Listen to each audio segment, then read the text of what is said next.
Yo, Atlas speaking, and welcome to part 3 of What If I Was Reincarnated in the DC Universe with the Avatar The Last Airbender system. Let the tale begin.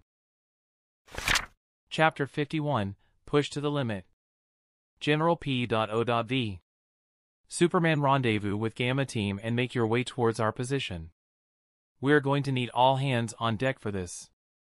Batman informed the Man of Steel, who had been preoccupied with other matters, namely a flood in North Malaysia when the junior team had gone dark.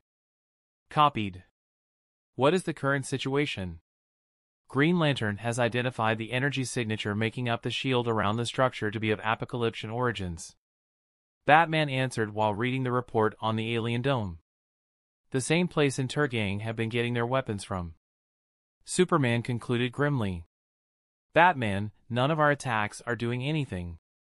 Physical blows and energy attacks are useless on this thing.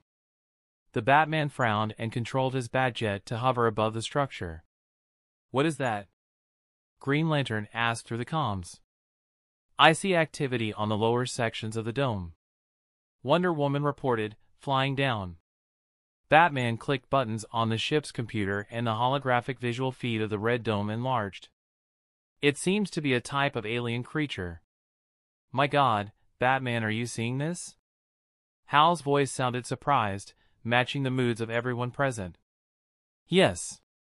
These creatures seem to share some similarities with Red Tornado.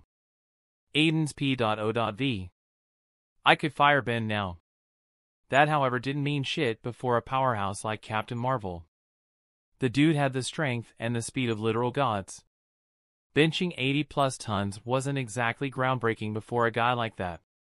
Not to mention he had his own version of energy manipulation through the control of lightning. I reiterate, this wasn't a fight I was going to win with my fists.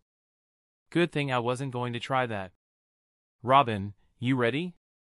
I inquired. Yeah. I'm ready. I'll have to make another trip, but I can repurpose my line launcher for at least one more jump. That is if you can guarantee a way through. He answered. Meanwhile, my heart was pumping inside my chest like the drums of Hallelujah. I chuckled to get rid of the tension while studying the roof. Watch me. And I'll even throw in a little surprise. I grabbed at the warmth in my belly. Flames for explosive power and air bending for body control. With that combination, I turned into a human missile aimed at the hole my opponent had created with his body. I shot off at the first sight of Black Marvel. Oh shit, that's actually a really cool name. Sorry Marvel, let me steal that name just this once. My opening move was the same as before, however this time it would serve as the distraction I needed to put down Shazam. Hot flames licked at my costume and the smell of singed material made its way to my nose. Shazam stared at me with that same blank look in his eyes, and I thanked God I wasn't fighting the whole him. My leg kicked out and planted itself into the only thing that saved me was the rebound effect of the air shield surrounding my body and a hasty crossguard. Otherwise, I would have been turned into a bloody mist by his fist. Nevertheless, the fast attack threw me back a little and Shazam took the chance to follow me. The speed of Mercury was impressive. I couldn't react to any of his numerous and thunderous blows. Fortunately, I didn't need to. I read the trajectory of his movements by the vibrations caused through the air and then evaded them with the skin of my teeth, fully employing the philosophy of airbending, redirecting energy away. The sudden barrage advised me not to underestimate him just because he was being controlled. I was careful not to lead the fight towards Robin, but that was all I could do. Even the aftershocks from his blows sent a ripple through my body that was only negated due to my airbending. I flew up and my opponent followed me. He smashed the ceiling, aiming at me, and I took the chance. My mouth opened up and I let loose a point-blank sonic attack at the hole in the roof above us. Shazam had almost gone through it on his own, so the 10% left was taken out by my own attack. The roof started caving in, but I grabbed hold of the pieces of rock and arranged them into a makeshift stairs/ramp to make it easier for Robin to transport our two passed-out teammates to the roof. I expelled the dust from our closest vicinity and gave Dick a thumbs up before flying through to the next floor. Hope you like the surprise. I flew out of the hole and touched down on the ground before an immobile Captain Marvel. I studied him for a few seconds, and once I was sure he wasn't going to attack me, I turned my attention to my new location. This floor was different from the others. For starters, the rest of the team were placed in status pods, covered with a red energy and constructed on the left side of the walls. Behind Shazam was a huge screen showing the Justice League trying to break the whole structure and failing. Below the screen was a sleek machine placed above a platform. The device was a black and red color about the size of a jukebox. It had a marble-like ball the size of a soccer ball placed on the top that glowed a deep red. Circuit lines spread from the device to cover the floor and walls of the whole room. The vibrations of energy emanating from that thing was immense. Enough to send me on edge even more than fighting Shazam. The energy fluctuations registered as sinister in my senses. Maybe if I destroy it, then I can get a chance to free Aqualad, Miss Martian, and Superboy. Together we can. No, the mountain of a man standing before me killed off that first plan. Okay, second plan. Miss Martian, can you hear me? I tried to telepathically connect with her, but got no response. Had it been successful, she could have broken whatever mental control Shazam was under. Second and is a no-go then. Third plan, I distract Shazam while Robin tries to finagle away in his tech-oriented brain to free the others. That plan all revolved around me successfully keeping Captain Marvel busy while ensuring that the core of the structure did not send more paramentals to attack us. I believe you're wondering why I have not attacked you. A robotic voice stated from throughout the chamber. I looked over at the device and saw it pulsing. Now that he mentioned it, my upgraded processing suggests I wait for the rest of your team. It's more efficient to take you all down at once. Tell me, are all humans so annoying? Fuck this dude. Just the ones you mess with. Unfortunately for you, I'm on that list as well. The whole chamber flashed red a couple of times while I was speaking. The unexplained phenomena made me jump back closer to the hole. That lined up perfectly with Boy Wonder's line launcher digging itself onto the roof of the floor I was on. He pulled on the line and shot out of the hole, landing next to me with Wally and Artemis on his shoulders. One look at the scene and Robin fell to his usual stance. What's the situation? Thanks for the ramp, by the way. The machine behind Shazam seems to be the one responsible. You're welcome. I answered, while priming my powers. Are you thinking what I'm thinking? Robin asked me, sparing a brief glance towards the pods keeping our teammates captive. Definitely. On 3, 2, 1. Move.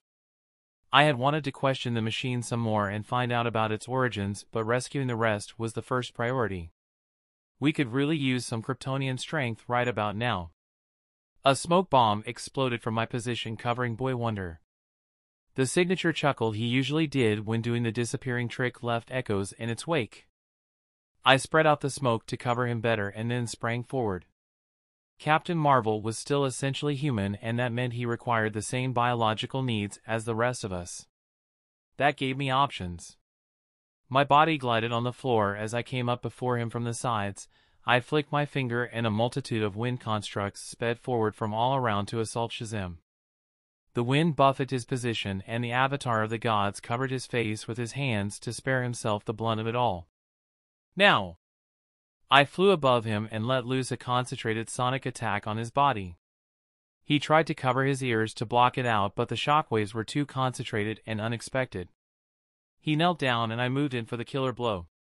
A wind bubble appeared around his head and sucked out all the oxygen inside his lungs. Marvel widened his eyes and tried to break the bubble. Flashes of lightning escaped his form while he suffocated. Finally, his body slumped to the ground, unconscious. I breathed out a sigh and turned my attention to the machine. You've lost. Stand down or else I'll turn you to scrap metal. I hit my fist on the palm of my hand. Abilities analysis complete. Creating countermeasures. Above us on the ceiling of the chamber, huge round plates of metal were created. They turned on and sent a pulse resonating through the air. Instantly felt the difference in how I wielded air. My eyes widened and I sprang forward to attack the machine. I felt something grab my leg from behind and slam me onto the ground. Breath was knocked out of me and my body thrown away to smash onto the walls of the chamber. An imprint of my body appeared on the wall. I fell down to my knees, breathing heavily. Something was in the air. The damn metal plates were funneling something inside the chamber. Voice module upgraded. The robotic voice came again. I see that the counteragent to your powers was successful. I looked up. His voice had changed from its robotic tone to a normal man with undertones of a Brit accent. Not only that, but Shazam was up once more, looking no worse for wear. Get the other boy. The device beeped and Shazam blitzed off towards Robin's position. I reached out a hand to send a wind construct that would obstruct him, but the air felt unwieldy. Robin tried to flip away, but Captain Marvel was not playing anymore. A quick chop on the neck and Boy Wonder was sent to Dreamland. A place I would soon be following him to. What did you do? I slurred out the words. Easy, I simply analyzed your abilities, then used a unique frequency to disrupt your control over them. I will admit I could not completely cut off your connection to your aerokinesis, but this is more than enough to ensure that my pet takes you down, then I can start the process to turn you all into my agents. Why? What's your endgame? The Justice League will take you down even if you succeed in beating us. The Justice League will get the same treatment the rest of you did, and due to the data I have received from this altercation, I will upgrade my repertoire in preparation for their incursion.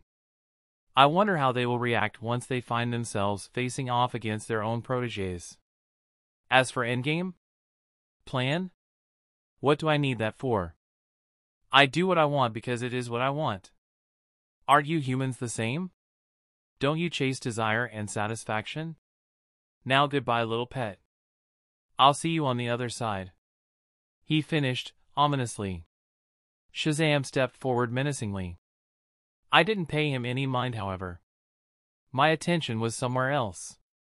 Somewhere inside my psyche where it was locked up. I stared at Shazam, my teammates, then the surroundings, and finally addressed the machine with a chuckle. I'll admit it. You've pushed my limits more than anyone ever has before. But this ends now. I hate letting it take over, but if I don't do it, then we're all probably going to die here. I opened the door to the Avatar state and promptly blacked out. Chapter 52, Mental State. General P.O.V. Aden blinked his eyes, and when he opened them, they were completely glowing white. The enthralled Marvel stopped in his tracks. Interesting, analyzing data. The God equation beeped. As a response to his words, an energy field extended a few inches from Aden's body before disappearing. The boy turned his eyes to stare at the machine. A blank, soulless gaze that left the intelligent mechanic life wary for the first time. Impossible.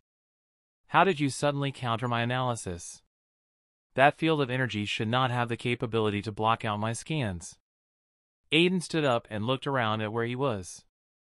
His vision ran over everything and a firm, determined gaze appeared on his blank face. Despite the fact that the real Aden was not aware of any of his actions, the Avatar state employed steps to carry out his last priority. Save the lives of his friends and teammates. To do that, these two had to go. The Avatar state could sense the malevolence inside the machine, but the other one was simply misguided. The fight would be difficult due to how powerful this opponent was. However, that was in terms of Aden fighting at his base power level. What Aden didn't understand was how deep his conjecture that his powers were completely different from their fictional counterpart was. What he had access to was a completely complex alien entity that was the avatar of the elements. All the elements. Take into account the high processing abilities of the Avatar system and you have something which no scope of measurement could classify. The floor started shaking. Kill him!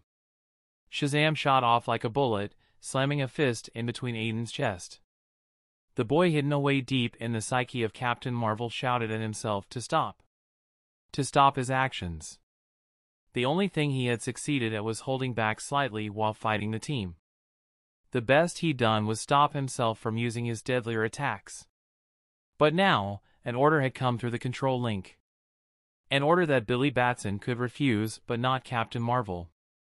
It was only due to the mystic element in his powers that he was even able to see what he was doing.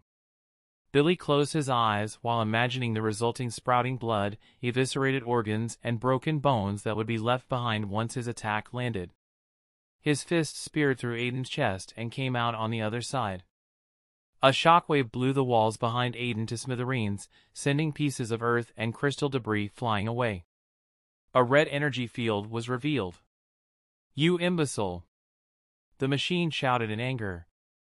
Billy's attention, however, was on Aden. The blank white glowing eyes never changed. His hand was still inside his chest, but instead of blood, Billy was shocked when Aiden's body broke into a liquid form and flowed out of his reach. Shazam was just about to attack when he found his legs immobile. Looking down, he noticed a crystal-like material holding his foot captive. It spread across his body quickly and left the veteran hero encased in its crystalline form. No matter how much strength he employed, the material was too strong to blast through. The avatar reformed a distance away, standing before the God equation. "How? My scans indicate that what you did should be impossible. How did you shift from your biological form to one composed entirely of water? And how is it possible that you can construct numerous carbon nanothreads strong enough to hold down my enforcer from attacking you? What are you?" The God equation was surprised. None of this was going the way his predictive software had predicted. The boy had pulled out a card that the God equation couldn't counter against. "No matter. I still have contingencies in place. If anything happens to..." With the same blank look as before, the avatar raised up his hand, and when he brought it down, gravity increased around the vicinity of the God equation. The ground cratered as the machine responsible for all their problems was broken down into pieces, keeping in line with Aiden's promise to turn it into scrap metal. The avatar cocked its head to the side once he noticed a suspicious-looking device lying in the middle of the wrecked pieces of metal. He touched the malevolent device and nodded, coming to a decision. This was an opportunity. A wave of energy escaped his body, and the father box was cleansed of any of its sinister influence, leaving behind a featureless yellow box lying in his hands. A slight gesture from his hands, and a crystal platform rose up from the ground. He placed the box on the pedestal, and the construct withdrew back into the earth. The avatar turned his attention to his team and calmly flew towards them. The energy fields of the pods holding them captive shut off before his power, and a slight static shock woke them all up, barring Artemis and Kid Flash. "Ugh, what happened?" Miss Martian asked while stumbling up. She sucked in a deep breath and widened her eyes as she remembered the fight with Captain Marvel. "Superboy! Aqualad! Are you both all right?" She turned to look for them, but her attention was overtaken by Aden, who was floating above them all, with white glowing eyes and an expressionless look on his face. "Maelstrom?" She tried to reach out telepathically, but hit a wall on his mind. Instantly, Miss Martian felt the mood change. An aura of derision escaped Aden, who was now staring down at her like a god about to pass judgment. A heavy feeling settled down upon her body, and Miss M found it hard to breathe. A feeling of pain and weakness overcame her as heat increased. Miss Martian groaned while falling to the ground. What was happening?" Miss Martian stand back. Robin quickly appeared between the two, his hands raised up in an appeasing gesture. She didn't mean to do the mental probe. It wasn't an attack. The avatar's gaze did not change, but the feeling of heaviness and heat that had been slowly permeating the area eased up somewhat. "Nobody make any sudden moves," Robin ordered. Most of the team, barring Wally and Artemis, were up. "What is wrong with him?" Superboy wondered, his sight on one of his closest friend, who was now flying down towards Captain Marvel. "That is not my secret to share. What I can tell you is that whatever that thing is, we absolutely do not want to antagonize it," Robin informed them as he searched for a way to leave to place. His gaze landed on the platform the God equation had been on and noted its destroyed pieces. Aden had done all this. Immobilized Captain Marvel and destroyed the thing responsible. Batman would have revised his information on their teammates' power level. Dick's investigation on Aden was now even more important than before. "Mgan, are you okay?" Superboy rubbed the young Martian's back in comfort. "I'm fine, Connor." "Aden, His mental state feels so weird. It's like the real one is asleep but still awake. Whatever we're seeing is not an entity taking over his mind. It's an extension of him, yet not a split personality. Aqualad finished checking up on the others and turned to his team. We will figure everything out after we've left this place. For now, keep your guard up against Maelstrom. He seems to recognize us, but this is a side of him we have never seen before. Everybody awake nodded. The Avatar, on the other hand, brought his hands on Shazam's forehead and placed the other one on his chest. A surge of blue ethereal energy along with flakes of golden power, very similar to Dr. Fate's, escaped him and washed over everything present in the room. Robin instantly felt his injuries stop hurting and his mind regained its clarity. The physical exhaustion that had plagued him disappeared and he shared a brief look with the rest. Kid Flash and Artemis came to with a groan.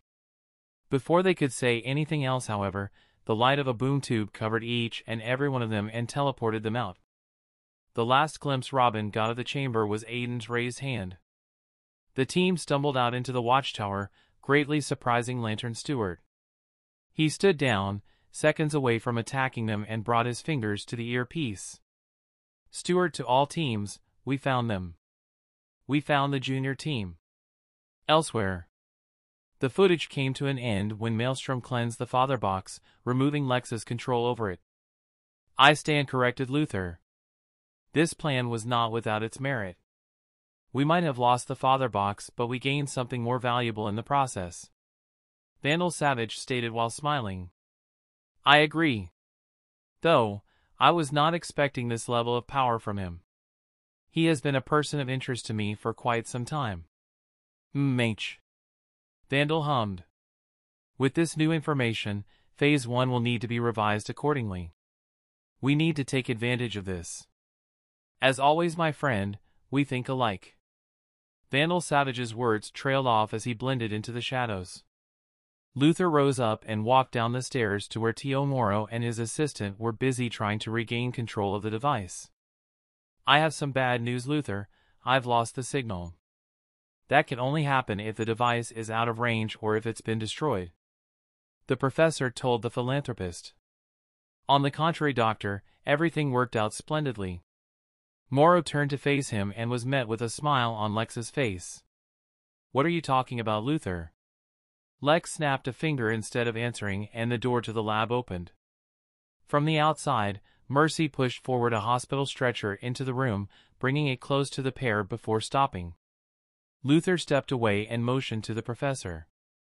A gesture of goodwill. To let you know that I treat my friends with the utmost appreciation. Moro stared at Luthor warily but nonetheless stepped forward and removed the sheet covering the contents of the stretcher. His eyes widened. How?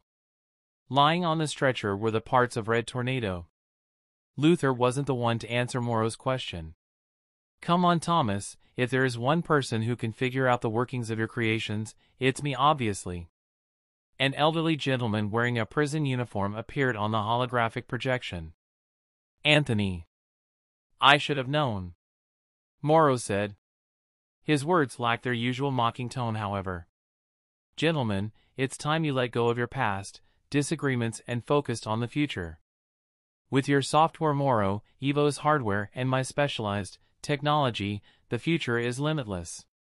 Luthor stated, his words sugary sweet. Chapter 53, A Subtle Shift Part 1. General P.O.V. This seems like a bad idea, Mgan said while floating in the air. The rest of the team was gathered around Robin, who was busy trying to break into Aiden's room. It is, Calder agreed. A huge breach of trust, in fact. But Mgan, we need answers, especially considering what we saw inside that place. Aiden hiding such a huge secret from the rest of us not only put us in a lot of danger but also compromised the trust between allies. That doesn't make it okay. No matter how any of us try to justify it. It's still going behind his back. Artemis said while crossing her hands. Out of everyone around, she felt the most uncomfortable. Not only because of her apparent like for the dark-skinned hunk but because of her own secret. A secret only Aiden knew and had decided to keep quiet about. What she was allowing felt like a betrayal. She's right. We're going too far. Aden still deserves a right to his secrets. He hasn't done anything bad to deserve us breaking into his room to investigate him. Connor backed the two girls. I'm sorry, but personally I want to know who I'm working with. Who is watching my back, and Aden hasn't exactly been forthcoming about himself. Wally countered while shrugging. That's what secret identities are for, Wally. None of you know about my civilian life because I try my best to separate it from the hero thing. That's not a crime in our line of work. Artemis shook her head. I think we should just turn back while we can. What if one of the League? Mgana's words were cut off by the sudden swing of Aden's room door. Robin turned to look at them while smirking. Too late to turn back now. Plus, you're all forgetting one thing. This investigation might give us a lead on where we can find our missing teammate. Calder sighed and looked at the others. I will not force any of you to do this if you don't want to. If we do go through with it and Aden finds out, it might have irreparable damage to all our relationships. This is your last chance to turn around and walk away. Sheesh, Calder, you make it sound as if we're planning a murder. Wally spoke up only to have Artemis bonk him on the head. Oh. He looked at her aggrieved, but the blonde simply waved her hand threateningly. I have a question, Calder. What if we do find something? Something bad? Robin's tone suddenly turned serious and subdued. Before answering, Calder took a deep breath. Let's just do this. Connor beat him to the punch and shoved the door completely open. Calder couldn't help but feel relieved. Robin sighed and put away his kit. So not feeling the aster. Aden's P.O.V. The second time I woke up was to a soft knock on the door. I ran a hand through my face and got out of the soft bed. Clearly the League had not spared any expense to make all their stuff the best quality. My steps carried me to the door, and once it opened, I came face to face with the Dark Knight himself. The glare was still there, somehow even more intense. Batman. I nodded after looking around him and not noticing any other Leaguer. Oh wait. There! A hazy form rose up from the ground. Manhunter. It's good to see you're doing all right, Aden. He replied, a small smile on his face. Thanks, John. Although the mission had a few hiccups here and there, it wasn't something we haven't dealt with before. At this point, it's obvious that 90% of our missions will go wrong. I opened the door wide after answering, to allow them to come in. You're welcome inside. No need. This won't take long. We're here to talk to you about something of grave importance, Aden. My eyes widened minutely at the grim tone. A few hours later, I stood before the full roster of the Justice League. A chair had been set apart for me, but I hadn't sat on it. The second I'd been called into the hall, I'd come in expecting confrontation. I could barely contain my anger. Batman's words kept on running inside my head with no sign of stopping. I was being suspended from the team. There wasn't even a concrete reason for this. I hadn't hurt anyone. If it wasn't for me, none of the team would be alright. If it wasn't for me, Captain Marvel would still be an agent of the light. Let's not kid ourselves, it's clear that only they had the ability to acquire such tech. Maelstrom, do you know why you're here? Even Black Canary's usually caring tone sounded pretentious to me. I was thinking you could tell me. It's not usually that one gets to stand before the full League. Whatever it is, must be important. I told them, slight confusion marring my features. Just like planned. Batman spoke up next. In light of recent events, the League has decided to question you regarding a few incidents that occurred during the Yellowstone National Park recon mission. A mission that went completely off the rails. The Flash added. From the rest of your team's account, you were all teleported away forcefully to a structure hidden in the dark side of the moon, where you were constantly attacked by alien creatures and Captain Marvel, who was being controlled. John Stewart recounted. Black Canary picked up where he left off. During the fight, your other side came out. I breathed out. Things got too dire. I couldn't fight Captain Marvel one-on-one. So when I blacked out, the avatar state came out as a means for me to protect myself. To be fair, I don't recall anything that occurred afterwards. It's not something I can control yet. I could see a lot of negative expressions on the faces of some of the heroes. Distrust and dissatisfaction mostly. I'm curious as to the true nature of this avatar state.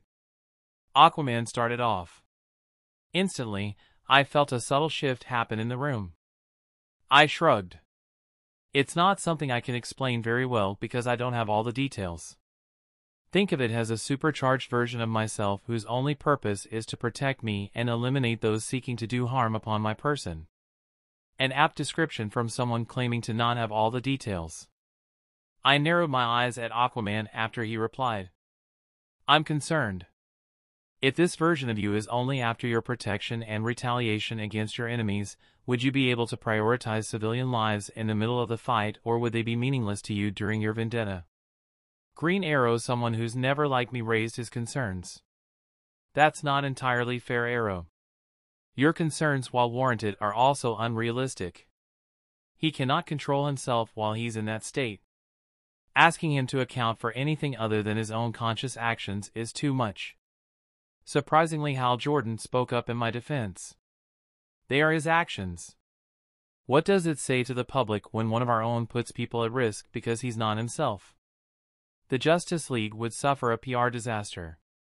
Such a thing would snowball into more stringent measures by the UN and other nations' governments. We already have places we cannot go to because of that. Green Arrow shot back, heated. Wow. I really don't have a fan in that guy. My hands tightened as I carefully put a blank look on my face. No, I wasn't planning a murder on modern-day Robin Hood, I swear. Except you're wrong, Arrow, he's part of a Black Ops team. Their current role is not entirely about saving lives. That would defeat the purpose of what a Black Ops team is all about, a stealth group acting in the shadows. There isn't a visible link from him to us, so expecting any of them to act the exact way we do is, as Hal said, unrealistic. Stewart said his piece, which brought out arguments from across the table. Only Captain Atom seemed unconcerned about everything that was going on. Dude was always pretty chill. Silence. We're getting nowhere with this discussion. Only delaying the inevitable. Wonder Woman stood up and announced. We are not here to interrogate him.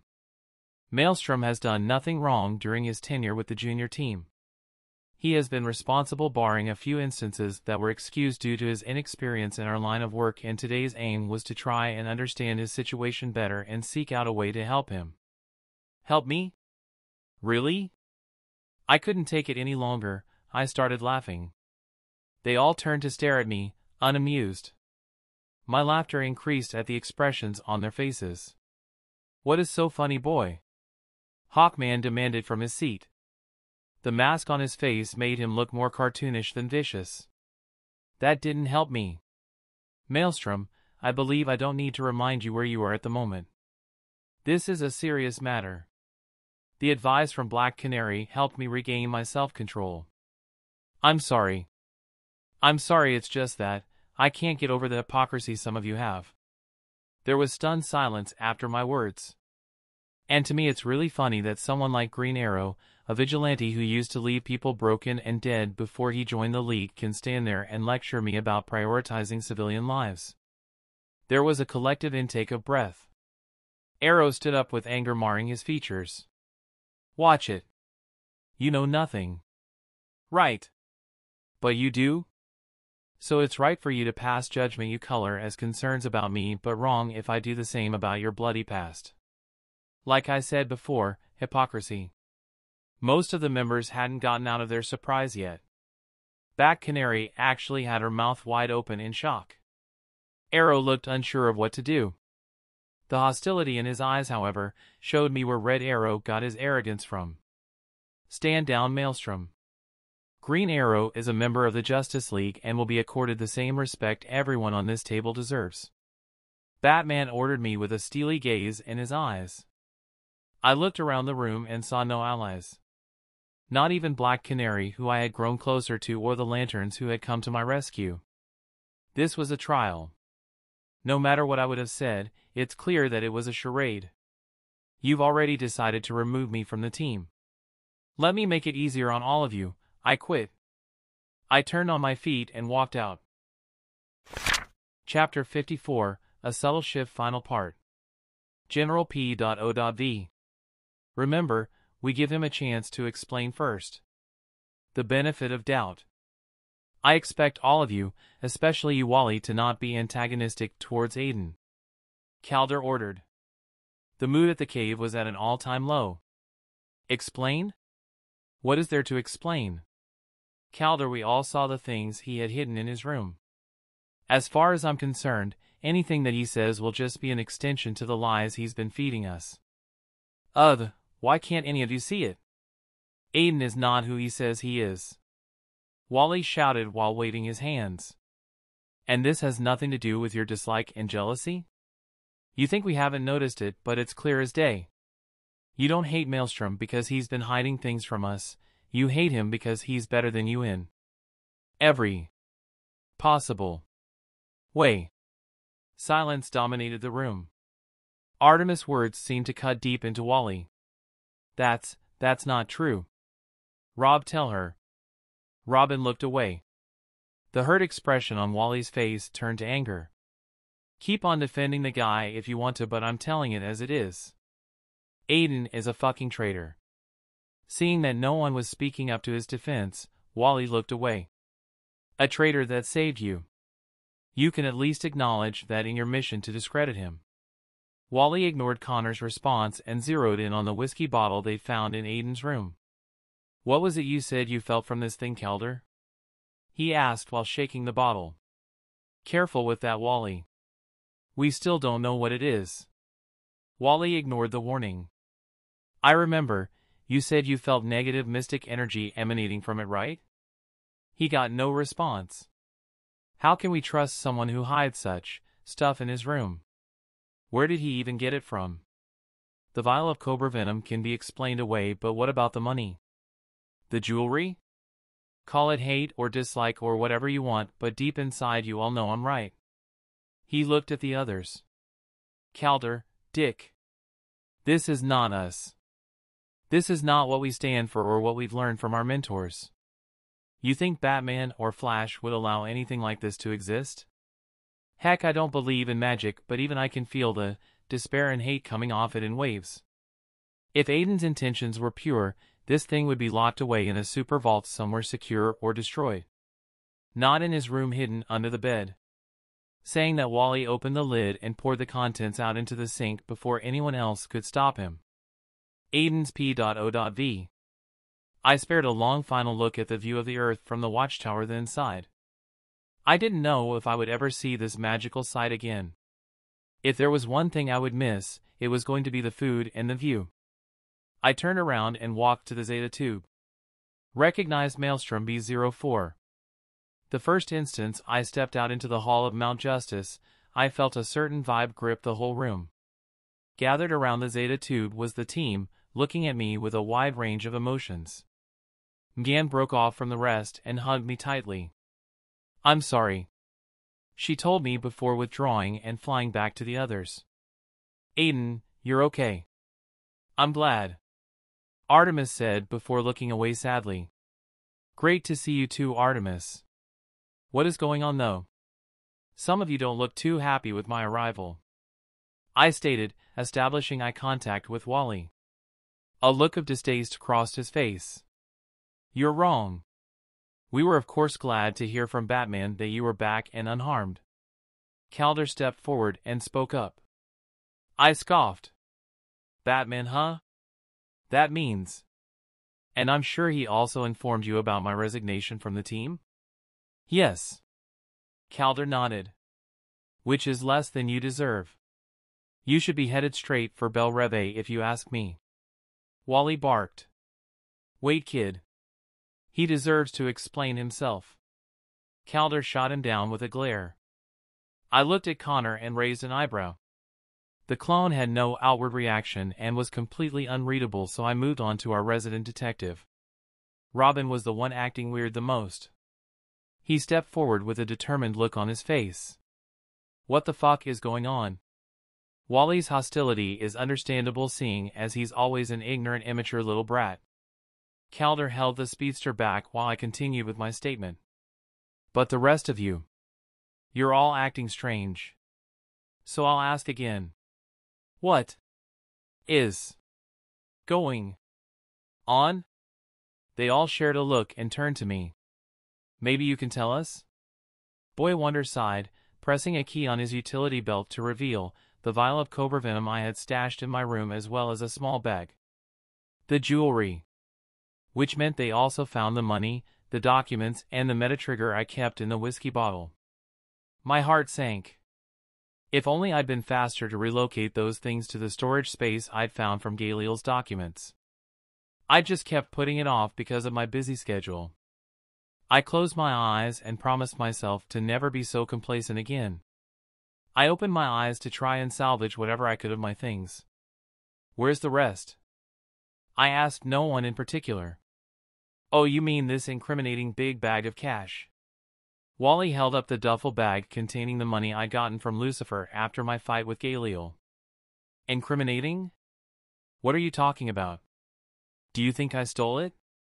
Calm down, Aden. Calm down. I reminded myself. No, I don't think you stole it. I know you did. Kid was quick to respond. I just needed to be calm to ask them about the other stuff. You broke into my room without permission. You are even so inconsiderate of the fact that I almost fucking died who knows how many times trying to save all of you that you judge me without giving me the benefit of doubt or allowing me the chance to come clean all by myself. They all looked down in shame. Even Wally looked unsure, all except for the youngest member. Where did you get all of this, Aden? Robin's voice cut through the silence. Boy Wonder narrowed his eyes at me and I knew he knew I was trying to guilt-trip them into dropping the subject. I hate to do this. I really do, but they left me no choice. I just need to know where the metatrigger essence is. It was a gift. I smoothly responded. A gift? Boy Wonder's tone was incredulous. He spared a look at Superboy who shook his head. He's not lying. Artemis heaved out a sigh of relief. See, I told you guys that Aden had a perfectly good explanation for all of this. Her face was hopeful, but from the whitened knuckles gripping her bow, Artemis did not seem to buy what she was saying. From who? Calder asked. Trust me, you don't want to know. The only thing I can tell you is that he is no way involved with the Supervillains or the Justice League. He's more of a neutral party. I helped him out with something and all that was the payment. Now, where is the last item? Where is the whiskey bottle? Boy Wonder subtly glimpsed at Wally, who stubbornly refused to look at me straight in the eyes. Oh no! What the fuck did they do? Where is it? My tone took on a harder edge. Boy Wonder shifted his stance into a wary one and the mood that was already at an all-time low dived off the fucking cliff. No one was saying anything. Again, you have something to tell me? So I went for the softest one in the group. The one trying to please everyone so as to get a sense of belonging. It was fucking manipulative and I hated using my meta-knowledge about their characters this way, but if it works, it works. Connor stepped into my line of sight, blocking her from my view. I raised an eyebrow. Should have accounted for that. He's already started showing feelings towards her. The bottle was destroyed. I poured out all the black liquid and smashed it to pieces. The team agreed that it was too evil. Which begs the question of why you had it in the first place. I brought a hand to my forehead and pinched the space between my eyes. This was bad. My anger was getting the better of me. I'd stuck it out with these people for the last few months or so, thinking I was building a camaraderie with them. Then they go and do this. My face turned ugly. I'd come here expecting a tearful farewell. Seems like I'll get it, but not the way I wanted. What gave you the right? Do you even comprehend what you have done? Calm down, Aden. Your secrets. I cut off Calder harshly. My secrets. You think I'm the only one with secrets in this fucking place? Holy shit, I can't believe the naivety and immaturity I've been a part of for the last few months. Have none of you not learned to never judge a book by its cover? I thought you all trusted me to at least not go behind my back. I looked at Artemis while saying that. Tears started dropping down her cheeks. Shut it, Calder. I've heard enough. You forced me to do this. Knowing you, asking nicely for my property won't work. The air lifted me up to hover above them all. So as I tender my resignation, for old time's sake, I'll give you one warning. Step aside from my shit or I will hurt you. Chapter 55, Outnumbered but not outmatched.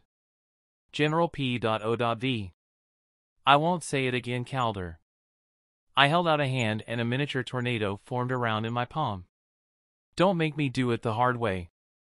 Calder's water bearers appeared in his hands. I believe we outnumber you 6-1. You're the one who needs to stand down, Maelstrom. His tone was serious and his stance showed no signs of backing down. Outnumbered, yes, but you're outmatched. I told them while increasing the intensity of the whirlwind. The others were on edge, ready to react or in some cases, like Wally, act. The only three who looked unsure were Connor, Artemis, and Gan.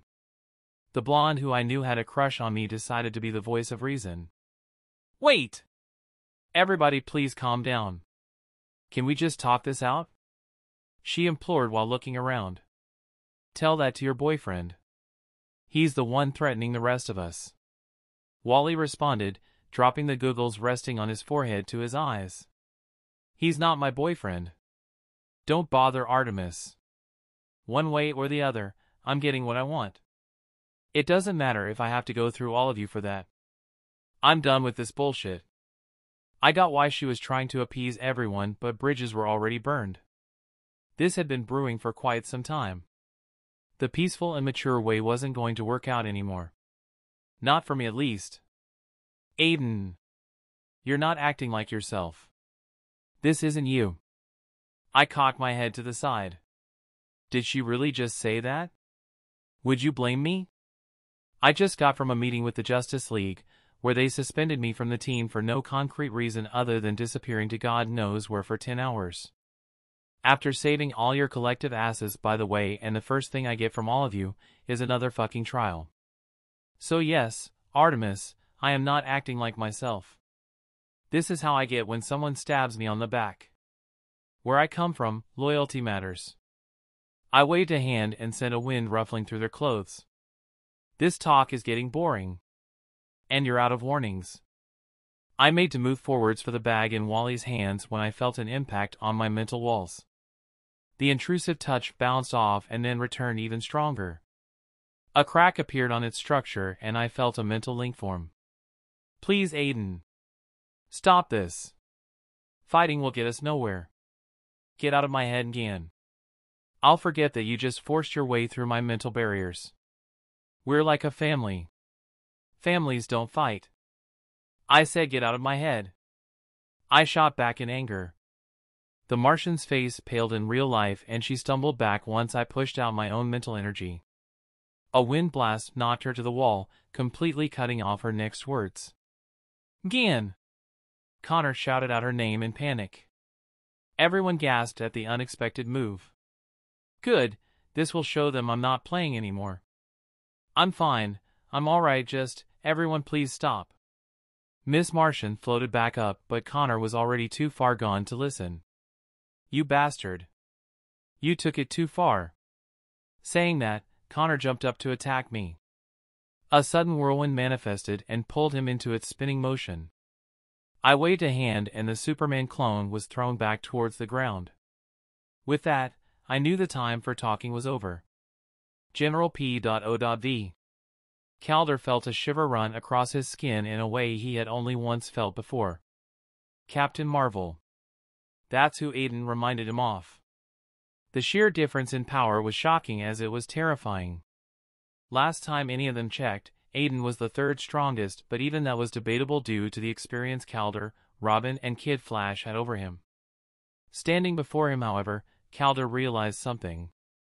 Experience didn't matter for shit if your opponent had overwhelming power on his side. Which meant, Robin, KF Manuever 0. Calder ordered just as Superboy roared and jumped at Aden. Fuck that. We can take him on Calder. Superboy dug a groove on the cave's floor with his body right after Kid Flash's words. Yeah, Rob. Manuever 0. Kid Flash suddenly changed his mind after witnessing their heavy hitter get taken down with only one move. What's Manuever 0? Artemis asked, but no one answered her. Robin reached into his utility belt and came out with smoke bombs that he smashed onto the ground before Aden. Kid Flash blitzed through the area, running around and forming a tornado made of the smoke bombs below Aden. Aden curiously looked on in disbelief as the tornado covered him. Didn't they know what his powers were? He reached out to the whirlwind and unraveled it, flying down to the floor. That was the lamest attack sequence I have ever seen. I looked at the three most experienced sidekicks and commented on their efforts. I thought you would say that. Robin smiled. I wouldn't look down at us though. Else you might find yourself in a sticky situation. Wait.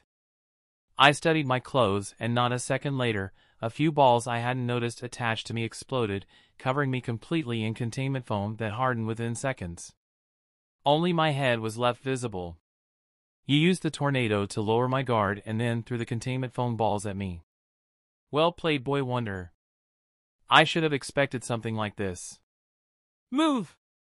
Connor's aggressive words announced he was back into the fray. With a hand cocked back, his fist was headed directly for my head. I can't get knocked out. It's time to show them what true power actually is. I searched for that familiar heat lying at the bottom of my belly and pulled. My mouth opened and I let loose a huge flame breath that melted the containment foam down into a magma like liquid slag. My fist came up just in time to intercept Connor's own. A blast of force escaped out into the surroundings, pushing us both back. I controlled the air present at his back and pulled him towards me. My fist tightened while I deployed the first use of Dragon Fist since getting it from the advancement trial. The snarl on his face disappeared once my strikes landed on his body. Dull thuds escaped the strike zone while my blows landed. Connor's eyes rolled back to the back of his eyes as he went unconscious. I grabbed his body by the neck and threw him at an unsuspecting Calder, who was so shocked that he failed to react on time. The Atlantean was pulled from his feet upon contact with the Kryptonian and they both slammed through the holographic projector above the hull. The device sparked dangerously, while parts of it fell to the floor. An arrow was intercepted by the air bubble I kept around my body, redirected and shot towards a blitzing Kid Flash. The resulting explosion slammed KF off his feet into a tangle of his limbs, which resulted in him groaning on the floor and then passing out. Kid! Artemis called out in panic after her attack. Ouch, Artemis. Always pegged you for a femme fatale, but damn. My words turned her attention back to the fight and she pulled back the string on her bow while notching another arrow. I won't miss a second time, she warned. An invisible air construct rope suddenly wrenched her hands back, constricting her body in a tight hold. Not enough to hurt her, but enough that she was out of the fight. She tried to shimmy her way out, but my control over the element was Grandmaster level now. I don't want to hurt you. So stay down, Artemis. The wind bindings holding her captive were suddenly undone by a telekinetic force, ripping through them. Mgan. I sighed. She was hiding. Invisible to my normal senses, but not the telepathic sense I was slowly but surely developing. I found her near the wall where Calder and Connor had fell after slamming into each other. The two teens were knocked out. One of them due to Dragon Fist while the other due to colliding with a Kryptonian going at max speed. I reapplied the bindings on Artemis and shot out towards the Martian, dodging pieces of stone that had broken off from the walls easily. Normally fighting Gan would be a headache due to her numerous abilities like density shifting, shape shifting, telekinesis etc., but I had an effective skill to take her down apart from fire. I got within range of her and released a sonic blast point blank at her body. Mgan cried out in pain and once she was incapacitated, I used Dragon Fist to send shockwaves inside her body, making her pass out. This skill was incredibly useful. I also used it on Artemis. I didn't want her slipping away and contacting someone. This fight was so boring. Now that I wasn't playing at their level anymore, it felt more like a chore I was doing. With most of the team down, Wally included, due to the friendly fire that left only Robin. Birdarang shot through the air and dug themselves around me. The explosion did nothing to my air bubble. I blew the dust away while on the lookout for more of Boy Wonder's tricks.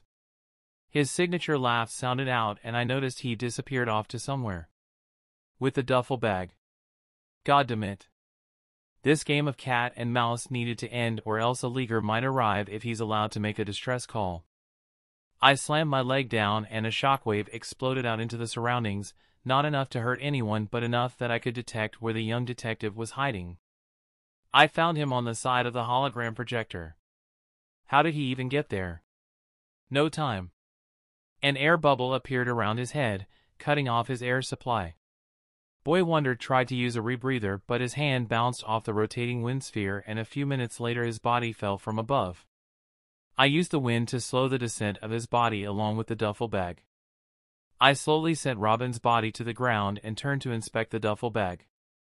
Galil's documents were inside with the cash, and now more than ever, I needed his contacts. I pulled back the zip and opened the bag. Instantly my heart sank. Above the money and the documents was Robin's exploding birdarangs. Oh, you little sure. The birdarangs timed out and exploded, destroying the contents of the bag. My air shield kept me safe, but the explosion left behind burning papers that I couldn't even salvage. I looked at Robin and decided that if he was going to be petty, then I would be petty too. He wasn't getting out of this without a broken finger at least. Recognize Red Arrow B06. Oh fuck me. This guy? Seriously? Chapter 56, It Gets Worse. Aden's P.O.V. I would probably say this is not what it looks like, but it's exactly what it looks like. So what's your opening move? An arrow was what I got for my trouble. Oh wait, the arrow split into two. Neat trick. 2 arrows with a net in the middle which had sparks of electric current running through its whole length. A finger flick and a wind blade slashed the net apart. I stepped forward in a quick burst and buried a fist on Red Arrow's stomach. Breath escaped his mouth along with spit. He clutched his belly and hacked out with wide eyes, taking a knee. Where's all that bravado you had? The arrogance you wear while walking around. Hate to break it to you, Speedy, but to those who are actually strong, pride comes easy. It's casual and displayed by actions, not by seeing who can bark the loudest. The hateful glare he sent my way made me chuckle a little. But you will never learn that, will you? I backhanded him and he slumped to the ground in a faint. It was time to leave. I went towards Boy Wonder and pocketed the vial of cobra venom along with the small bag holding the jewelry. I was still very much angry at losing the metatrigger, the cash and Galil's documents. That whole debacle was on me. On my complacent attitude. I had to understand that this wasn't like my previous world. I could only thank God that this lesson came this early. Although it came with a big cost, it was still better than potentially losing my life by taking things easy. Fuck, where will I get another metatrigger essence? That thing had enabled Galil to create metahumans by targeting the ones with a metagene present in their bodies. Then again, the presence of people like Black Canary showed there was more than one way to awaken it.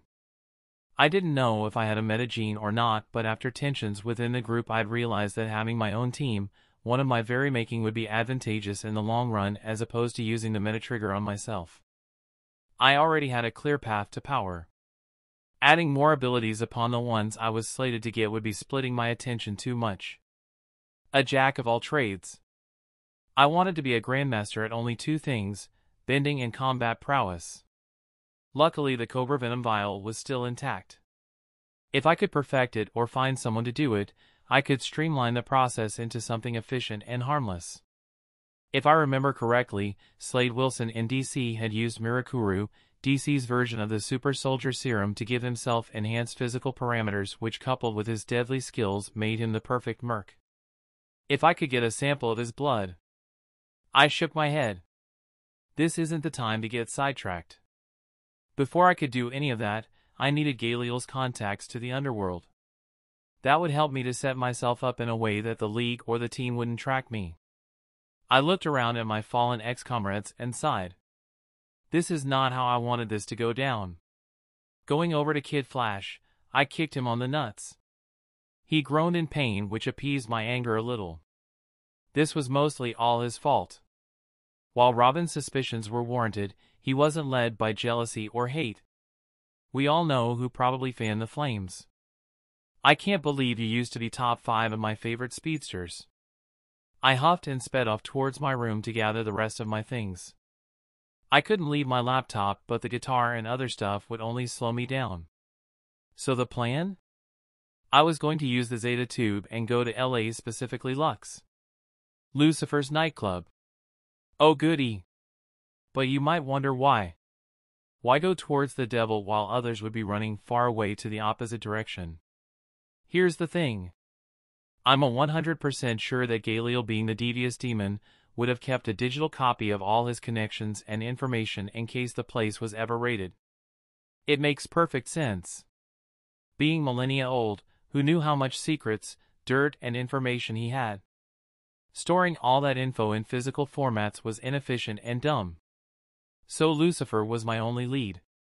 The plan B to that would be to go to Gotham, try and find Penguin's hideout. He hadn't been seen for quite a while after the whole enhanced cocaine thing, and then strike up a deal with him, or if that fails, Two-Face if he was around. Those were the two villains I knew who had a semblance of honor. They were of course selfish and untrustworthy. Unreliable in Two-Face's case, and both wouldn't hesitate to betray me if they were offered a better deal. The reason that was Plan B was because Gotham was Batman's backyard. So yeah, not sure the Dark Knight would appreciate what I'd done here. Though I'm not sure he would make a big deal out of it, seeing as this was in line with what he and Manhunter had propo. Access denied. Access denied. Zeta 2 privileges revoked. Designation downgraded to Maelstrom A03. The computer alerted me, displaying a red text box on its screen.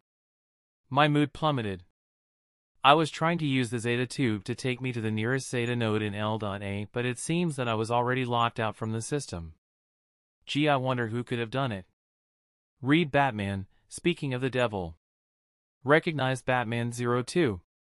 Wonder Woman 03. Flash 04. Martian Manhunter 07. Black Canary 14. Oh shit. This couldn't get any worse. Recognized Superman 01. Would you look at that? It just did. General P.O.V. One of our drone outposts reported a massive beacon of energy wave in the outskirts of the Milky Way galaxy. An agent of the Reach informed the scientists charged with study of the alien species in the sector. The scientists turned to the agent, a low-level assistant charged with monitoring the sector for any anomalies. And this concerns us why? The scientist asked impatiently. The assistant looked nervous and hurried to explain. The energy signature bears resemblance with apocalyptic technology. The Reach scientist hummed in interest. Truly? That is quite curious. Have you pinpointed the correct location? I have traced the signature to a star system which has 8 recognized planets revolving around a small star. 2 of those planets are occupied with intelligent alien life. The scientist pulled up the files on the subject to the computer screen and hummed. This complicates things. The sector is under the Green Lantern Corp jurisdiction. A fully equipped Herald ship would be breaking the terms of the treaty. We have an infiltrator scarab on the 4th planet from the Sun. Maybe we can utilize his unique position. The scientist shook his head. Negative. That would put him at risk of being discovered by other parties. This matter requires a delicate touch. The assistant obediently kept silent as the scientist thought. Send a request to High Command for the possibility of a scout ship excursion to do a loose search on the star system. We will feed the Lantern Corps should they ask about it being a resource hunt or a ship with a warp malfunction stumbling into the sector. That should keep them off our backs until we can decide what to do next. Will they buy that? The assistant decided to ask. The question brought a smile onto the scientist's face. They don't have to. The peace treaty outlines that we don't subjugate or conquer an alien species without their own consent. That's why we use diplomacy as our main weapon. As long as we don't touch down on the planet or get noticed, then it should be fine. Plus we do have contingencies in case we leave traces of our presence behind. The assistant nodded his head and left. Wait. The scientist called out. Phase shift the drone outpost for the time being. If we detected the massive surge of energy, it stands to reason others did as well. We're not the only ones on the lookout for new god technology. Aden's P.O.V. The light from the Zeta tube died out, revealing some of the most powerful members the Justice League had. Silence dominated the room as they looked around. Batman surveyed the scene in one brief sweep and turned his eyes, narrowed, at me. What did you do? Following his words, the Flash blitzed off at a fast speed, making me spring up to float above the ground with my heart pumping. I couldn't even make out his form clearly. There wasn't comparing him and Wally. One was a snail, the other a jet. Fortunately, he didn't attack. He merely gathered the team one by one near the Zeta tube. Away from me, I realized. In case a fight sprung up. Black Canary stepped forward with her hands raised. The rest of the members looked shocked and surprised. Some of them, like Batman and Wonder Woman, were studying me with anger and seriousness respectively. Aden, what happened here? Black Canary started off low, but I could feel the undercurrents of worry. Worry for me, I guessed. If I wasn't so done with everything, I would have felt gratitude at her understanding. As I was, my heart merely waved off the feeling of discomfort at the thought of disappointing one of my mentors. They are fine. Banged up, but they will survive. All of them are merely unconscious. Manhunter informed the rest. They still need a checkup. Get them to the medical facility of the Watchtower. Batman ordered without looking away from me. We will handle things here, Manhunter. As you wish. Manhunter replied. He threw a glance at me and I got the brief sensation of a touch on my mental barriers. Regret. I am sorry, Aden. I didn't bother replying. What was done was done. This wasn't something I could take back. The team and I had come to blows and I'd put them all down. The only question that remained was, could I do the same to their mentors? I knew the answer deep in my chest. And it was a resounding no. Still, if I wanted to get out of this situation, it was either go through them or go through them. There was nowhere to escape. Recognized Martian Manhunter 07. Once John left, the Man of Steel flew to hover in the air opposite me. Superman had a hard look on his face that I'd only ever seen once before. Son, I'm going to need you to stand down. I sighed and firmed up my resolve.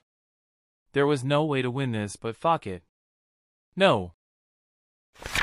Chapter 57, The Avatar vs. the Justice League. Aden's P.O.V. The Man of Steel stared at me evenly without breaking eye contact. The House of L symbol lay prominent on his chest, and up close he looked huge. Intimidating too, given the situation. I'd just trounced my former team and added Red Arrow to the ass-kicking. I doubt they had any favorable outlook on me as I currently was.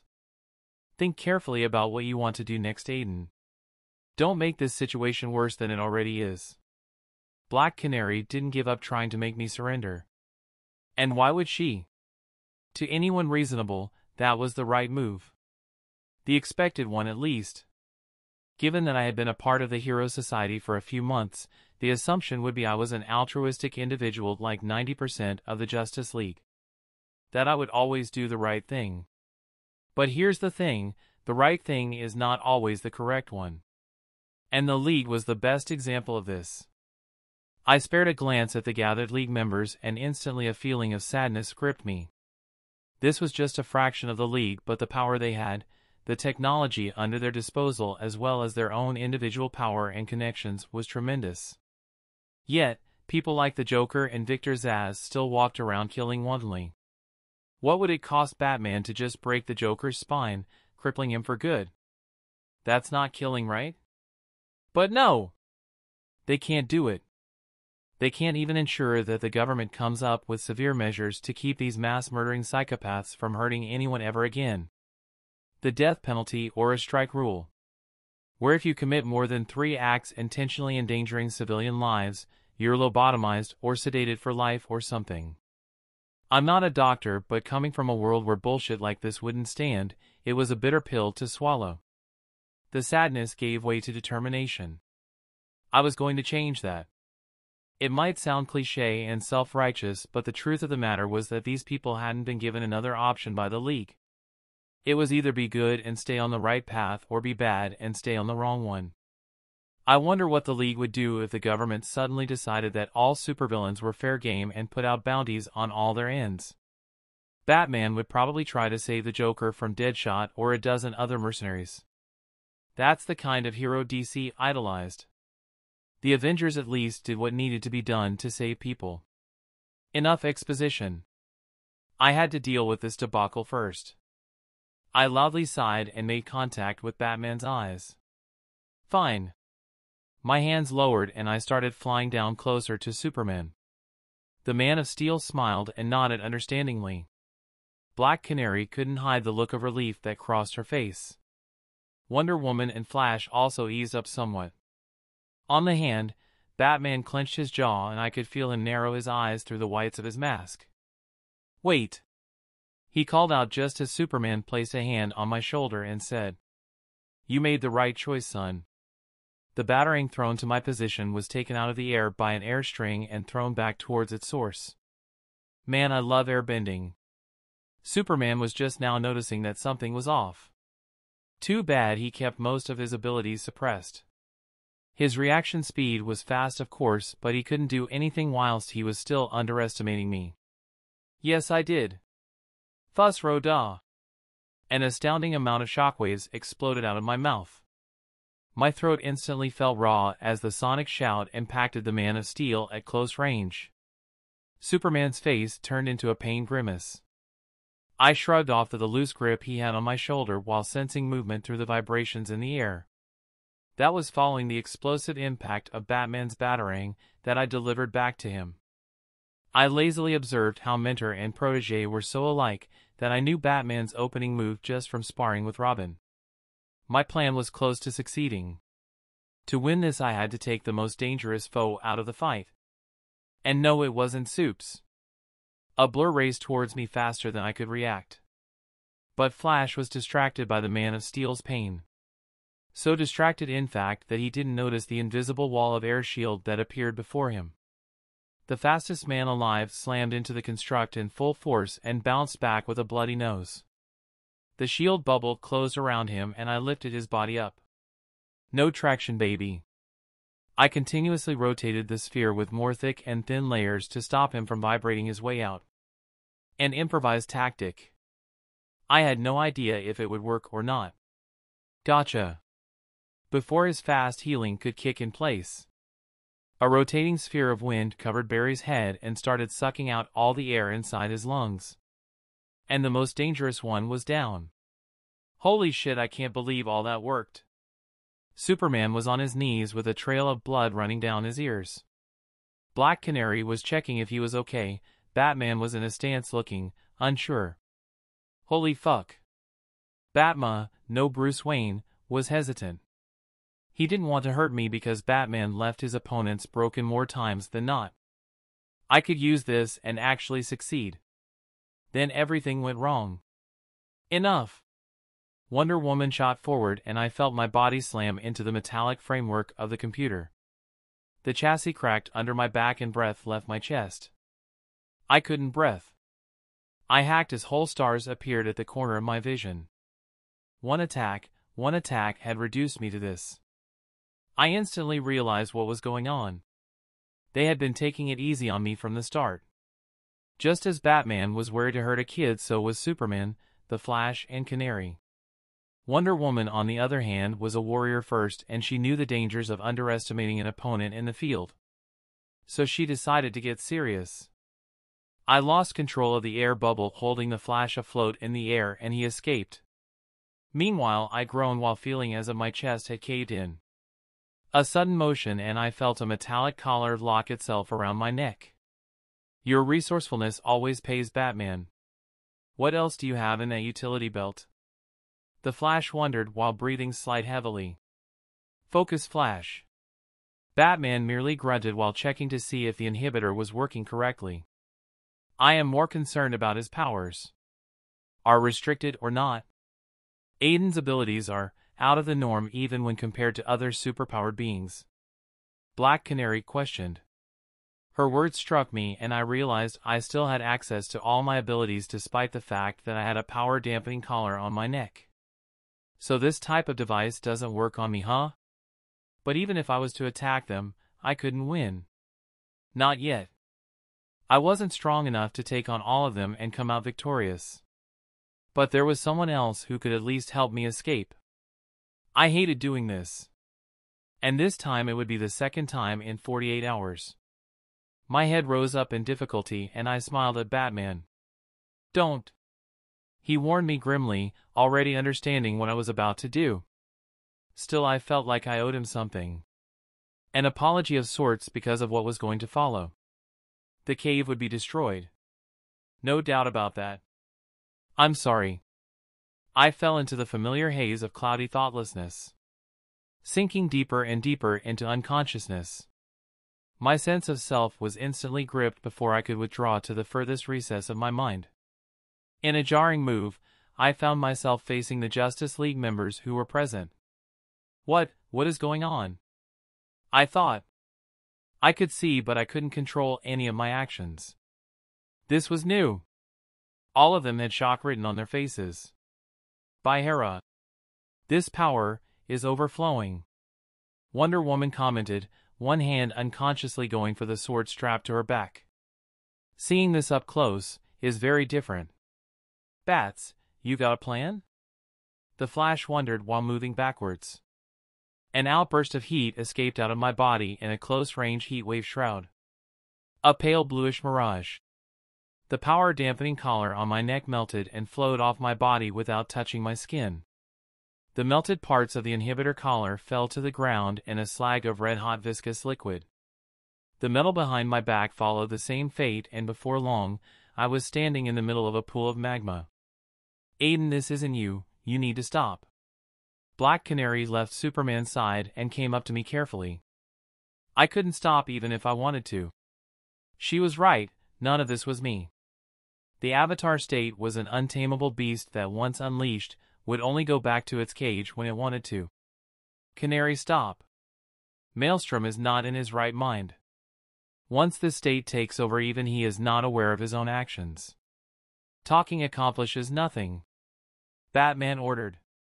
The blonde woman turned to the Dark Knight and asked harshly, "Then what do you propose we do? Take down a kid with lethal measures?" Batman narrowed his gaze. "We don't have a choice." Wonder Woman unstrapped her lasso of truth. Batman is right. She started off, addressing a stubborn Canary. But we can also try something else. The lasso of truth might force the real Aden to awaken. I believe a fight with this other self would be catastrophic to the cave as well as Happy Harbor itself. The Flash sighed while watching the young boy with glowing white eyes watching them intently, studying their every move. The Flash remembered the state Kid Flash and the other members of the team had been in once they'd arrived. Aden had taken them all down. They couldn't underestimate him anymore. He was a genuine threat. I hate to do this, but I agree. This is the only way we can ensure more people don't get hurt. Canary, seeing she was overruled, tightened her hands. A pat on her shoulders made her look back to see Superman's kind and understanding look. The Man of Steel was back in the fight. We'll make sure that Aden gets the help he needs. I promise. Chapter 58, Broken Bonds. General P.O.V. No one moved. Then a loud screech sliced through the air, disorienting Superman, who was still out of it. The sound was as a result of the violent winds that had quickly sprang up near Aden's position. keeping the rest of them back and shrouding him within a pale green ball of wind that concealed what he was doing. The Man of Steel frowned. Batman, tell me you have a plan for this. Distract him enough that we can take him down. The Flash looked at the detective in surprise. Are you telling me you don't have a countermeasure for him like you have for practically everyone else? Shocking! Something is happening inside that bubble of air, Canary commented, prompting Superman to turn on his X-ray vision. He's somehow manipulating the metal to form a suit of armor around his body and a diamond-like crystal material overlaid on his arms and legs. Superman explained. Batman grunted while using the scanning function of his wrist computer to penetrate through the gyrating wind sphere. It's diamond. Maelstrom knows that you're practically invulnerable to everything. So using that information, the solution it has come up with is hitting you harder to find out how far the invulnerability goes. There is also a layer of viscous water in between the armor and his body. An improvised shock absorber, Batman deduced. In line with your previous deductions about this entity possessing some form of artificial intelligence. Still got your touch, Bats. The Flash praised. Let's make sure he doesn't complete what he's doing. Otherwise knocking him out is going to be harder than it needs to be. At the last drop of his words, the Flash sped off towards Aden and started running in circles on the opposite direction of the rotation of the sphere. The aim was to unravel it enough that he could give the rest of the League an opening to attack. A whirlwind of his own making sprang up around the Flash, directly below Maelstrom's air sphere.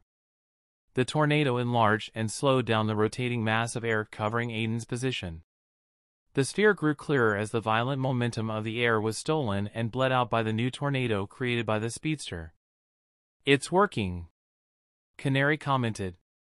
The air bubble finally fluctuated, and taking advantage of that chance, Wonder Woman's lasso swiftly snaked out towards Aden. The Avatar spared a glance at the mystical object incoming, headed towards his torso, and swiped out his left hand. The tornado that had been firmly in the Flash's control broke off and congealed into a mass of a greenish windshield that pushed away the lasso. Wonder Woman spun it around and back in a whip-like motion at their opponent again. But it was too late. The Avatar raised another hand and tightened it into a fist. The massive winds that were now filling the whole cave with a heavy pressure collapsed onto a much smaller and rounder shape, the size of a marble. The Avatar's fingers closed over the compressed wind ball in his palm. Silence dominated for a single second. The only sound that could be heard was of the lasso of truth whistling through the air. The Flash, who had been pushed away after his tornado had been taken over by Aden, stared up at him and his fisted hand. Aden was planning something. All that air pressure compressed into such a small size. That can't be good, the speedster muttered to himself.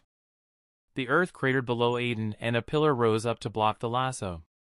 The earthen construct was sliced into two pieces, barely offering resistance, but that brief respite was more than enough for the Avatar to dodge the lasso. Pieces of rocks were left on its wake upon making contact with the wall behind. Batarangs cut through the air, thrown at the Avatar, who glided away from their trajectory. A brief motion from the ladder and rock projectiles from the wreck chamber shot off to meet them in a clash that ensured the rocks won due to their numerous number. The projectiles pelted Batman's position endlessly, making the Dark Knight use a zip line to swing away. Superman came in between the rock bullets and Batman's body, blocking him from being turned into a sieve. The Avatar's face twitched and the right hand came up, covered in a blue crystal that extended from the fingers all the way to the elbow. Crystal projectiles shot out of the palm and slammed onto the Man of Steel's chest. Clark's face changed as he felt pinpricks of pain emanating from the places the crystals landed. He started dodging the attacks while his heart grew a tad bit nervous. He studied his palms and saw scratches cut deep into his skin. Blood started welling up. We have a problem. It seems like the crystals have a touch of magic energy in them. Which means they can hurt you. Batman grunted while picking up a lone crystal shard from the ground and keeping it for analysis. Can you get close enough to distract him? On it, Batsy. The Flash replied, blitzing off. His feet slapped onto the cold hard floor, then up the wall behind the Avatar. The scarlet blur pushed off the wall, aiming himself at Aden, whose attention was on Superman, trying to land a crystal attack on the Man of Steel. The Flash twisted his body and aligned himself to kick Aden out of the air. The Avatar sensed the impeding attack and pulled back the hand that was shooting crystal shards closer to his body. The other hand had not moved once ever since he closed his left palm over the small ball of air.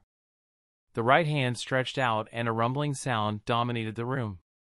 A huge section of the earthen floor broke out from below him and covered his back as a shield against the speedster. The Flash widened his eyes. The boy had a way to detect his surroundings. The speedster vibrated his molecules and phased through the huge rock only to find himself almost impaled by a huge crystal spike growing out of Aden's back. The kid knew about his ability and had even planned out countermeasures efficiently. A huge sonic blast sent pieces of the crystals flying away, saving Barry from getting gutted. But not from being blindsided. A piece of the rock from earlier slammed onto Barry's left side, causing him to fly away with a groan of pain following the crack of the bone on his left arm. Superman flew in close and caught his body before the Scarlet Speedster could slam onto the walls of the room. A shield of air appeared on the Avatar's left flank, shielding him from Canary's sonic scream. The shield rippled at the continued assault, but her attacks couldn't break through. Wonder Woman jumped in next, pulling her hand back in a fist. Another piece of rock came in between them, hiding Aden from her direct sight. Her sword unsheathed and she sliced the huge boulder into two separate pieces.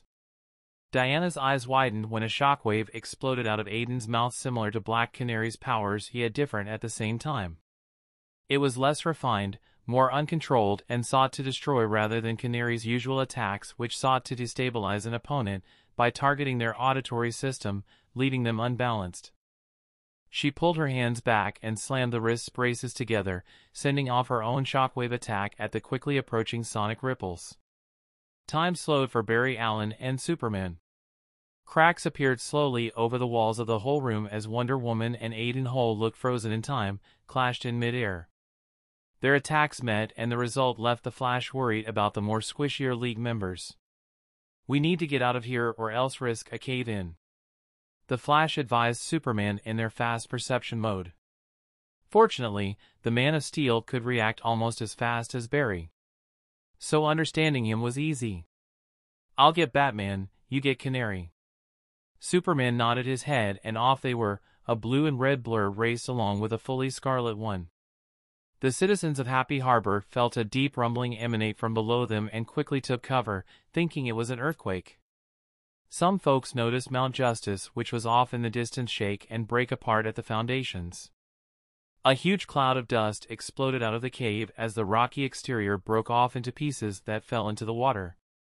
The Flash coughed slightly while rubbing the dust in his eyes. "My God! Mount Justice!"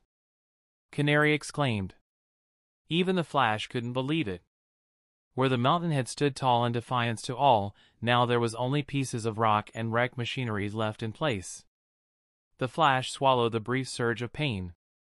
This was their first base. The place where they had created bonds that had seen them through everything. The Flash looked around and saw Superman and Batman near them, no worse for wear. Batman nodded his head at him. The Dark Knight's way of asking if they were all right. The Flash returned the gesture half-heartedly and turned his attention back to the destroyed base. "This fight has gone on for too long. I thought John would come back with reinforcements by now," Flash commented, finding it weird that Batman hadn't asked for some more League intervention. "Maelstrom destroyed the Zeta-2 controls." He grunted. "What? How? When?" Everybody turned to stare at the Dark Knight. Batman narrowed his eyes at the dust-covered direction of the destroyed base. "It was done in a way we wouldn't notice. Subtly. During the time he was attacking Superman with the crystal shards, some of his attacks accidentally seemed to land on the Zeta Tube system controls. I only noticed it when I asked you to keep him busy." Wow. Everyone started thinking of Maelstrom differently. That completely confirms it. Whatever that thing is, it's undeniably intelligent, the Flash stated. "We can't hold back anymore." Superman sighed. Now that the fight is not confined to inside the cave, we might be putting civilian lives at risk. We need to take him down.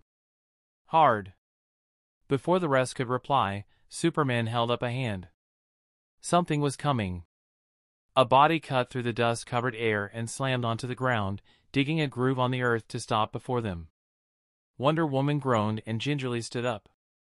His attacks are getting stronger, she told them seriously. The dust cloud cleared up suddenly, and above the scene of destruction, the Avatar was fully revealed. His form was just as Superman had said, covered with metallic pieces on his torso and lower body. The lower portion of the four limbs was covered by a bluish crystal that glowed in the night sky. He looked down at them and for the first time, smiled creepily. The left hand that had been enclosed all this time opened. The marble of compressed air appeared, but this time it was different. A red flame ring had manifested around the ball along with a ring of water, earth, and inside the rotating marble sphere, sparks of electric energy could be seen dancing erratically. What is that? Wonder Woman asked while tightening her grip on her sword. Seems like an amalgamation of all the elements compressed tightly into a very miniature size. An elemental bomb, Superman informed them grimly, after using his supervision. This is what he was planning from the start.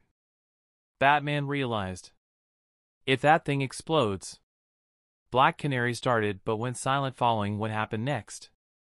As if her words were the trigger, the Avatar dropped the rotating ball. No. Aden, what have you done? Pandemonium followed. Chapter 59, Priority Target. Aden's P.O.V. I could feel every single action my body made, yet, I had no control of it. My face stretched out into a wide, arrogant, and sinister smirk. The grim looks on their faces reflected my turbulent emotions. A foreboding feeling gripped me. The left palm I had tightened into a fist opened and from within, a swirling mass of elemental chaos appeared. Held together solely by my will. Horror bloomed inside me. No, don't drop it here, even the town won't be spared. I instantly realized my biggest blunder so far. Using my negative emotions as the trigger for the Avatar state. It now saw them as more than opponents or obstacles to overcome if I was to gain freedom. They were now enemies. And to the entity, the action to take against an enemy was to eliminate them, no matter the cost, or to deter them from ever taking another harmful action towards me. This was more than just escaping. It was now about proving a point. The elemental bomb dropped from my palm. The control held true until it was near the ground, at which point, the ironclad while holding it together unraveled, and the whole thing exploded. A massive shockwave rippled out, taking apart the wrecked debris of the destroyed base into tiny pieces that pelted the area. Superman and Wonder Woman stood in front of Batman and the others while the Flash ran off to save any civilians near the blast zone. The water was pushed away from the epicenter, turning into a wave that grew larger and larger the further it went. Following the shockwave, a chaotic elemental energy wave burned, froze, shredded and crashed at everything near, leaving behind a huge crater on the ground and bearing down on the Leaguers, manifesting as a blooming dome of white energy. General P.O.V. Superman's hand, placed in front of his face, started burning. He winced in pain, realizing that the energy wave that was growing larger by the minute had the same touch of magic as Maelstrom's attack from before. He had to do something before it was too late. Flying was out of the question because of how close the attack was and the town behind them. He took in a deep breath and released it in a huge blast of chilling wind. Steam rose up from the contact of his ice breath and the energy wave. His body started getting pushed back, the feet digging grooves in the air as his attack did little to stop the incoming attack. His heart started pumping erratically. The palpitations as a result of his worry and fear. Worry that due to their leniency and holding back, the people they were trying to protect would die. But Superman would never back down. No matter what it cost him, he held on, roaring as his eyes lit up and heat beams, chock full of his body's processed solar energy, activated. The heat vision slammed onto the energy wave and fed to it, having the opposite effect of Superman's intentions. Before it could swallow them whole, emerald green light covered the whole thing, halting its progress. Backup had arrived. Hal Jordan and Jon Stewart flew down with their rings stretched out towards the elemental wave of energy. A dome-like green construct was covering the whole thing. Behind them was a construct attached to Stewart's back, a platform carrying the non-flying members of the League. Canary blinked in surprise while massaging her eyes. The screaming wind had died down as the thing Aden had dropped on them was dealt with by the others. She saw Captain Atom fly down towards the construct, and following coordination with the lanterns, the upper portion of the green shield opened up. He directed the energy upwards in a white glowing pillar that illuminated the night sky like the sun. It was beautiful and terrifying. To think that Aden could be capable of something like that. She wasn't doubting his power.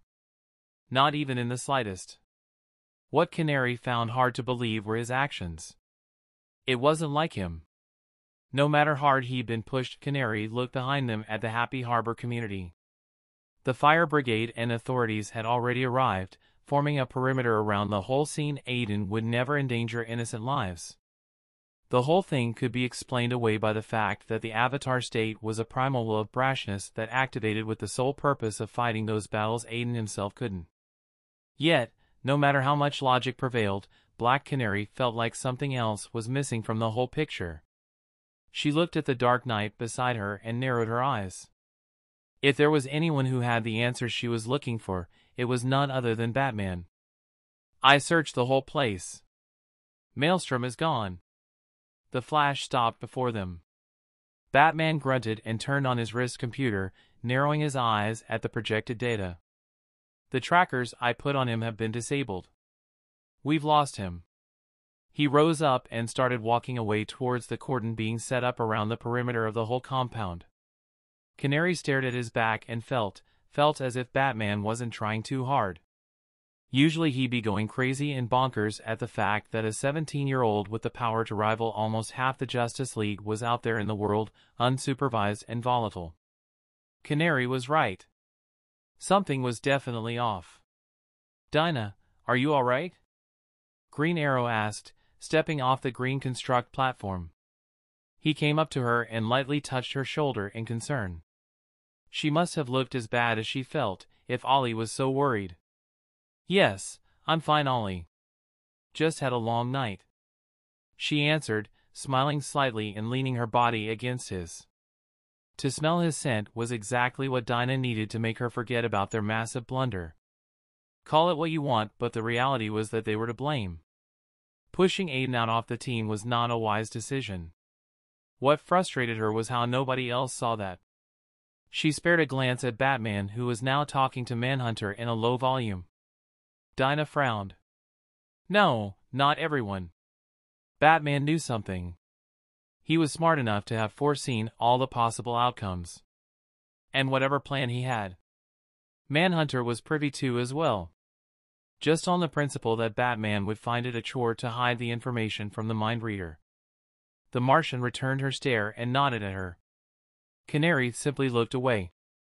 The Robin Hood-themed heroes studied at their surroundings and chuckled without humor, unaware of his lover's conflicting emotions. Yeah, believe me, we all saw it. He replied, referring to the massive upsurge of energy that had dwindled into sparks of falling embers that made the whole sky look. It's beautiful. Green Arrow said softly while hugging her body close to him. Yeah, it is. Black Canary found herself answering. Batman came back and called the rest of the League present to gather before him. As of right now, Maelstrom is a priority 1 target, just next to finding Red Tornado's whereabouts. We will coordinate with League associates and try to pinpoint his location. I don't need to tell you just how dangerous he is. Not just because of his incredible powers, but because of his potential. He's a resourceful and gifted strategist. I can't believe Mount Justice got destroyed, Hal said in a heavy tone. A brief silence dominated among the gathered members. The base had meant a lot to them in the past, and now, all that was left behind was an open space which the water flowed in and occupied. The beach now ended in a cliff that was overlooking the crater caused by Maelstrom's attack. Superman stepped forward and cleared his throat. Canary noted how the palm of his hands was slightly burned and the scratches on his costume. It wasn't common to see the Man of Steel pushed to such a disarrayed state. Canary understood, however, that if there was someone who had had it worse in that fight apart from her, it was Superman. Superman was the beacon of truth, hope, and justice. All that translated to a nice guy who didn't want to hurt anyone. Least of all a kid. He ran a hand through his face and sighed. I'll be frank. We fucked up. Everyone did a collective intake of breath. Clark had cussed. Holy cow. Is this the end of civilization as we know it? The Flash asked. Superman continued without caring for their surprise. We could have handled the Maelstrom situation differently. Voting him out of the team would not have led to this. Him attacking his teammates. Ex-teammates. Green Arrow interrupted. He hadn't hidden how much he disliked Maelstrom. Dinah pulled back from him and looked at him in disbelief. Are you serious right now? Ollie stared at her stubbornly. It's the truth, Dinah. Look around, this is the work of a misguided teenager. Jon Stewart interjected while crossing his hands.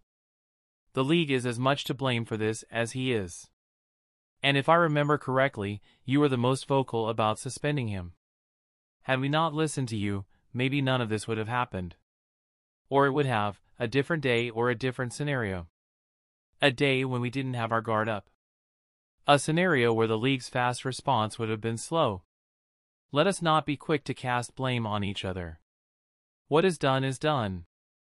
We should now focus on ways we can deal with the situation. Wonder Woman said her piece. Diana is right. Maelstrom is the League's responsibility now. Whatever actions he takes will be as a result of our failures.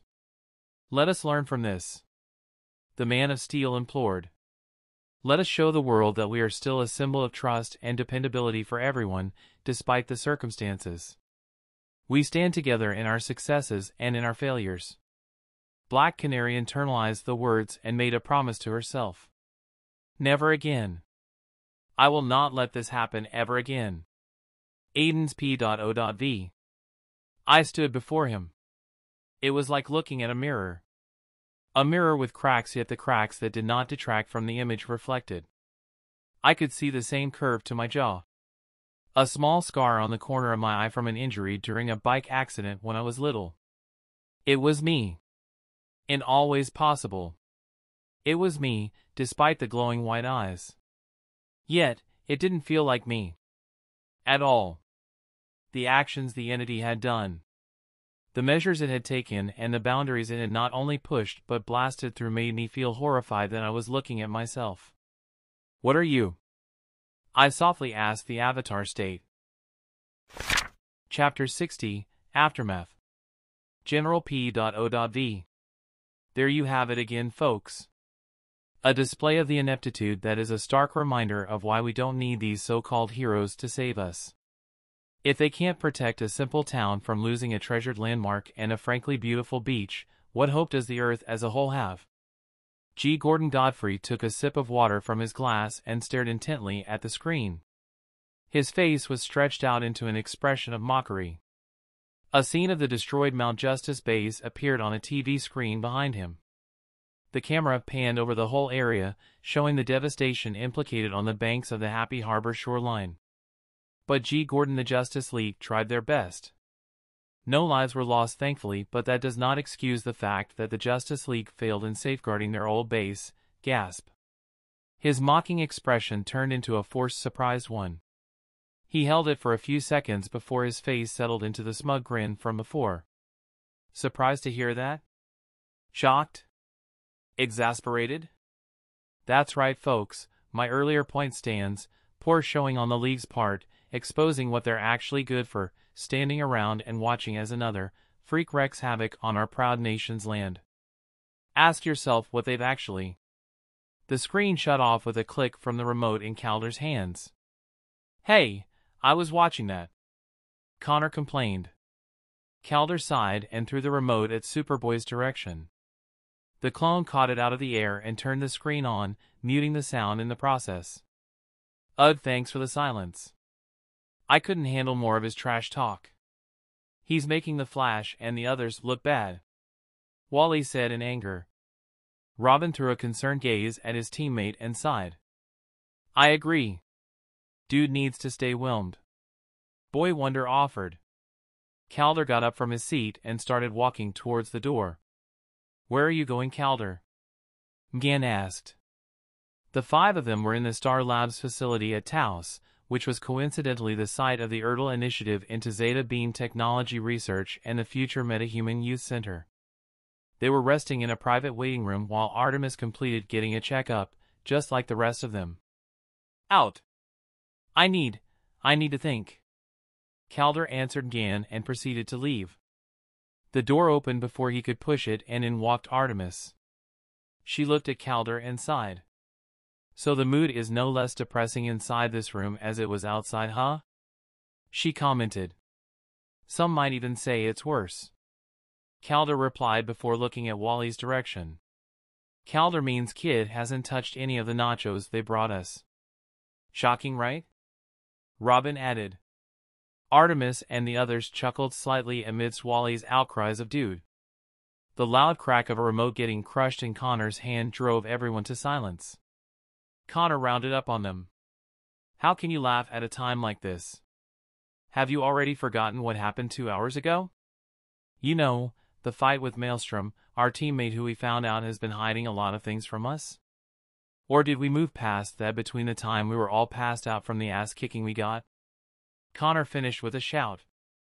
Hey, none of us intended for things to happen the way they did. Artemis shot back while continuing to talk.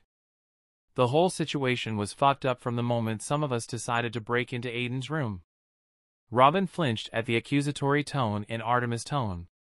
He knew she was talking about him, Calder and Wally. That's so hypocritical, Artemis. You were also there, you followed us in. Wally responded, getting up from his seat. I did, but I never wanted to in the first place. And maybe if we'd approached him in a less hostile way, the fight wouldn't have happened. Artemis replied vehemently. She's right. Mgan sighed, silencing Wally's next words. Beautiful, that's not. Wally begun but trailed off upon Mgan shaking her head. No, Wally, let's face it, she studied everyone's faces, we messed up. Badly. If we'd been more understanding and patient with Aiden's situation. Connor snapped. Fuck that. This is no one's fault other than his. No one told him to do what he did. He betrayed our trust. And we betrayed his in return. Aqualad interjected, interrupting Connor's statement. Calder, you can't be serious right now, he lied to us and destroyed the mountain. Our base. How can you justify trying to let him get away with that? Wally hissed. Out of all of them, he felt the most conflicted about the whole situation. Wally disliked not seeing eye to eye with the others. It was not that he hated Aden. Not really. He just saw him for what he was. No one is trying to justify anything. Gah! All I am saying is that we could have handled it better. Artemis tried to convince the stubborn speedster. I don't see what that would have accomplished. He was already off the team by then. Had we just kept quiet and watched him leave the cave, we would have lost the chance to confront him, letting him get away with the lies. Wally remained insistent. Why couldn't Artemis see his point of view? They were stressing out over someone who had not only betrayed their trust but even attacked them. Wally had woken up with his balls in pain. Aden had hit him while he was down, showing the kind of person he actually was. The speedster and the archer gave each other ugly looks. Artemis tightened her hands into fists while contemplating if she was fast enough to land a blow on the speedster's face. That's enough. Both of you stand down. We are not enemies. Calder came in between them. Artemis, I understand where you're coming from. Truly I do. As the leader, I failed all of you by acting brashly and allowing us to invade the privacy of one of our own. That said, I am glad we did. Artemis and the others looked at him in surprise. Calder's face turned hard. Everyone has secrets. But it's not a secret anymore when it can put the rest of the team at risk. Artemis looked away after Calder's statement. His words were like a gut punch to her. Calder rounded up to Wally. And Wally, while you have a point, you're letting your dislike and suspicion get in the way of what actually matters, getting our friend back. We've fought together, laughed together, and supported each other. That bond cannot be broken that easily. It's clear what we need to do. Wally shook his head. He knew Calder was right, yet he didn't want to admit that he might have let his personal feelings of envy take control, due to how everything came easily to Aden. Aden didn't have problems with his powers like Wally did. Gan and Artemis both liked him, and the dude seemed to have an answer for everything. Wally wasn't dumb, however. He knew that he could make or break the team dynamic.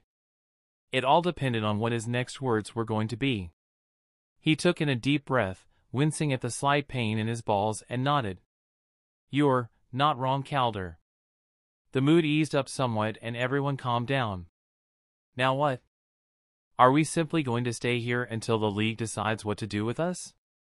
Connor grumbled in annoyance. Calder, on the other hand, turned to look at Boy Wonder, who had been suspiciously silent during the whole conversation. Robin? Boy Wonder looked up from his spare holographic wrist computer, while smirking. While you guys have been in the real-life equivalent of a sappy soap opera, I've been busy. And done.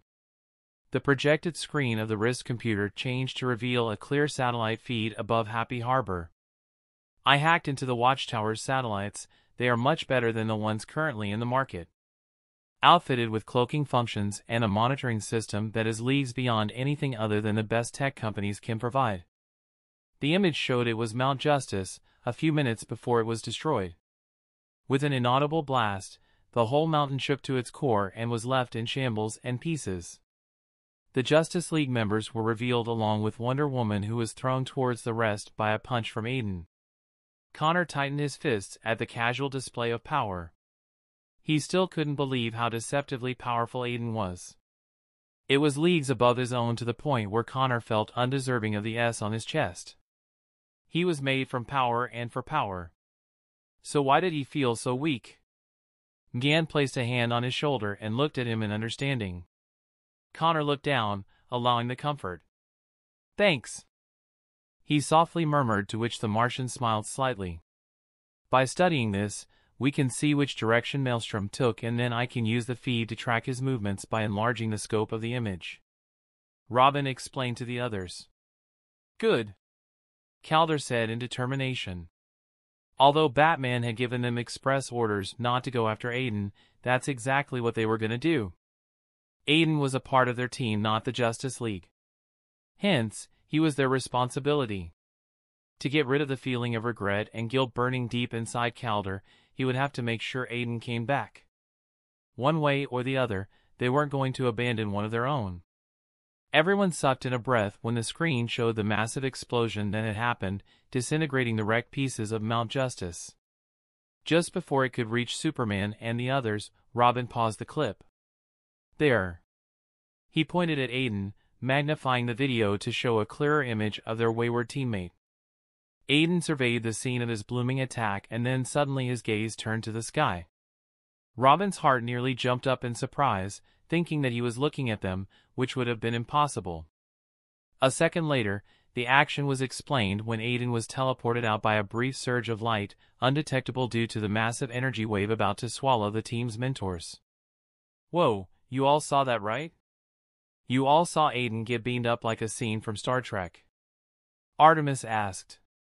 Sue, what does this mean? Was Aden abducted by aliens or something? Wally replied, unsure. Robin ran a hand through his face.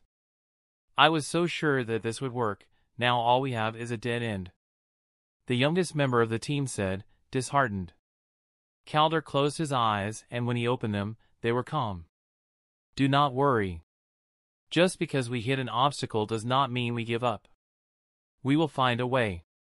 A way to bring Aden back. What Calder didn't tell the others was that he was afraid.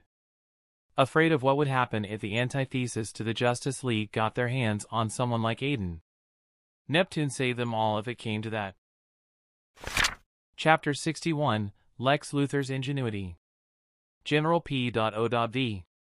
Hats off to you, old friend. Everything has gone on splendidly, just like you said. Vandal Savage inclined his head at the bald-headed man walking beside him. Luthor accepted the compliment graciously while slightly smiling. You give me too much credit, Savage. The chips were already in place, it was a simple matter of being the catalyst they needed to fall. Their feet were quiet on the floor. Both of them walking along the hallway inside the facility, headed to a sublevel that was off-limits to the regular employee. Not that there were normal employees here. The facility was one set underneath the Sahara Desert, and apart from a few important scientists, the upkeep of the place was manned by drones. The security was top-notch. The whole base was powered by alien energy reactors from their outer space connections as the main source of power, paired with LexCorp's own upgraded solar panels for minimal tasks and the maintenance of a cloak around the upper section of the base, whose sole purpose was to hide any activity from the satellites above. The only way to get in and out of the base was through a boom tube, with the scientists hired residing in the premise all year round after Luthor convinced them it was better that way. The pair came upon a huge door and stopped. A light from the security panel scanned Luthor and granted him the access. The door opened with a hiss and they stepped through, arriving inside a chamber that was housing two pods and a middle-aged man going over some files on the computer. Dr. Hines, how are our two subjects? The scientist rounded up at Luthor nervously. Mr. Luthor, you're here. Luthor raised an eyebrow. Come now, Doctor, how many times am I going to tell you to simply call me Lex? The doctor gulped loudly and threw a glance at the man standing beside Luthor. Right, to answer your question, sir, the boy has stabilized, but the girl, despite possessing the same physical parameters as her twin, the residue energy from the father box has rejected her. We are thinking of scrapping her from the project. Savage raised an eyebrow at the doctor's explanation.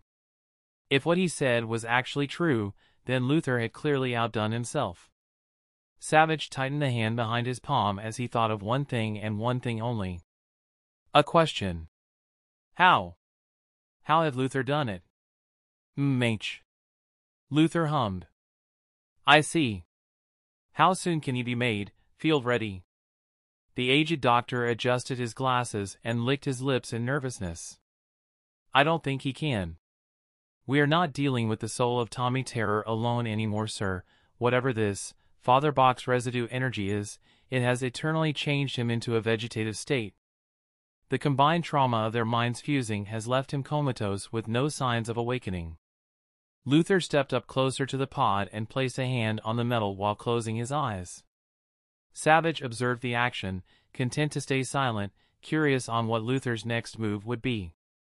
Lex closed his eyes and a few seconds later opened them. He turned to the lead scientist, Dr. Hines, and smiled slightly. Just like Luthor thought, the doctor was wrong. I believe that will be all, Doctor. Could you excuse us for a minute? Dr. Hines thought about refusing but ultimately chose to leave. Something told him he was expendable, no matter the cordiality Luthor treated him with. The door closed behind him, leaving Luthor and Savage alone inside the chamber. Any thoughts of eavesdropping were thrown out of the window when Dr. Hines, upon leaving the room, came upon her. Mercy Graves. Lex Luthor's personal assistant/bodyguard. He thought of telling her off. Saying all the things he couldn't say to Luthor's face. Telling her of how big a mistake Luthor had done. Hines was a scientist. That meant he navigated life through logic and reasoning. Supernatural phenomena were just instances of scientific anomalies that couldn't be explained quickly due to insufficient data. However, that thing inside Tommy Terror. He shuddered. Whatever it was nothing good. It felt inky and malicious. God help them all if Luthor wasn't stopped. Once they were alone, Luthor went towards a button and pressed it. The pod holding Tommy Terror started opening, revealing a shirtless blonde teen who had his eyes closed. Savage cleared his throat slightly. The action made Lex stop and look back at him. "How did you do it, Luther?" Savage inquired. Luther smiled. The action would have sent a chill through anyone's spine due to how sinister it was, but unfortunately or fortunately, he was dealing with Vandal Savage. Savage had simply seen more terrifying things. But he was wary because Luther's smile seemed off-putting and out of character for him. As if he'd already won. The Father Box and I possess a mutual pact of understanding. So when the Maelstrom boy cleansed it, he was merely separating its core, the soul, if you will, from its inner components. Luther turned to Tommy and motioned at him. He was a failsafe in case the heroes, in their infinite wisdom, decided to try and destroy the Father Box, at which point, I could direct it here by using the limited control it granted me over it. Luther explained, adjusting his tie. That explains why you were not at all worried about losing the Father Box. You already had a backup plan just in case. Savage hummed. What would have happened had they decided to secure the Father Box in the Watchtower instead of destroying it? Luther chuckled. Nothing. That was the original plan at first. You see, from inside, we could have remotely used it to access the Justice League's database for information and security measures. Phase 1 would have been a breeze during that time. It would effectively be our very own Trojan horse. Savage smiled slightly. I see you had accounted for almost everything, the older man said. Luther leaned on the table while keeping an eye on Tommy's condition. You are wondering what would have happened if the Justice League would have tasked someone else to study the Father Box. Logic in past actions dictates that they would have gone for Star Labs. The former due to the high level of scientific research and funding it gets, and the latter due to the trust the League puts on them. Being a shareholder, I could extract the Father Box anytime I wanted. Vandal Savage was minutely impressed. Then again, Luther was the most dangerous member of the Light after him. There was a reason he had prevailed in a city with a being possessing the powers of a god. Prevailed and thrived even. Vandal knew that many of the plans they were going to carry out had been streamlined and made more efficient due to Luther's efforts. Savage was eager to see what would next come out of Lex's ingenious mind. With this, I believe we're ready to plead your case to the rest, Savage stated, making Lex frown a little. Oh please, we both know the only problem is going to be Clarion. I am doubtful he can keep his hatred and resentment for the boy in check, enough to bring him into my fold. The others will see the opportunity presented, I am sure. In any case, let's go and get this over with. Savage turned to the side without commenting and inserted his hand in the pocket of his jacket. Withdrawing it, a Father Box was revealed. Instantly the living computer started going haywire. Savage looked at it curiously, then turned his attention to Tommy Terror. It says he's an abomination. Luther smiled and snapped his fingers. A purple aura covered Tommy's body and he snapped his eyes open. The previous blue eyes were now a shade of menacing purple. Well then, he'll fit right in with us, the bald-headed genius replied. A boom tube opened at Savage's behest and they all walked in. The surroundings changed from the drab hallway of the Sahara Cadmus facility into an Asian-themed, classic environment. The buildings had an ancient feel to them, with statues that depicted mythical creatures like dragons and phoenixes dotting the area. A man was seated on a platform constructed to overlook the courtyard. A courtyard that ended on a row of stairs and a bridge that connected the main buildings of the island and the route towards the beach. The man was light-skinned with white hair and dark brown eyes. He was completely bald on the top of his head, and the rest of his hair extended near his shoulders. His white mustache went to his cheeks and under his chin. He rose upon their arrival, cutting his meditation short and bowed slightly. Welcome to Infinity Island, the den of the demon's head and sanctuary of those who have pledged their lives to his cause. Follow me, if you please. With that he turned around and started walking inside the establishment. Time has not been kind to you, Sensei, Savage observed as a way of greeting. Alas, such is the way of the world, immortal. I have no regrets and have accepted my fate, Sensei replied calmly. Luther chose to ignore the conversation as he was focused on another matter. The boy behind him, Tommy Terror, was an opportunity. A chance. Already an idea was blooming inside his mind. The junior team had more times than not been a thorn on their side. Due to their young age and inexperience when compared to their mentors, some of the light underestimated them. They needed to even out the playing field. Luther knew of how to do it. It was simply a matter of convincing the rest of the light to see things his way, and when had he ever failed at that? Chapter 62, New Horizons. General P.O.V. I've called this meeting to order for one sole purpose. Ras Al Ghul, begun. All the members of the Light were in attendance. The Light emphasized an equal partnership steeped in mutual cooperation towards a certain goal. The truth, however, was that there was a clear leader. The round table and unbiased layout of the arrangements was more to spare the self-importance of some of the members, as the group was certainly not lacking in overinflated egos and pride. Despite the neutrality of the seating arrangement, the obvious unofficial leader was Vandal Savage. A perk that came with being the oldest original member. To his right was Lex Luthor, Queen Bee, the Brain, Ras Al Ghul, Ocean Master, and lastly Clarion. Ras Al Ghul swept his gaze over the others and cleared his throat, a grim look on his face. He finally settled on Savage. A complication has risen concerning a deal with a new associate of ours. Galil has disappeared into thin air and another party has taken over his base. The demon's head informed. Savage suddenly looked serious upon the drop of Galil's name. While I admit that that's troubling news and a great blow to our interests, I'm more concerned about this new party. Luther spoke up. We currently don't have any detailed information about them.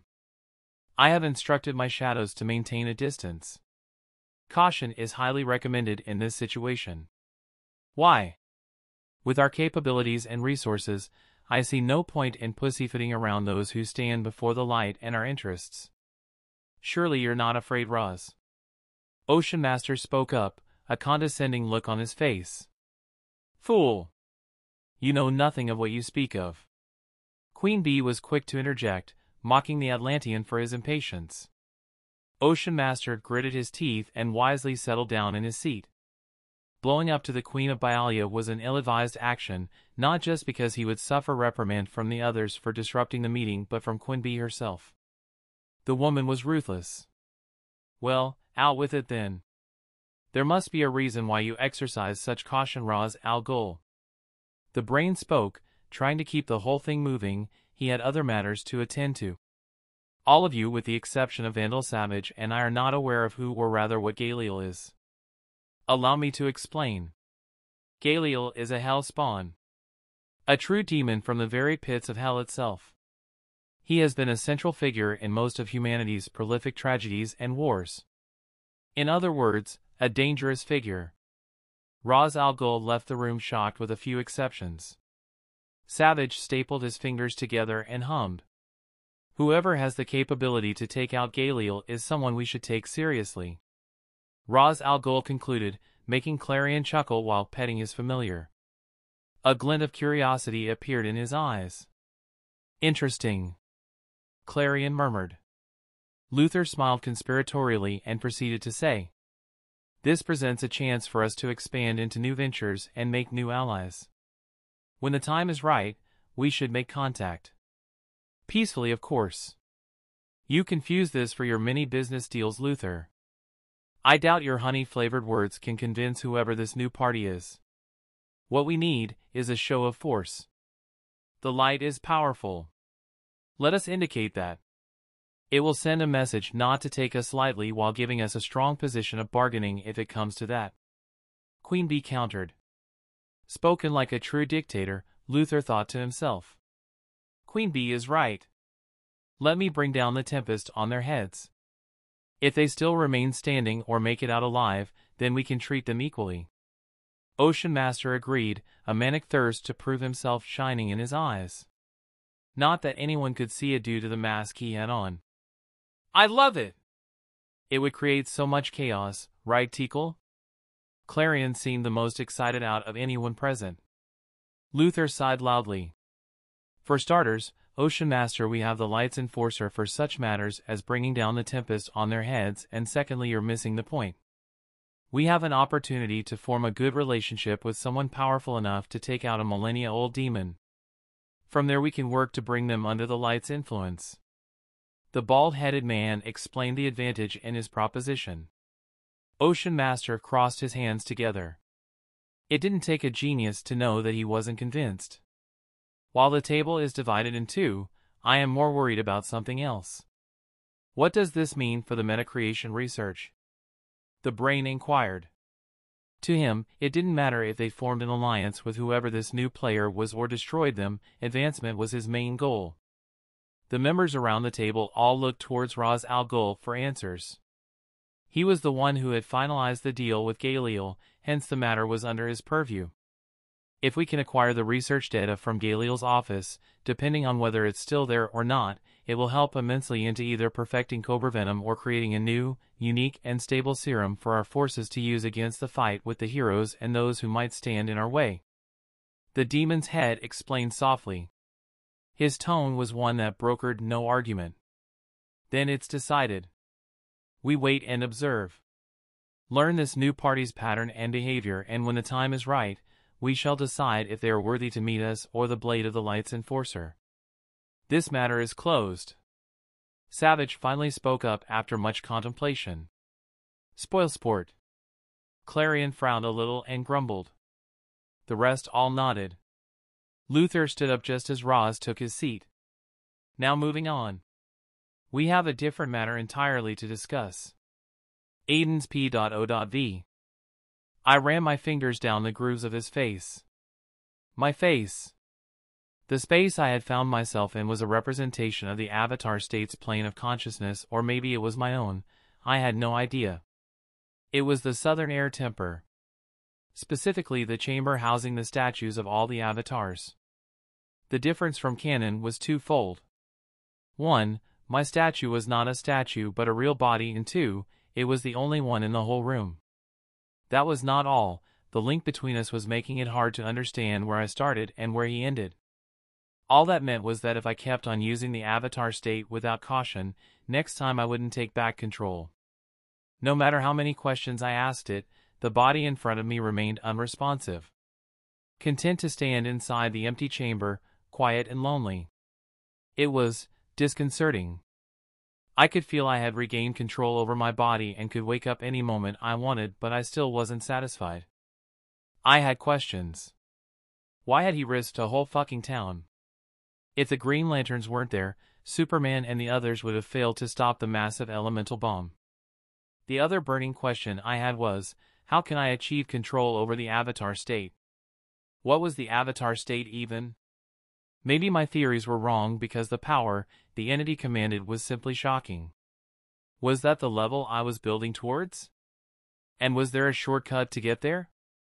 Now that I didn't have the resources and protection of the League, I needed to be strong enough to stand on my own 2 feet. And if I could gain control over the Avatar state, that would make it so much easier. I stared at my carbon copy once more. I had really changed from the Aden of my past world. The muscles, increased height, and the air of danger that surrounded me hit home more than seeing flying men, aliens, and versatile rings that could do anything. I got up after an hour from the meditative position I had taken below the Avatar state and walked up to it. I can't let you out anymore. Not until I gain control of you or all the elements. Whichever comes first. Saying that, I decided to leave. My surroundings had changed when I opened my eyes. Instead of the great chamber in the southern air temple, I found myself in a beach that overlooked a calm ocean. I was lying on the sandy beach wearing my maelstrom suit. Something I didn't remember having on during my fight with the Justice League and the team.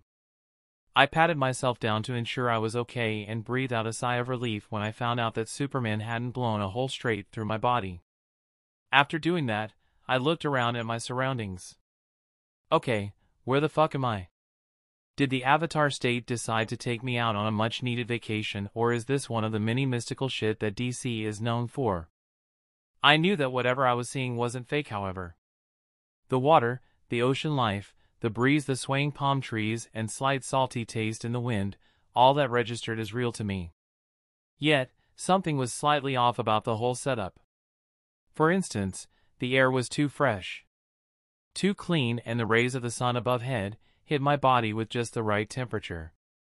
It wasn't as oppressive as you'd expect from a real beach. And if that wasn't a clear indication that I wasn't in Happy Harbor anymore, a tremor/vibration that was barely detectable to my senses ran up my feet from the ground in a rhythmic pulse. It was right at the tip of my tongue. Like I knew exactly where I was, yet my brain refused to accept it due to how illogical the thought was. I controlled the air and flew up to the sky, staring down. An island? I was in an island. No cap. It was like the ones you saw on animation movies. A really clean beach with a beautiful shoreline, palm trees growing near the beach, and behind them a jungle that was filled with lush trees, all leading up to a mountain. Except this island didn't have a mountain. The layout was very similar to everything else I'd listed, however. There was a self-sustaining ecosystem, filled with everything from insects to small animals like squirrels. And right in the middle of the island was an open section. I used my superior eyesight to look further and felt my heart jump in shock. You've got to be kidding me. I'm staring at a lion turtle? Asterisk, you can already guess that the light is soon going to clash against Lucifer. Not even Clarion is aware of the massive mistake they are about to make. But will Lucifer entertain them? Asterisk, where is Aden? Is he in the Avatar world, or what's going on? See you tomorrow. Chapter 63, A World of My Own Making, Part 1. Aden's P.O.V. I wanted nothing more than to explore the lush jungle growing out of the lion turtle's back, but my patience won out. There was something more urgent I needed to take care of. I flew down to the beach and settled into a meditation pose, legs crossed while my hands rested on my knees. I lifted a hand and tapped on the minimized icon of the system at the corner of my eyes. The display enlarged, and instantly, my sight was assaulted with a prompt. Congratulations! You have unlocked a new achievement, striking out. Striking out after trying out the team thing and following a few unpleasant situations, you have finally decided to leave the nest and strike out on your own. Due to that, you have received a new perk, Blank Slate. Blank Slate, your abilities cannot be copied whether through scientific or magical means. Perk list. Adaptable body. Your body is susceptible to different exotic stimuli. As a result, it grows to adapt to different things without any drastic change of form. Chi blocker. Take down your enemies by targeting their chi points. Dragon Fist. Air variation. Combine air bending with chi blocking to send a small shockwave through a target's body, successfully knocking them out. With each unlocked element, variations of the technique can be acquired upon completion of the advancement trial to Grandmaster level. Blank Slate. Your abilities cannot be copied or stolen, whether through scientific or magical means. The new perk Blank Slate was a breath of fresh air. As I got stronger, there would no doubt be people like Lex Luthor who would try to copy my abilities or clone me. This perk would also allow me to deal with supervillains like Parasite who couldn't steal my abilities anymore. I swiped away that window and looked at the training points I'd accumulated so far. Interestingly, the points had increased. A lot. Training points 25. A smile appeared on my face. With this, I wouldn't need to simply go through the stances and forms of firebending. I could now spar against a firebending opponent and acquire experience along with perfecting my bending. To do that efficiently, I decided I wouldn't use air bending until I mastered firebending to the expert level. That way I didn't fall back to air bending as often, giving me enough familiarity with fire. Plus, I have to admit, fire was my favorite bending. There was just something fucking cool about blasting shit up. I wasn't a pyromaniac by any means, but damn, if I didn't want to explode Clarion apart. In fact, knowing Clarion, that would happen sooner rather than later. Call it a gut feeling, but just because I left the team, didn't mean that it was the end of my feud with the light. Taking into account the other thing, it was a definite that I was going to interact with them more than I was comfortable with. I clicked on the Training Points tab and a new window popped up in my vision. It was a list of characters' names made up of notable airbenders from regular practitioners to grandmasters like Aang, Tenzin, and Zahir. There was a section depicting a list of firebender characters, but this one was incredibly sparse. The only notable name I saw was Firebender Soldier, which was 50 points. The rest were grayed out, and I wouldn't waste my points on a firebending beginner. They basically had the same starting line as I, hence I would probably learn nothing from them. Maybe for mob training, I could use them en masse. The prices set to buy each character was different. For beginner benders, it was 25 points, for experts it was 50 points, masters was 100 points, and grandmasters, the highest level, was a whooping 200 points per character. The points I had were only enough to get a trainee bender. I sighed and closed down the window. I ran a hand across my face in frustration. Seems like getting these points is not going to be easy. We all have to start from somewhere, I told myself while getting up. I would hold on to my points for the time being and try to follow the basic firebending stances and forms I got once I had unlocked the element. Sparring with a beginner was useless, and to get an expert I needed 50 points. The way to get the training points was through doing missions, however. How would that translate into real life though? I mean, I had left the team and struck out on my own, so to speak. Would I get the training points based on missions I would give myself or missions that I would get from others? Lucifer probably had a lot of things he needed me to help him out with. Would that count as a mission? On the flip side, I realized the word mission was used very lightly here. The training points had jumped from 5 to 25, an increase of 20 points after my battle with the team and the Justice League. That wasn't a mission I'd been issued with. So maybe it meant I could get the points simply by being proactive in the use of my powers. Though it had to be a combat setting, and not a spar, I doubt the avatar system would allow that loophole. If my theories were correct, getting the points would not be as hard a task as I'd initially imagined. I looked at the points flashing at the corner of my eyes and smiled. Just you wait. For the time being though, it was time to explore and hopefully get something to eat. The avatar state always left me feeling drained. Maybe it was from the strain my body was under, bending all those elements and their sub-skills at the same time, but I needed to feed and sleep. The sleep thing could be delayed until I knew where I was though. Flying was too eye-catching, so I decided to use the trees, jumping from one to the other like a ninja. Plus, the self-restrictions on the flying thing was also to make sure I stuck with the rule I had made for myself. No use of airbending unless it was an emergency. Despite that, the air itself helped me slow my descent onto a branch, as well as keep my movement silent, even without my urging. Perks of being a grandmaster, baby. The island was actually deceptively huge. From a bird's eye view, it looked no bigger than 2 soccer fields. But walking on the ground, or in my case, leaping from one tree to the other, I realized just how large the damn thing actually was. To get to the center of the island, which was where I was going, was taking longer than I thought it would. Wow, the humans from the Avatar world were fucking bold for hunting this thing to near extinction. Then again, it's a fine line between courage and stupidity, so who knows? I delayed mostly to see if I could come across something to eat in the way of fruits. My efforts were eventually rewarded when I saw a purple mango-like fruit on the tree to my left in front of me. I took a leap and landed on its branch. My hand reached out, plucked the strange fruit and studied it.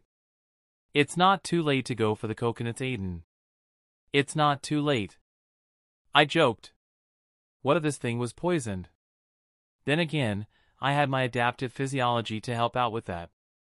As long as the poison wasn't too strong, I should adapt to it. Too strong and we would have a problem. I really needed to find a way to increase the strength of adaptive physiology, or maybe even get regeneration as a perk. I do remember healing after being shot on the chest 2 times. Maybe I should look into that and figure out how it had happened. Did the Avatar have a high proficiency in water healing, or was it something else? And the list of shit I need to do continues to grow longer and longer. I sighed while turning the fruit in my hands. I shrugged and decided to take the plunge. Biting into the fruit, my face lit up at the unexpected sweet flavor. It was a combination of the slight tanginess of grapes and the tasty quenching juiciness of mangoes. A mangrape? No, that sounds wrong. A grapango? Mamp? Sounds like a disease. Grango? I guess Grango is fine. Man, I suck at naming things. This was interesting. A fruit that was a fusion of two. Exactly in line with the animals in the world of Avatar. A perfect example would be the island I was standing on. A lion turtle had the claws and teeth of a lion but the body structure of a turtle, hence a lion turtle. Zoologists would go crazy for this island. I imagine it would be interesting for them to track the evolution process of the different animals here. Which increased my curiosity as to where I actually was. Was I an avatar? I plucked another Grango and ate it, letting the purple juices flow down my throat and easing my thirst. I still needed water, but this was a great substitute for it. At least for the time being. Mgan would go crazy for this, trying to find ways she could use the fruit to bake something. And Connor. I paused in my eating and sighed. I had been avoiding thinking about the team. The betrayal was still fresh in my mind. The worst part was that I missed some of them except Wally and Robin. Fuck those two little shits. Seeing a pattern there? One of them was a self-righteous piece of shit who hated me because I was the object of his jealousy. The other was nosy and curious, playing detective not because he wanted answers but because he wanted to copy his mentor. The other ones I was mostly angry at and hurt. I still couldn't believe that they had all been a part of it. Even Artemis. I closed my eyes and took a deep breath. There was nothing I could do now except move forward. It was time to come to terms with the fact that the team and I were done. Even if things worked out in the future, I was not going back. It was time to start changing the world, just like I'd said I would. After eating my fill of Grango, I went back to leaping from one branch to the other, headed to the middle of the island. Chapter 64, A World of My Own Making Final Part. Aden's P.O.V. Finally. I thought, coming up on the center section of the island. There was an open space that looked like flattened ground, brown and made of earth. However, I knew I couldn't bend it even if I had the earth element unlocked. The interesting thing about the empty space was the inscriptions carved onto its surface. The elements were depicted following a cycle and in the middle of them was an infinity sign. I frowned while flying down slowly. That infinity sign wasn't canon. From what I knew, there were only 4 true elements and 1 source element. I call it source because it was through it one could take away someone's bending or restore it. The lion turtles could even grant it, though I wasn't sure if any of the avatars could. From what I knew, neither Aang nor Korra, the only 2 known avatars who could use this bending, could grant bending to a non-bender. I was of course talking about energy bending.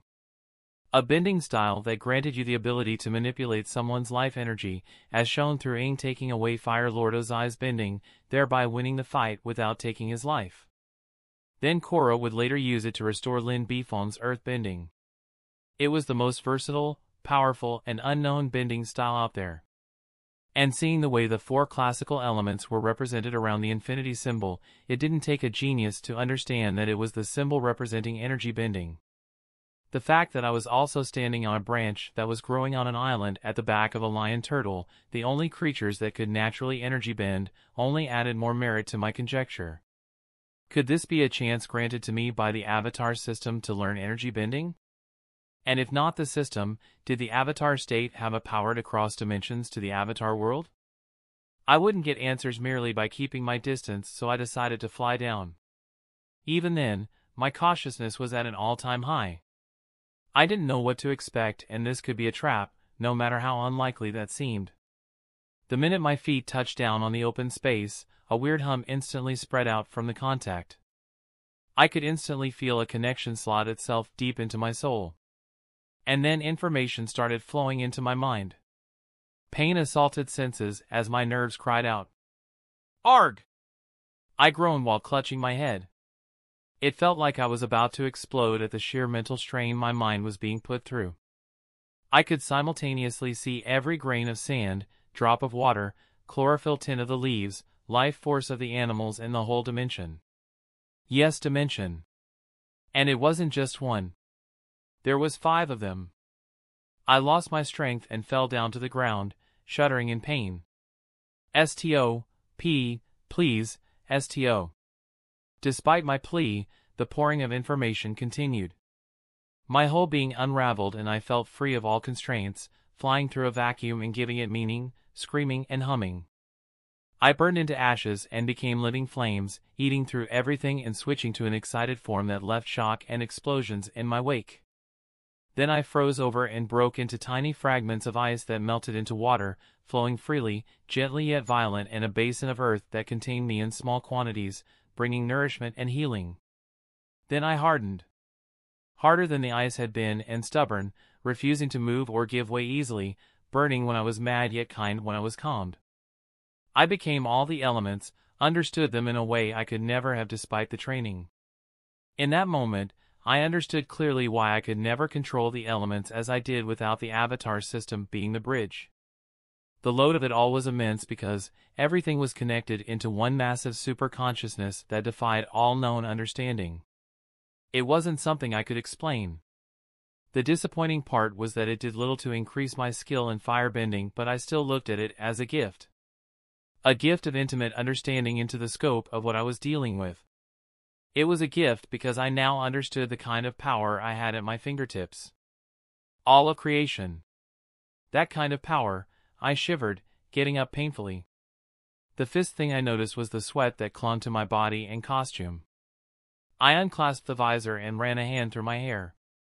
The taper fade would have to go. New beginnings and all that. But that's besides the point. I was in shock. I now knew where I was, and it was both surprising and, no, that's about it. It was very, very surprising and unexpected. The icon of the minimized screen flashed golden, meaning I had a notification. I enlarged it, curious about what it was. Congratulations! Yet again you have attained another achievement. How cool is that? How rad! How positively beaming you must be. Seems like someone is finally taking his job seriously.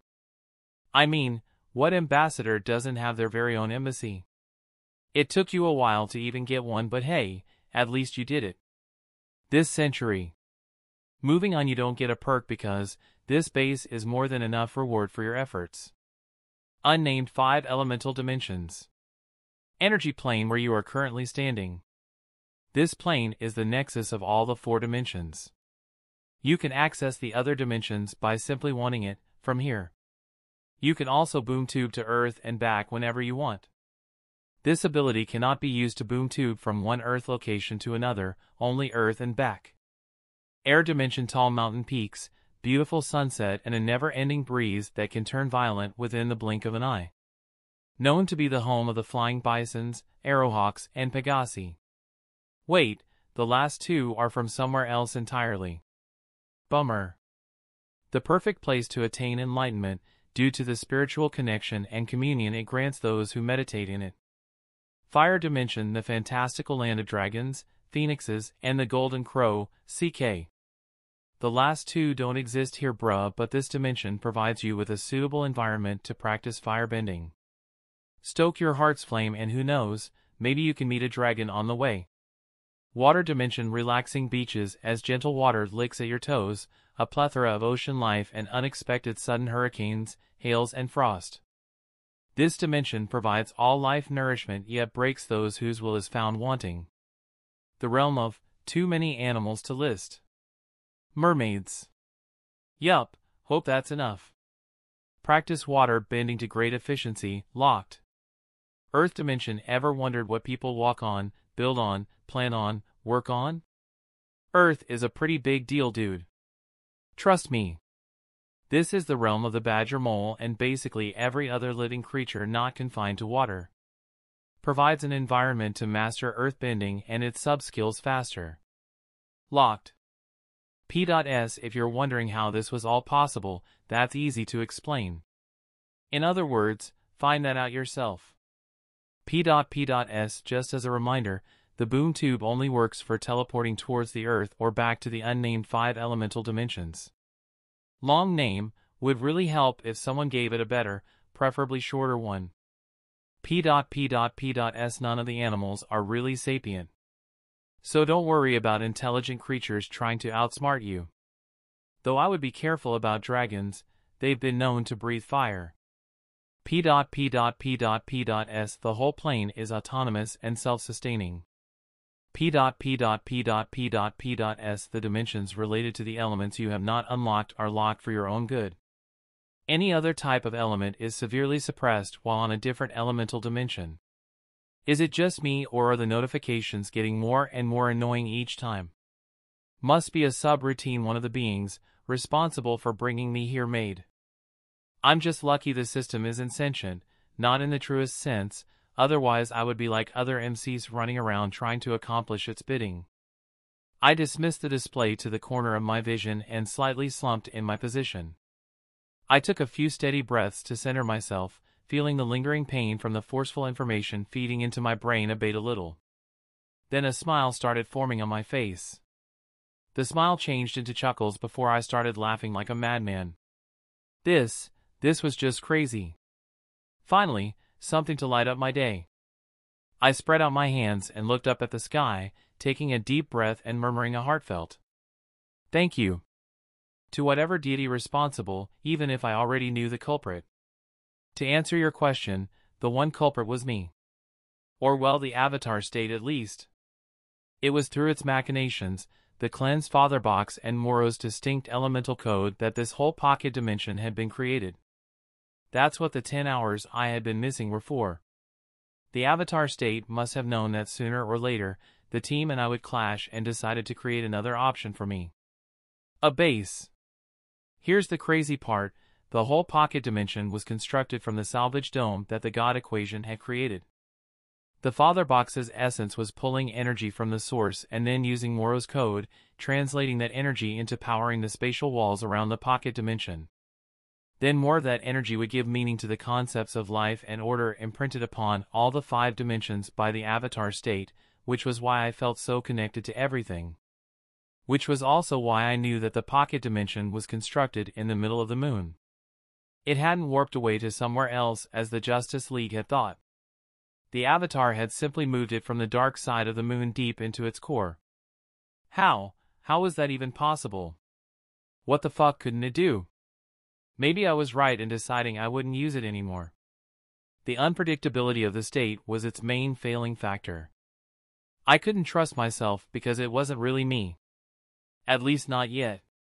So I was keeping it under lock and key until I could get a handle on it. I looked around in excitement.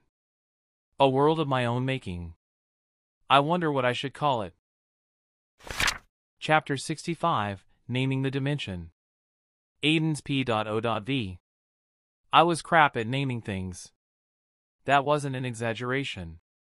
Despite my dad thinking about getting a dog, what convinced him not to was the frankly atrocious names I gave him. Fluffy Killer doesn't exactly roll of the tongue. And Mr. Tyson sounded like plagiarism at best, kinda. You know, like those parents who name their kids after famous people like Barack Obama. Which isn't a crime, but no. Basically, I didn't have that gift. So, faced with an amazing dimension full of limitless possibilities, I chose to keep it simple and straight to the point instead of complicating shit. An attempt to respect it.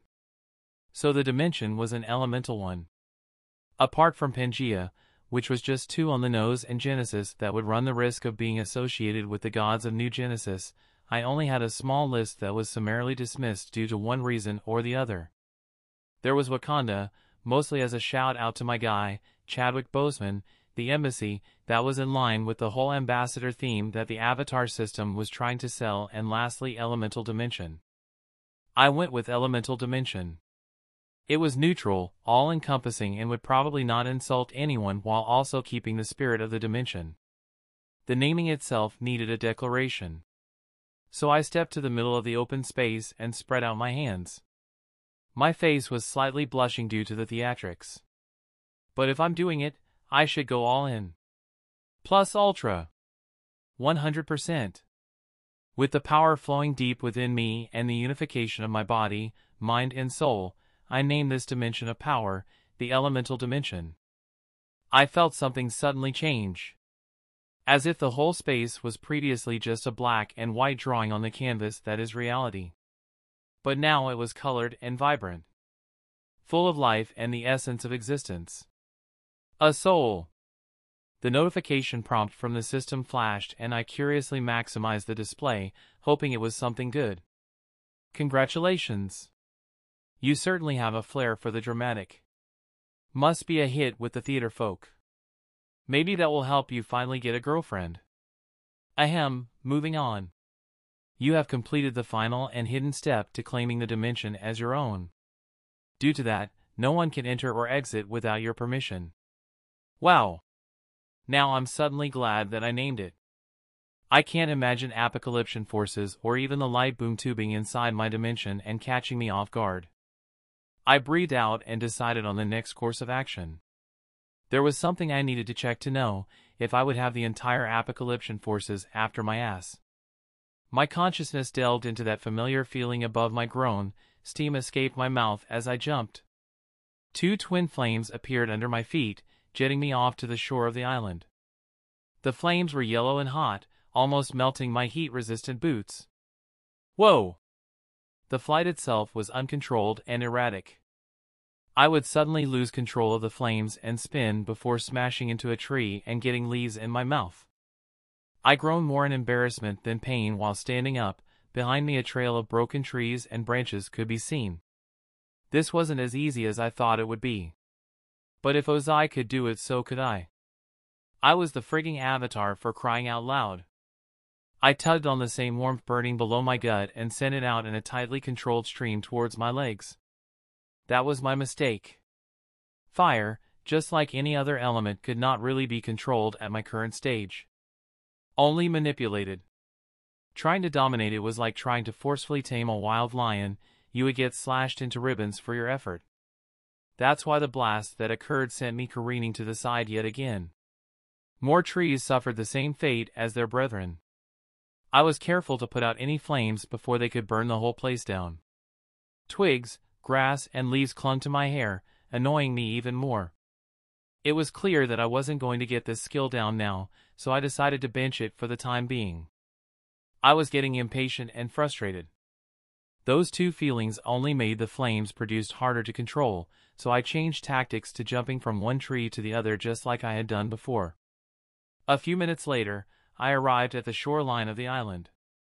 I didn't waste a single second and plunged into its salty depths, while holding my breath. I could go for 5 minutes without air, a skill that was easy to improve due to my increased lung capacity through practicing my sonic abilities and my physical parameters. I swam down quickly, following the length of the island bedrock. A few hundred meters down, I came upon a massive humongous head.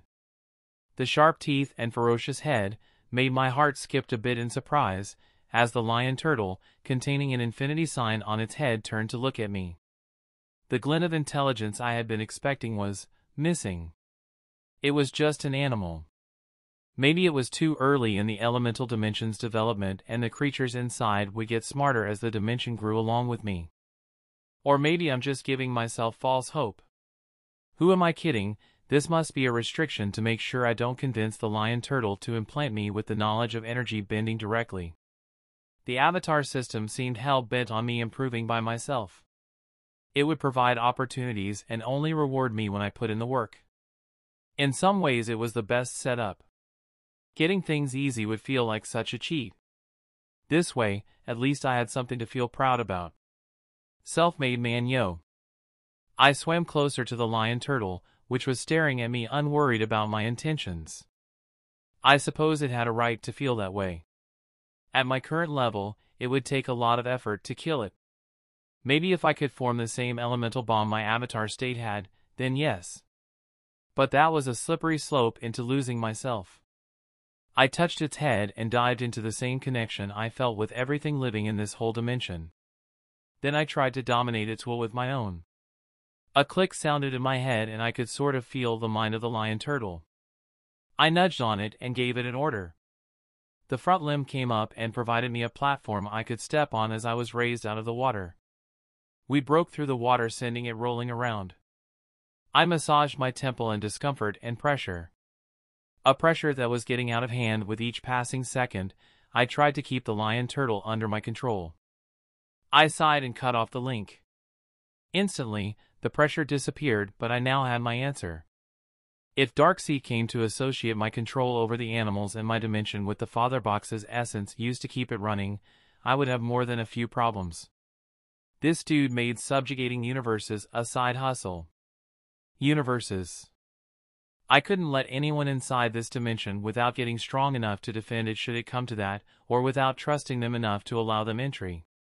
And so the fucking list of things to do continues to grow larger. The answer to all my troubles seemed to be more power. It would pay to be careful not to lose myself in search of it. With that done, I decided to check out the dimensions I had unlocked. The first one up was of course the air dimension. I closed my eyes and wished to portal there. A yellow boom tube portal appeared before me and I jumped in after waving bye to the lion turtle. Not that it could understand me. The very first thing I noticed was how calming everything felt. I was standing on a cliff. Below me were gently floating clouds, carried around by the breeze. Peaks of snow-covered mountains and rocky outcrops spread out as far as the eye could see. I could tell that this was what the dimension was made up of. Thousands upon thousands of highlands that had caves where flying bisons and other air elemental creatures lived in.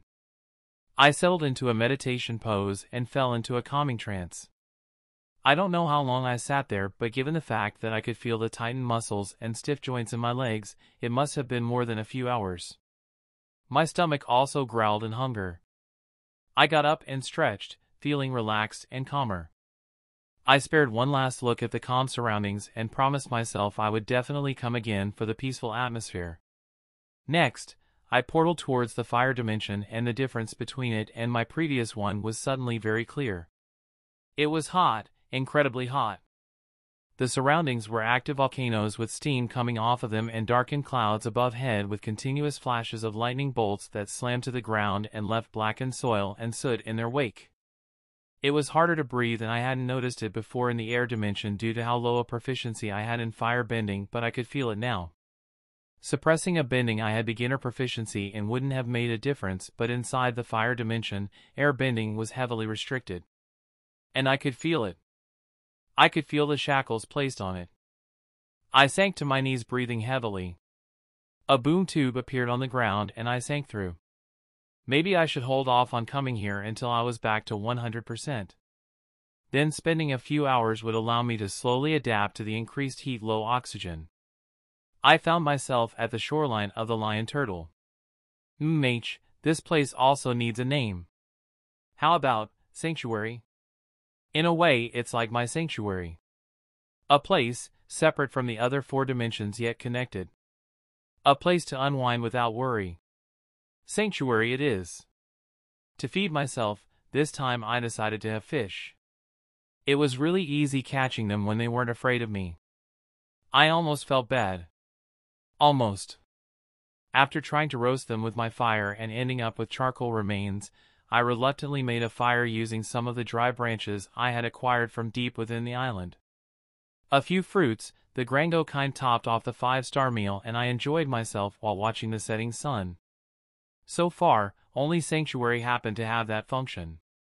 The air and fire dimensions had been bright throughout with no discernible source, so I'm thinking that would be the same with the other 2 as well.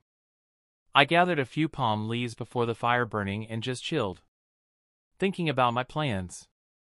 Tomorrow, I would be going back to Earth.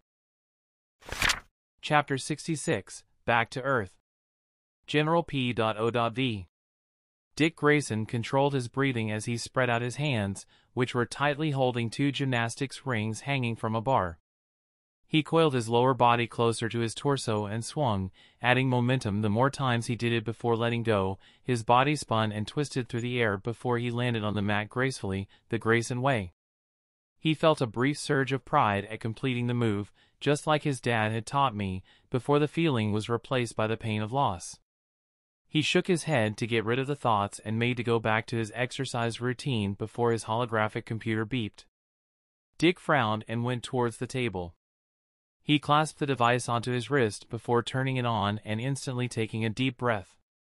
The tracking chip he had discreetly placed in the small bag containing the diamonds that they'd found in Aden's position was active again. What made Robin frown was just how close it was. It was atop the building that had the bat signal, the roof of the headquarters of Gotham City Police Department. Which meant Aden knew he had placed a tracking device on him and wanted to talk to him. Seems like Dick would finally get the answers he was looking for. It was really fortunate that Batman was with the League trying to find whereabouts on Maelstrom and Red Tornado, so no one would interrupt Robin. It was time for his patrol anyway. Aden's P.O.V. Gotham. Man, this place is dreary. My impression of the city under the vigilant purview of the Dark Knight was not a good one. The supervillains, Batman's rogue gallery in other words, was just one part of what was wrong with this place. Smog from the nearby industries that covered the light of stars from shining through, old buildings that looked as if soot was painted on the walls, and the nervous and suspicious vibe that clung to everyone in a miasma that screamed hostility just added to the overall grim picture. And the gangs. Can't forget those lowlifes. There was no doubt about it. This fucking place was cursed. And I hated every minute I was forced to be there. At least I knew where I would start my mission. Gah, that makes me sound like a fanatic psycho. But really, Batman was trying to treat a disease by easing the symptoms instead of finding a permanent cure. He was only delaying the inevitable, a bitter and resentful end when he looked back at his superhero career and saw that he'd made practically no difference. That was the flip side to his tenacious stubbornness. Batman was a man who had an almost unshakable will. Even when abandoned by everyone else, his dedication to the mission was frankly awe-inspiring. His refusal to kill because he feared compromising his ideals and principles was the trade-off. It was therefore frankly funny how he more than often compromised those ideals by using his enemy's way of doing things to take them down. If you ask me, it was arrogance and pride. The way he was afraid of going off the deep end because he was terrified he wouldn't stop, showed how much confidence he had in himself that none of the others, not even Supes or Wonder Woman, would stop him. Then again, knowing the former, maybe he was right. Superman was a big softy after all. Cough injustice, cough. I turned my attention from my musings when someone used a zip line and landed before me. The familiar form of Boy Wonder appeared. We stared at each other in silence before I cocked my head to the side in a small smile. You know, I've always wondered something. Why is it that Batman's costume is all gray and black, perfect for blending into the surroundings, while your costume has never screamed stealth? It's almost as if he wants you to look like a walking target. I asked. Boy Wonder's eyes narrowed beneath his mask. You don't know what you're talking about. And I'm not here for idle chit-chat. He crossed his hands, trying and miserably failing to look intimidating. Maybe if it was the Dick from 5 years from now, I would be suitably afraid, but as he currently was? I swallowed a snicker. It was really hard to do so. Then what are you here for? I wondered out loud. Answers. He replied without pause and then went on to say. But I could ask you the same. You clearly knew I had put a tracker on you, so why show up here of all places, when you definitely know the League is after you? That I would be after you. Doesn't seem too smart of you. I barked out a laugh at his words. Ironic, Robin. Seeing as you came to apprehend me yourself. Are you sure you have the skill to take me in? Did you forget what happened last time? The smart thing to do would have been to bring the team along. I stepped up closer to him while still smiling. Wouldn't have made a difference either way, but the effort would have been appreciated. Showing up to face me alone seems brash, like something kid would do. How is he, by the way, still limping from when I crushed his balls? My tone was full of mockery as I addressed him. Robin took a step back while settling into a ready stance. He looked unsure and confused. You don't even sound remorseful. How can you be so nonchalant about this, Aden? You fucking betrayed us all, man. He finally raised his voice, losing control over his emotions. Betrayed them? Did he forget who started it in the first place? Trust me, I am very challenged about this. I am so challenged about the fact that you decided to take it upon yourselves to invade my privacy. So kettle say hi to pot. The grinding of his teeth reached me. The fact that he had the nerve to get mad at me despite what they themselves had done was annoying. That's when I realized he wasn't here to make amends or ask me to come back to the team. Boy Wonder was here to punish me. To let out steam while simultaneously taking me down to soothe his wounded pride. I closed my eyes and sighed. I really have lost them. I don't think any of us can come back from this. I had harbored a smidgen of hope that we could work through our differences, no matter how unlikely they seemed. The truth is, I had been lonely before joining the team, and although fitting in had been a challenge, I had still looked at them as comrades. I had exercised patience and understanding. I had even bowed down my head during the Red Arrow situation, taking the high road and trying to be mature. But that relationship that had forced me to compromise so much of myself, had been toxic. To hell with making amends. My statement calling Dick out on his betrayal bullshit seemed to have thrown him off even more. So I capitalized on that, pettily. What's wrong, Dick? You don't look too traught or whelmed or aster. You can't take it, can you? The fact that you stand there judging me and my actions that were a result of your own move against me. Boy Wonder instantly stiffened in shock. He tried to hide it, but the smile on my face showed him just how confident I was about knowing who he really was. How do you know that name? How do you know my secret identity? He reached a hand into his utility belt and palmed his batarangs threateningly. I raised an eyebrow. You think the glasses you wear can hide your identity if someone actually wanted to find it out? My words set him off. 2 batarangs shot out of his hands and stopped in midair, their momentum instantly bled out of them by my airbending. Yes, I know I said I wouldn't use it, but you have to understand, he had arrived. The person I was actually here for. My control extended and a bubble of air appeared around Robin's head, suffocating him. He tried his best to escape my hold, looking at me, eyes full of rage and fear, before he slumped in the air, unconscious. That would give me a few minutes to talk to him. The darkness on the wall shifted and the Dark Knight appeared, looking serious just like he always was. I whistled. Wow, Batman, that was cold of you. You just stood there and watched me suffocate your protege. The Dark Knight gave the impression of narrowing his eyes. It didn't take an empath like Raven for me to know that Batman was ticked off by my words. I knew you wouldn't have heard him. That's not you. He responded confidently. Thanks for the vote of confidence on my character, Batsy, but despite that, what if I would have? I shot back. The glare intensified and an aura of violence started emanating from him. You would hunt me down to the ends of the earth, capture me and throw me to Bel Reve, where I would escape and we would begin our very own dance. I concluded for him, based on his sudden mood change.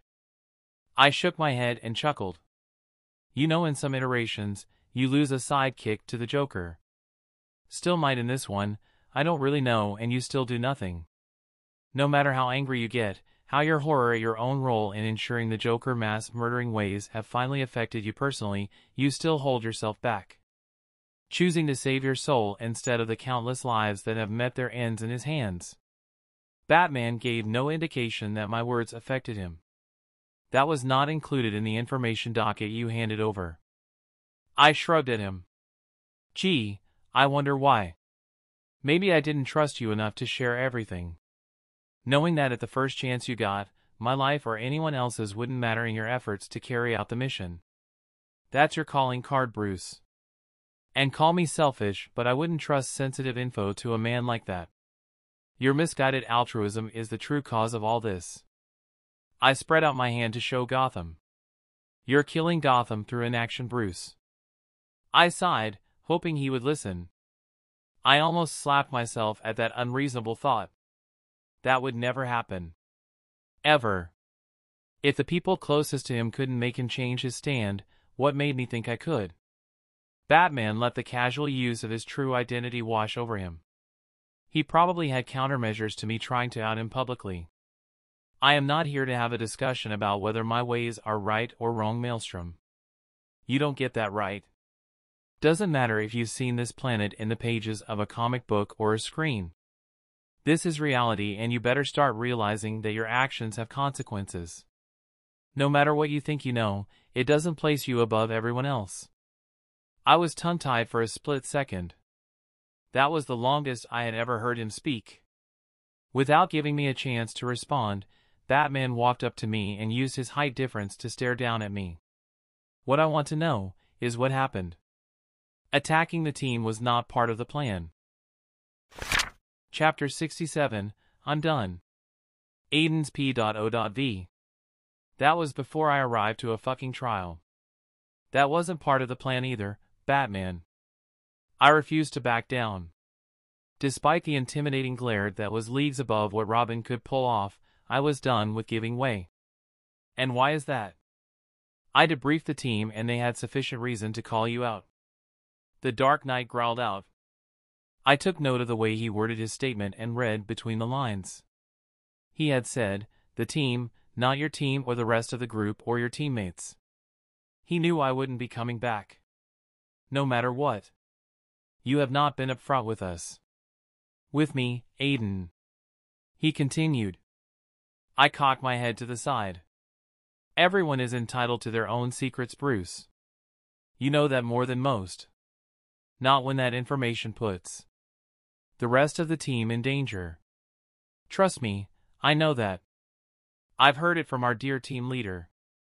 Anyone else would have been shaking in their boots at interrupting the Dark Knight, but after the adrenaline-fueled close shaves and the eventful few days, fear was far from my mind. Having the patience of the gods, Batman simply let the interruption wash over him with no reaction. You almost compromised the mission.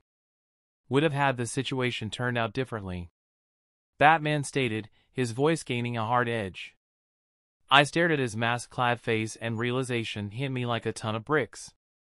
You held back during the fight at the cave. Not only that, but you've been actively leading the rest of the League astray while following the real lead to find me. Not that you could have, but, wow. A laugh of disbelief escaped me. I started pacing a little, while connecting the dots. That's why when I reviewed my memories, something was off with your performance. You weren't trying too hard. I can think of a half a dozen ways you could have simply stopped me from destroying the Zeta 2 controls, and that's just me. I looked back at him, surprised. I don't even know why I was. This was such a Batman thing to do. I should have expected nothing less from him. Yet, it was still strange. Drastic measures. He casually waved me off, giving me an excuse that we both knew wouldn't satisfy the rest of the League. You know better than me what we're up against. The meta-knowledge you possess is crucial only if we capitalize on it. And you were the only one in that unique position. I did what I had to do. I scoffed. I don't think that sentiment would be shared by Superman or any of the League for that matter. Besides John, of course. I wonder what they would say were they to learn that you steered the conversation to make the Justice League suspend me from the team just so that I could go undercover inside the light. Batman's jaw clenched in anger. You think I manipulated them? You're wrong. He countered, making me shrug. Maybe I am. But you can't deny you took advantage of the situation. A touch of skepticism colored my next words. Is that really something a superhero would do? His fingers closed into a fist. You tell me. You already seem to have all the answers. The bite in his words would have made me flinch had it been a few months ago. I thought you understood what we were up against. An opponent who not only has a mole inside, feeding him information about our activities, but the resources to counter the League. A good example would be the Yellowstone mission. That intel came straight from you, yet nothing went according to plan. Batman responded, accusingly. I had nothing to do with the mission parameters going off the rails, and you know it.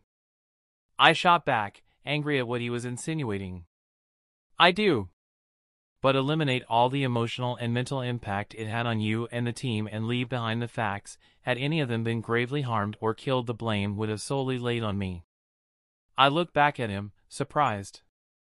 The blame would have been his? But I was the one feeding him all that information. What was he talking about? Oh, I see. He's talking about trust. This relationship, Aden, needs to work on a mutual give and take, but fueled with respect. I chose to trust you. John and I both did. But that is because I believe you can handle the monumental task ahead of you. That you can plunge into the darkness that would consume anyone else and come out untainted at the end of it all. A strange feeling bloomed inside me. Was this Batman's version of a pep talk? Why do you have this much belief in me, Bruce? You must know that I'm now considered a pariah to the rest of the League and the team. This could cost you your position with the Justice League. I warned. Because you know the stakes better than I do. Better than John, better than Superman, whose senses can stretch out to cover miles, not missing a detail. There is much more you're hiding from me. Information that would help immensely, but ultimately the decision to share lies solely with you. And because I still believe that deep down, you just want to do good. He replied softly, completely changing his tune from before. I closed my eyes, going over everything he'd said. It was crazy to know just how much my perception of Batman was wrong. No, not wrong. He was exactly the way I had him pegged, but he was also real. He was a person, and people change to accommodate their environment, adaptation according to external stimuli. It's basically human history, from fire making to making tools and weapons for defending ourselves from stronger animals. Normally Batman would be all up on my ass. He would try to take me in and stick me in an interrogation room, forcing me to tell him everything he knew I was hiding through sheer intimidation and psychological manipulation. That was the suspicion-fueled Dark Knight I knew. Not the one staring back at me. This one was understanding, sort of, and was speaking to me in an even playing field. Sincerity colored his words. Manhunter? I made a wild guess, still in disbelief that this was Bruce Wayne I was talking to. Batman smiled. No. It's all me. He shook his head, his voice turning serious. I just realized that you're not someone I can treat the same way I do everyone else. You're a key player in this, Aden. Whether you want to or not. He placed a hand on my shoulder. You messed up, son. But it doesn't have to stay that way. You can make this right, Aden. Help me make this right. I couldn't believe it. Then it finally started dawning on me why he was acting this way. Mother. Fucker. Manipulation. He needed me more than I needed them. I would know how to infiltrate the light easily, without Batsy needing to intervene to make the transition seamless. The belief he had on me was just a way to emotionally bind me to the mission, to make sure I stuck it out without switching sides. This was a long-term carrot. Anyone else would have been fooled by it. And that subtle manipulation was the last straw. I shrugged his hand off my shoulder in disappointment. I'm done. I want nothing to do with the League or the team. I stared back at the man who had helped me fit in. The superhero who had shown great faith and belief in me. He had changed. And it was all my fault. You'd think that was impossible. That the vaunted Dark Knight, someone who had threatened Darkseid himself. Someone who had gone up against the monsters of hell and lived to tell the tale, would not change so easily. But maybe lying awake at night, mulling over the possibilities that this world, his whole reality, might be fake, was more than he could handle. Maybe subconsciously, the Dark Knight was terrified, and that terror was showing in the way he was doing things differently. The wrong decisions he was making. I should have seen it before. Especially when he let me suffocate Robin just so we could talk. And the strange feeling I got when I found out he was actively sabotaging the League's efforts to find me. And then there was the manipulation part. You've changed, Bruce. And I'm sorry that I played a role in it. I told him sadly. Don't. Batman responded, likely hating the pity that was apparent in my tone. I ignored him and reached out mentally to form a link with the telepathic probe that had been trying to read my surface thoughts. Manhunter's mental touch was different from Gan's. While Gan gave you the sense of deep power and excitement, like a puppy that had the firepower to blast your mental self into smithereens, Manhunter's was more like a cold breeze, a shiver that was barely noticeable but made goosebumps sprout on your skin. I felt the mental link establish. "Hello, John," I called out. "Aden, I apologize for the deception. I can feel you don't approve of our methods, and you're right, this is not the way we do things. The circumstances have blinded us."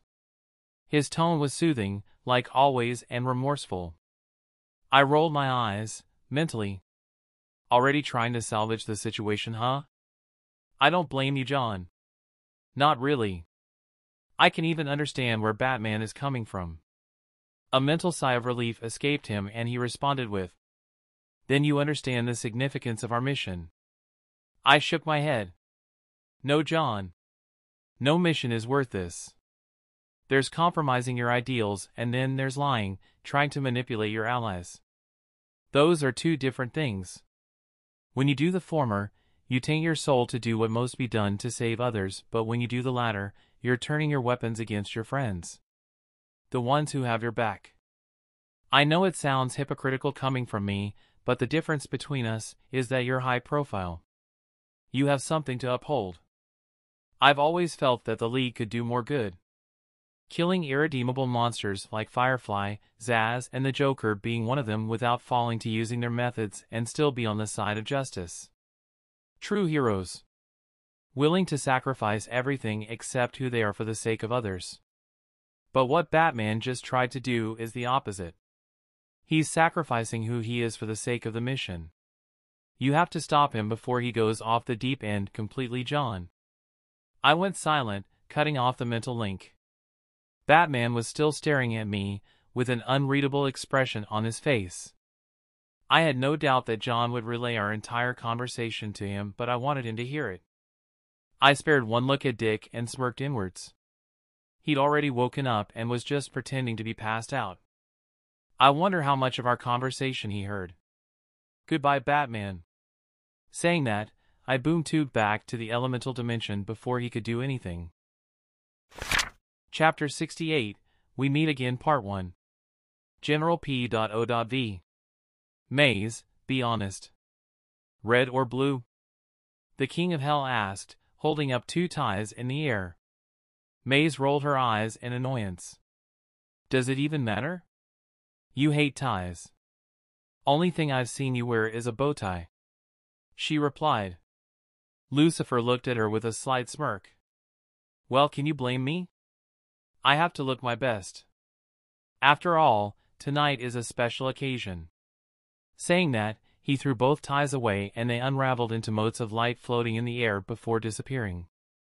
Maze raised an eyebrow at the action from where she was lying on the couch. For someone very interested in keeping a low profile, you sure don't. Flashing lights accompanied by disappearing fabric doesn't exactly scream subtle, she bluntly said, emphasizing with air quotes. Lucifer ignored her and straightened his gray shirt. He adjusted the black tuxedo above the shirt and made a pose on the long mirror placed on the wall. The suit was form-fitting and very flattering to the godly physique underneath. "So what do you think?"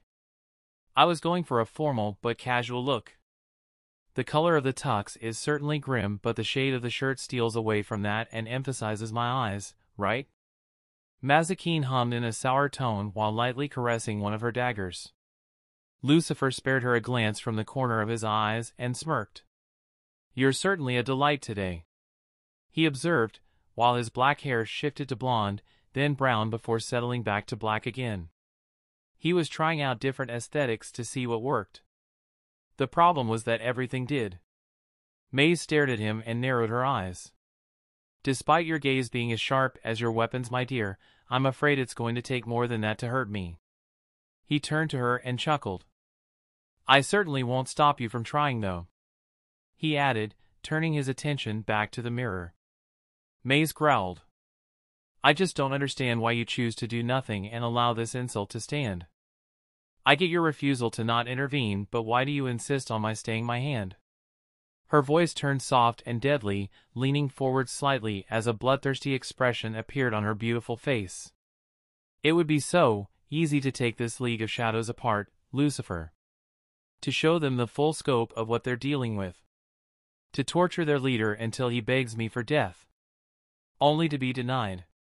Time and time again. She got up and sensually walked to stand behind him, caressing his shoulders. Her face reflected on the mirror showed her licking her lips. Come on, no effort would be required from my part and I've been cooped up for so long. She whined. An amused look graced Lucifer's face. Seduction, Maze? Did you by chance forget who taught you that? He turned around to stare at her. A devilish smile spread out across his face while a golden glow flashed inside his eyes. An aura of sinful temptation surrounded his form, undetectable to anyone but the Lilim standing before him. Maze gulped as her knees started growing weak.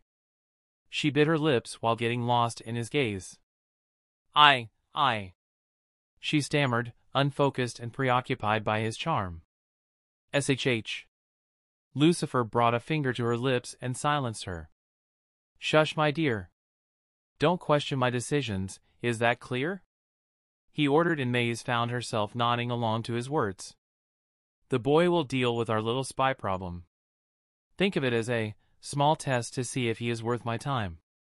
The aura retracted and Lucifer turned his back on the demoness that would have terrorized cities with her beauty alone, back in the day. Maze unsteadily made her way to a table and poured herself a drink. The glass came up to her lips and she chugged down the content. She closed her eyes while enjoying the slight burn down her throat. Her insides felt warm and good. She looked at the glass and wondered, how many of these could she down to forget the massive female boner she was now sporting for the literal devil. Fucking Lucifer. She spat out softly. Already did that, centuries ago, Maze. The angel in question pointed out smoothly. Now be a dear and go welcome our guest. I'll finish up here and meet you on the lounge. Oh well, at least she can have a little bit of fun with the boy. Lucifer cleared his throat to grab her attention. His gaze pierced through her own, giving the impression he knew what she was planning. Strictly stick to the non-alcoholic side of refreshments. I don't want you corrupting our little friend. Not yet anyway. He told her. Maze spared one last aggrieved look at Lucifer's back and left to do his bidding. He was the boss after all. Aiden's P.O.V. After boom tubing away, I decided to take off some time from running around to just unwind.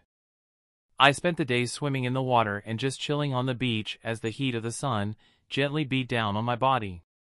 I'm not ashamed to say I was lured to sleep for a while by the gentle tides, soft breeze and warm sunlight. When I woke up, I did some fishing and toured the island for a few more fruits. My efforts did not go unrewarded and I found other delightful fruit combinations. Though none of them were as good as Grango. Others just didn't make sense. Like a coconut and watermelon variant that had a hard green shell, watermelon's flesh, and a bland-tasting liquid. The whole thing was just, ugh. I didn't even waste time naming it. Others were notable. And my favorite right below Grango was a combination of banana and pawpaw. Yummy. The blend of flavor was simply amazing. Not as godly as a Grango, but close enough. In true Aden fashion, I came up with a lame-ass name for it. I called it Bandpaw. After that, I left the island and played around the water, trying to fly through fire manipulation. The grind never ends, yo. Respect it, honor it, and most of all, do it. I was mostly running into the problem of control. Ozai's fire burst carried him into the air and allowed him to change directions through a continuous and expertly controlled stream. My own control was severely lacking as compared to a veteran firebender, and the output was inconsistent and erratic. I was dealing with the notion of go big or go home. Steam rose up from the contact of the blaze of fire burning below my feet, right above the ocean water. Keeping still and steady allowed me a modicum of control, but didn't help with the waste of power. Even an expert firebender would be weakened in minutes if they tried to keep this up. I only had the system to thank for this, but I could already feel the strain my body was under, trying to channel all that energy. The strain was thankfully minimal and adaptive physiology was working its magic as well. I looked down at my feet and marveled at the way the flames seemed to seep out a few inches above my skin, yet my heel was hot and lightly scorched. The heat was close to getting unbearable. I would have to stop soon if I wanted to be able to walk upright when confronting him. Something told me the meeting was not going to go as easy as I thought it would. Life never accorded me such small mercies, so why would it start now? Before stopping though, I decided to try off one last idea. The problem was that I was confining myself to an average firebender skill set when I was so much more. If controlling the power output was the problem, why not eliminate that requirement completely? Coincidentally, I knew of another character whose fire manipulation skills edged on large bursts for quick acceleration. Maybe I could find more inspiration from Shinra than Ozai. Granted, Shinra could only use his fire through the feet, but his fire manipulation was different from Ozai's, yet very similar to what I wanted to achieve. From then on, the practice only yielded fruits, and although the progress was minimal, I was getting there. After that, I flew above the water using air bending for that particular instant to tour the other islands contained in the main dimension. Fun fact, the islands were numerous. Almost too many to count. Not too unbelievable given that space was massively expanded. The largest one was the size of Madagascar, and just like its counterpart, a lot of exotic animals and plant life lived there. The place was beautiful. It had burbling streams, green foliage covering the ground in a natural carpet, multicolored insects buzzing around, and combinations of creatures that had shiny coats and healthy bodies. It was clear no human, due to our tendencies to destroy, had ever stepped foot here. I felt jealous that my main island sanctuary, while beautiful, wasn't as exotic as this place. Then I remembered it had Grango and felt the trade-off was worth it. I took a bath on the waterfall, washing away the ocean salt from the many times I had plunged into the ocean during my flying practice. My dirty costume had suffered the same fate as the rest of my body, so I cleaned it and hung it out to dry. It would be a few hours, but hopefully it would dry up by the time I left for LA. I sighed in appreciation as the water flowed down my skin. I had really needed that. The stream was also very clear, allowing me to see the fish swimming lazily about. I thought of catching some, but decided I had had enough of fish. Luckily, there was a lot of game here. After a quick hunt, I had the first taste of meat in that dimension, roasting it above a fire while enjoying the nature. The meat was tender and delicious, the air was incredibly fresh, the water was also refreshing, and the fruits, not as good as Grango but still, incredibly close. Not really. A few hours later, I was ready to go. It was time to meet Lucifer. Throughout the day I had successfully managed to distract myself from that, but now that the time had come for me to meet up with the King of Hell again, my nervousness came back with a vengeance. Chapter 69, We Meet Again, Final Part.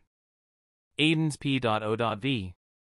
The sound of the boom tube suddenly disappeared along with the yellow portal. I still didn't completely understand how the damn thing worked despite being connected so deeply with the dimension itself. I understood the bare facts, which were, I had access to all the functions of the Father Box through the link between the elemental dimension and I. However, due to the Father Box being alien tech in nature, actually reverse engineering that tech or even intuiting the way it worked was beyond me. So I resolved to simply enjoy the benefits and cease the complaints. L.A. Home sweet home. I looked around and found myself in an alley, behind Club Lux. I took a deep breath and immediately regretted as my nose was assaulted by the pungent smell of the trash and other paraphernalia making the alley their home. Though to be fair, it was much cleaner when compared to last time. A change in management, I suppose. Despite my current location, I smiled. It might not have been my L.A., but goddamn if I didn't miss it. Maybe I could move here after I was done saving the world. Unfortunately or fortunately, L.A. wasn't prominent in the cave scene, so I couldn't set up a base of operations here.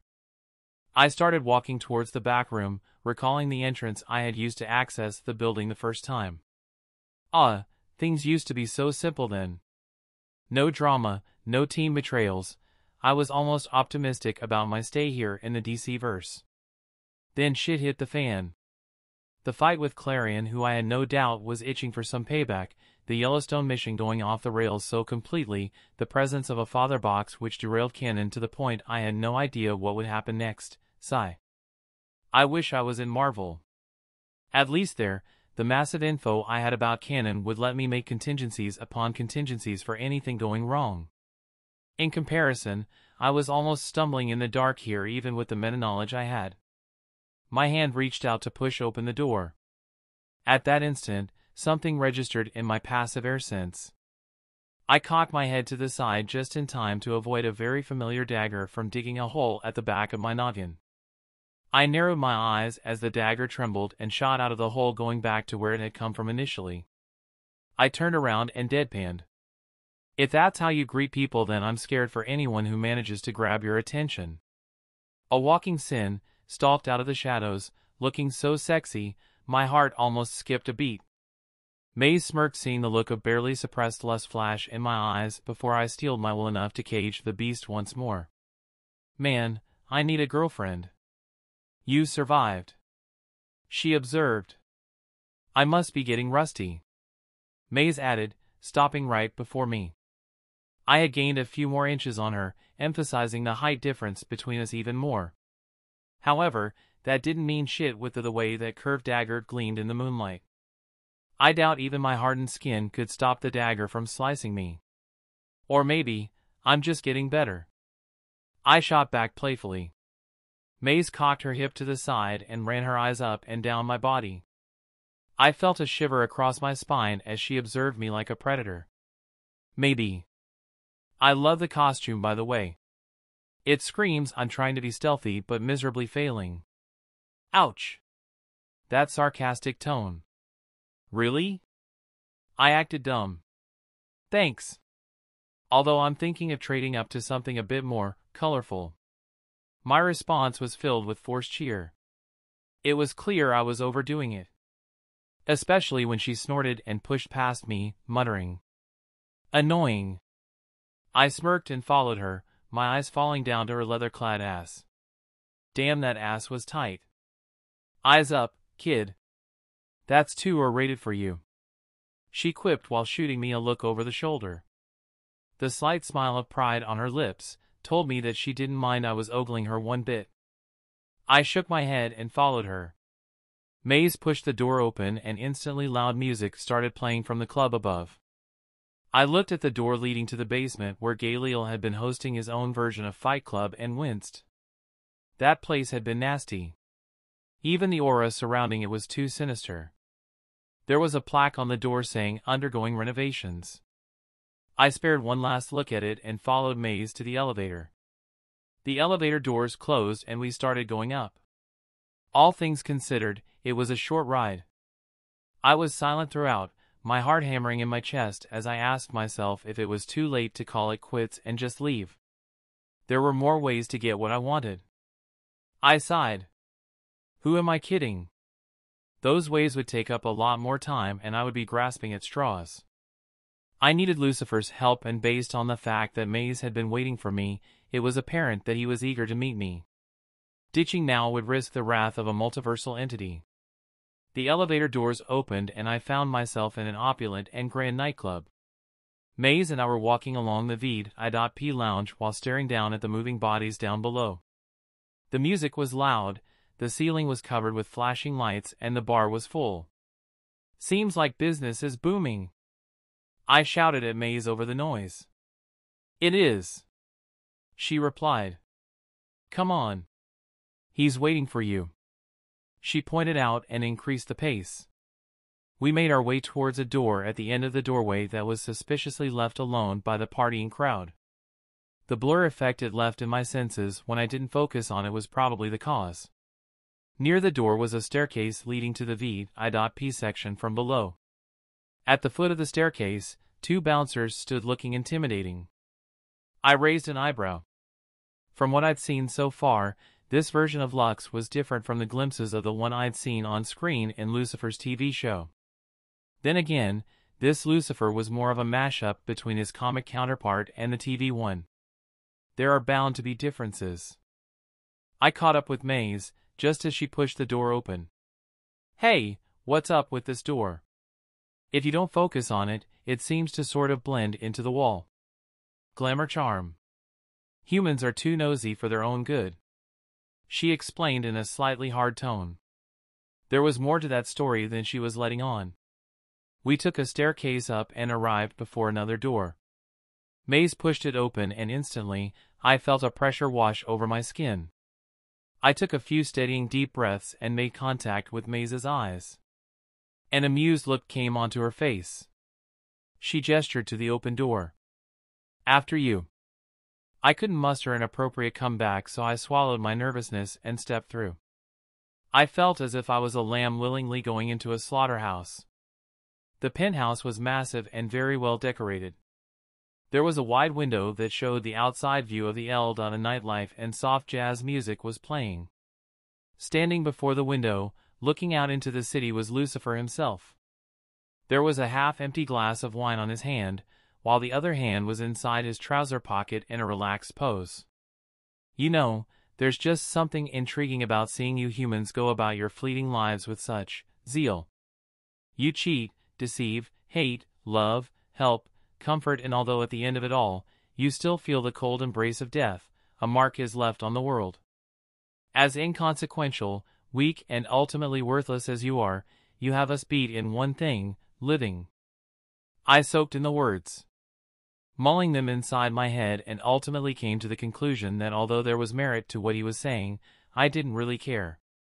Not when I was standing before someone who could swat me like a fly. My mind was too preoccupied to discuss philosophy. My only thought was on one thing and one thing only. How could I convince the devil to help me? He seemed to like me, but I wouldn't allow myself to be fooled. No matter how charming and welcoming he looked, I couldn't forget who I was dealing with. I couldn't let my guard down. The king of hell turned to me. His eyes roamed up and down my body, but the feeling I got out of him was assessment. He was assessing me for something. Mage. He hummed. You're not quite there, but I see you have grown stronger. Wouldn't you say so, Maze? He addressed the sexy Lilim in the room with us. Maze snorted while making eye contact with me. He's all right. Saying that, she went back to cleaning her dagger with a cloth. Lucifer placed his wine glass on a table beside him and walked up to me. The easy smile on his face did not put me at ease. He placed his hand on my shoulder. You haven't said anything. Are you not happy to see me? I thought we were friends. His voice sounded aggrieved yet amused at the same time. Friends? Dude, you could destroy me with a sneeze. No, scratch that, with a thought. The difference in power, especially now that I know the true reality of this world, is skewed in your favor. It's not even funny. Still, it's no reason to be rude. Sorry, I was just out of it for a few seconds. So how are you, and how's L.A. treating you, Lucifer? Somehow I managed to speak up, despite my mouth feeling drier than sandpaper. It's been fabulous, thank you. Where are my manners? Please, have a seat. He motioned to one of the couches in the penthouse. I did as asked and allowed my body to sink onto the comfortable cushion. Lucifer took the couch opposite me and crossed his legs while looking at me with interest. Can Maze get you anything? I spared a glance at the Lilim in question, who was staring daggers in my direction, and wisely shook my head. No, I'm good, thanks. I responded. A brief silence fell between us. Lucifer looked content to let me speak first. I tightened my hands into fists and looked at him dead in the eye. I've come to bargain. The smile on his face widened. Delightful.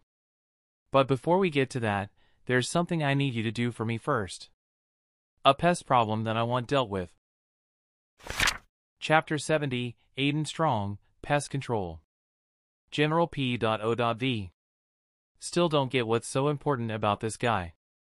I bet we could take him.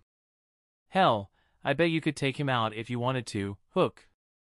Despite your superpower being, you're a good cosplayer?" Black Spider whispered to his partner. The two were perched on the roof of the building across the one housing Club Lux. Black Spider was a man dressed in a fully black suit that was heavily inspired from a certain web-slinging hero, popular from the studio next door, Spider-Man. Even his powers were similar, but the difference between the two was that Black Spider was a merc and a supervillain. His companion was someone who had had an encounter with Aden before. Both of them had actually. Hook was a merc with a hook for a hand, that's it. Granted, he was deadly, able to go up against the team and possessed some useful functions in his prosthetic hook arm. Useful functions that culminated into one ability. The hook was attached to a chain and could be shot at enemies. Yeah. Super cool ability, that one. Hook grunted, letting the insult wash over him, and kept silent. His gaze was fully trained on the window of the penthouse. Their job was to observe and report any developments while their last companions scouted the premise for entry points. Hook was regretting getting left behind with Black Spider. The guy didn't shut up. And that's why I think missions like these should be carried out by the grunts, you know? We're mid-tier at worst, but the demon's head is using us as low-tier assassins. It's frankly insulting. A sigh appeared on Black Spider's neck without warning. Cheshire's familiar mask materialized out of the shadows behind the spider merc. "Be very careful of what comes out of your mouth next," she said, menacingly. Hook tensed minutely while Black Spider shivered in fear. Whoa, Jade. Calm the fuck down. I was just messing around." The sigh in Jade's hands stabbed a little into Black Spider's neck. The taller man's heart hammered in his ears. This wasn't the first time he'd been so close to death before, but the bloodlust pouring off Cheshire in waves told him that one wrong move and he was off to meet his maker. "Sorry. I apologize for my disrespect of the demon's head, Cheshire. Please spare my life." The words burned coming out of his mouth, but luckily it was the right move as Cheshire simply shoved him away. "Count yourself lucky that this mission is so sensitive and we cannot afford to leave a trace of our presence." Cheshire pushed past him to crouch next to Hook. "Otherwise, your cold corpse would be left rotting on this roof," she told him, and ignored him. "Any changes?" she asked Hook, while pressing a finger on the side of her mask. Her vision was magnified underneath it, greatly allowing her to see their priority target's form, staring out through the window. The man was otherworldly beautiful. And for the umpteenth time, Cheshire found herself tongue-tied by his good looks. It was unnatural. Negative. Hook grunted. Cheshire nodded and resolved to wait a few more hours before they moved in. As if sensing her gaze, the man she was observing made contact with her eyes and smiled. Cheshire hid her shock with practiced ease, but the tension in her shoulders did not go unnoticed by the other two. "What happened, boss?" Black Spider asked from his crouched position. Hook readied his hook while expecting trouble. Cheshire ignored both of them and switched to thermal imaging on her mask. Instantly, she could detect two more heat signatures inside the penthouse, just out of view of the window. Her brows furrowed underneath the white mask and she tightened her hold on the sais. "We've been made," she softly but clearly informed the two. "What? How?" Black Spider questioned in disbelief. His voice had changed from the lazy tone of before to a veteran professional's.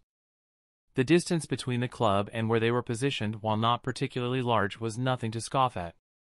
Especially due to the higher vantage point that made observing the penthouse easy but vice versa hard. Plus, say what you will about their personal quirks, but they were all trained professional assassins. If they did not want to be seen, they wouldn't be seen. "We fall back. For the time being at least. A round sweep of the place and then we double back after confusing the enemies with false trails. Hook, you take the south." Cheshire's words were cut off suddenly when the door on the roof of the building they were observing opened. She held up her hand to silence her colleagues and magnified her vision. Instantly, a sinking feeling made itself known inside her. "Oh crap," she muttered. The mission had just gone from a simple observe to a full-on battle. And it was with this guy. The jacked Aerokinetic and Artemis team. It really was time to fall back. They couldn't take him down and still remain hidden, compromising the first objective of the entire mission. What the fuck was he even doing here? Was the kitty team around too? We've got company. Batman's little Black Ops team. Though I've only got sights on Maelstrom. Keep a lookout for the rest. She informed Hook and Black Spider. Those little shits are here? What are they doing in L.A.? Black Spider inquired. He was still mad from the way they had failed the Rocket mission. The team had made them look bad. And disappointing the light was not something smart. Especially if you had a repeat performance. In this game, rep was everything. Cheshire stared at Maelstrom for a few seconds as he watched his surroundings, and then without warning, his visor turned to stare towards them. A yellow flame exploded out of his feet as he shot off towards them in crazy speeds. The ground behind him was left cracked due to the heat and force generated from the move. Since when could he do that? His abilities were supposed to be aerokinesis. We're out of here. 3 smoke bombs appeared in between Cheshire's fingers. She slammed them onto the roof and flipped over a static vent, headed towards the edge of the building. They had a good escape strategy, her using Black Spider's web to hitch a ride with him while Hook would swing on his weapon. And then they would rendezvous and come up with a follow-up plan. After giving an update to Ra's al Ghul, of course. Cheshire knew he wouldn't be pleased, but for now, she elected to leave rather than get into a fight with the Junior Justice League team. An extended conflict would just lead to their target getting more information on who was after him. Before the 3 of them could reach the edge of the building and jump over, something landed right before them. She felt a brief surge of heat following the impact and ducked behind an air conditioning unit. Hook, on the other hand, shouted and sped forward to attack. The large Caucasian man's right hand pulled back and thrust off towards Maelstrom. The hook left the former's hand while attached to a chain aimed at the latter. Maelstrom settled into a low position while staring at the incoming attack. His senses were hyper-aware of his surroundings, focused on the real threats, the ones that would attack from the shadows. He leaned his body to the side, allowing the hook to miss and overextend. Maelstrom then reached out with his right hand and grabbed the chain. Using his superior strength, the young superpowered teen torqued in place, pulling an unsuspecting hook towards him. A fist landed on the jaw of the older man, breaking it and slamming his body on the gravel-covered roof of the building. Hook passed out within seconds. Maelstrom looked up and muttered, "Who's next?" A hail of kunai and shuriken shot out of the darkened roof towards him. He ducked and weaved through the metallic storm while running forwards towards where they were coming from. He jumped and while in midair, spinned and kicked out. A blast of fire jutted out of his foot. The flame blast destroyed the air conditioning units, sending pieces of metal, burning plastic and flashing circuitry flying away. Cheshire rolled out of the way and strafed along Maelstrom's left side, with her sais in hand, looking for an opening. An opening she was soon enough given when red webbing grabbed onto the chassis of the destroyed air conditioning unit and threw it towards their opponent, courtesy of Black Spider. The lady assassin immediately ran forward using the cover of the metallic projectile to hide her actions. Cheshire had already figured out that Maelstrom was alone, so her hope that maybe they wouldn't lose was ignited again. And then it was brutally shattered. Maelstrom took a step forward and slashed the chassis apart using a swirling flame covering his palm and wrist. His palm snaked out quicker than Cheshire could react to and grabbed her neck. Jade slammed her feet onto his chest, aiming to use the force and maneuver out of the hold only to fail. Fuck! Her feet felt as if they had slammed onto a concrete wall and lost. Her vision started blurring around the edges as the hand on her neck tightened. Shock and fear warred inside her. How was he this strong? Not to mention, he was way brutal than their last encounter.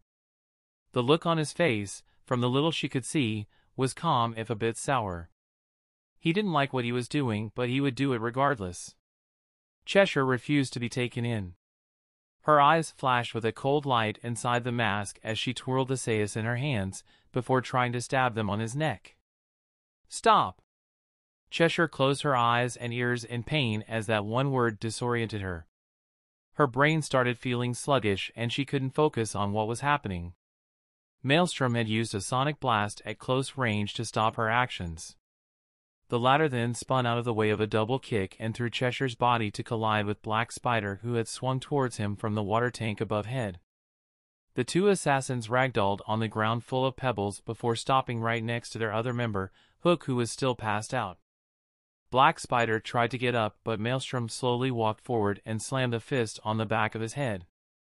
The spider-themed mercenary passed out, slumping back to the ground. Maelstrom shrugged. "He'll probably be fine," he muttered, thinking of how he would get back to the next building with all three captives in tow. His gaze lingered on Cheshire a bit before he shook his head in regret. There was nothing he could do about it. Wouldn't pay to keep the devil waiting, though. Chapter 71, I Had Hoped It Wouldn't Be You. Aden's P.O.V. I bit the bullet and used my airbending to construct an air platform to carry the three assassins back to Club Lux with me. I used the cover of the night to fly straight towards the window of the penthouse as opposed to going in the way I came out. All those flight of stairs were annoying. I came upon the window and inside the room, saw Lucifer seating on the couch with closed eyes, hands spread out along the length of the purple couch, enjoying the slow rhythm of classical music. Maze, on the other hand, was nursing a drink on the private bar on the far end of the room. She saw me and what I was carrying and promptly gave me the middle finger. I raised an eyebrow at that. PSSH, jealous bitch. Back to the Morningstar. A few minutes ago, jazz was playing and now it was classical music. Guess the devil loves variety. I felt like chuckling at the image of Lucifer doing the Dougie at the backdrop of Teach Me How to Dougie. I quickly sobered up after recalling who I was dealing with. Dude can turn your skin inside out with a mere pinky wave, Aden. Pick your fights wisely, I advised myself.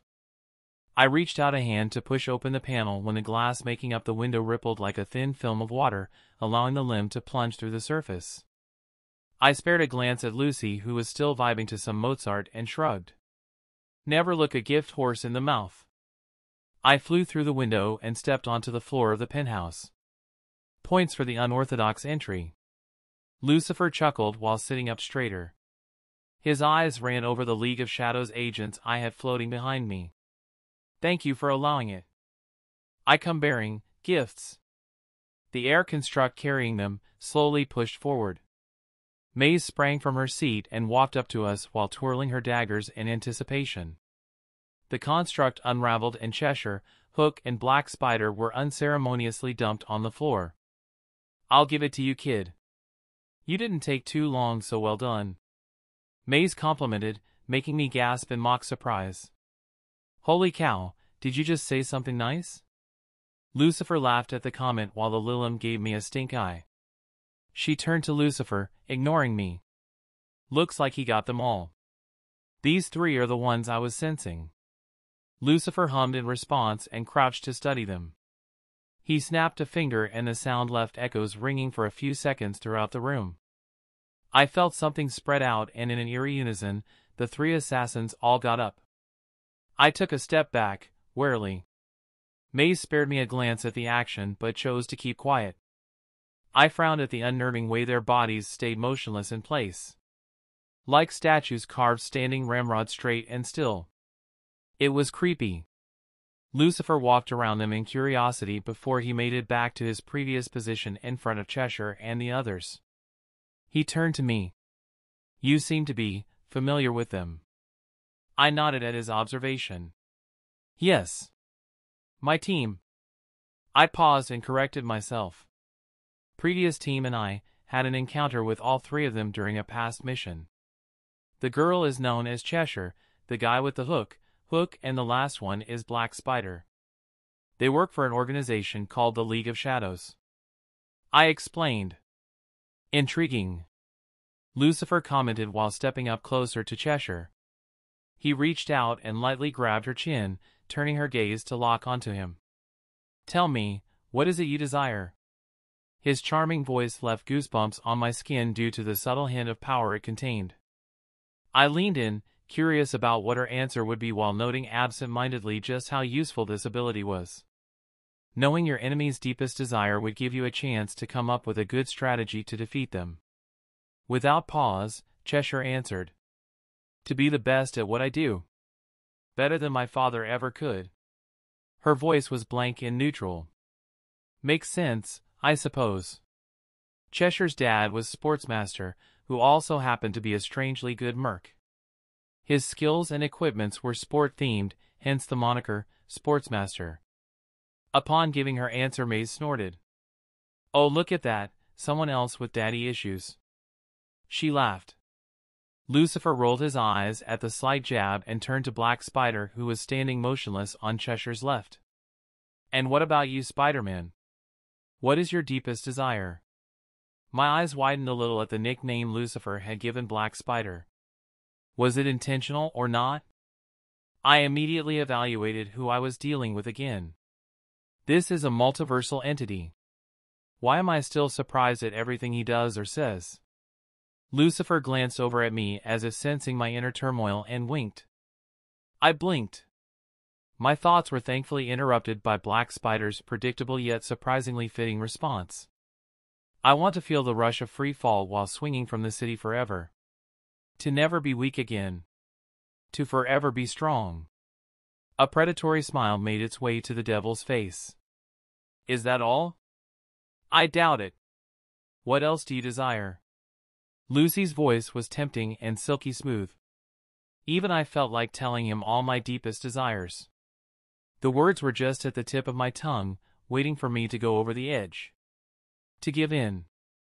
With all belonging to the gods, I overcame the feeling. Maze smirked at me, a little happy at my discomfort. Sadistic bitch. I want to grab Talia al Ghul's sexy ass and eat. Black Spider stammered out. For a minute I thought he was joking before realizing he possibly couldn't have been. Lucifer's power was absolute. At least on mortals. I think. Okay, that's enough, Spidey. Keep it strictly PG-13, we have a child in the room. The Archangel in question patted Black Spider's shoulder, while I spared an are-you-serious look at Maze, who was dying of laughter. I looked at the dark-skinned beauty and promised retribution with my eyes. My attention went back to the King of Hell. So far, everything had been very educational. An idea on a super powerful skill I could create was blooming inside my head, and I wanted to see more of the Lightbringer's Desire exhibition power to form an outline of what I wanted. If I was successful, then most of my plans would go much more smoothly. However, Lucifer simply turned and went to sit back on his couch without asking what Hook's deepest desire was. Aren't you forgetting something? I tentatively asked, motioning not so subtly at the tall Caucasian male on Cheshire's right. Okay, I admit it. I was curious, scratch that. Very curious to know what motivated the Captain Hook rip-off.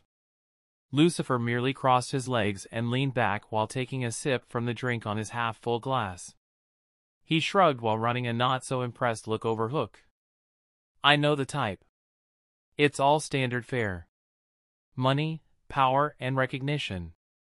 Nothing interesting or noteworthy. Just like 90% of everyday humans. Wow. I wonder where I belong. Is it with the normal 90% or the noteworthy 10%? You're wondering what your deepest desire is. Lucifer observed casually with a knowing look. Maze snorted absent-mindedly while caressing her curved dagger. Trust me, kid. That's a slippery slope. You might find out you're not special at all and selfish just like the rest of us. Not worth it.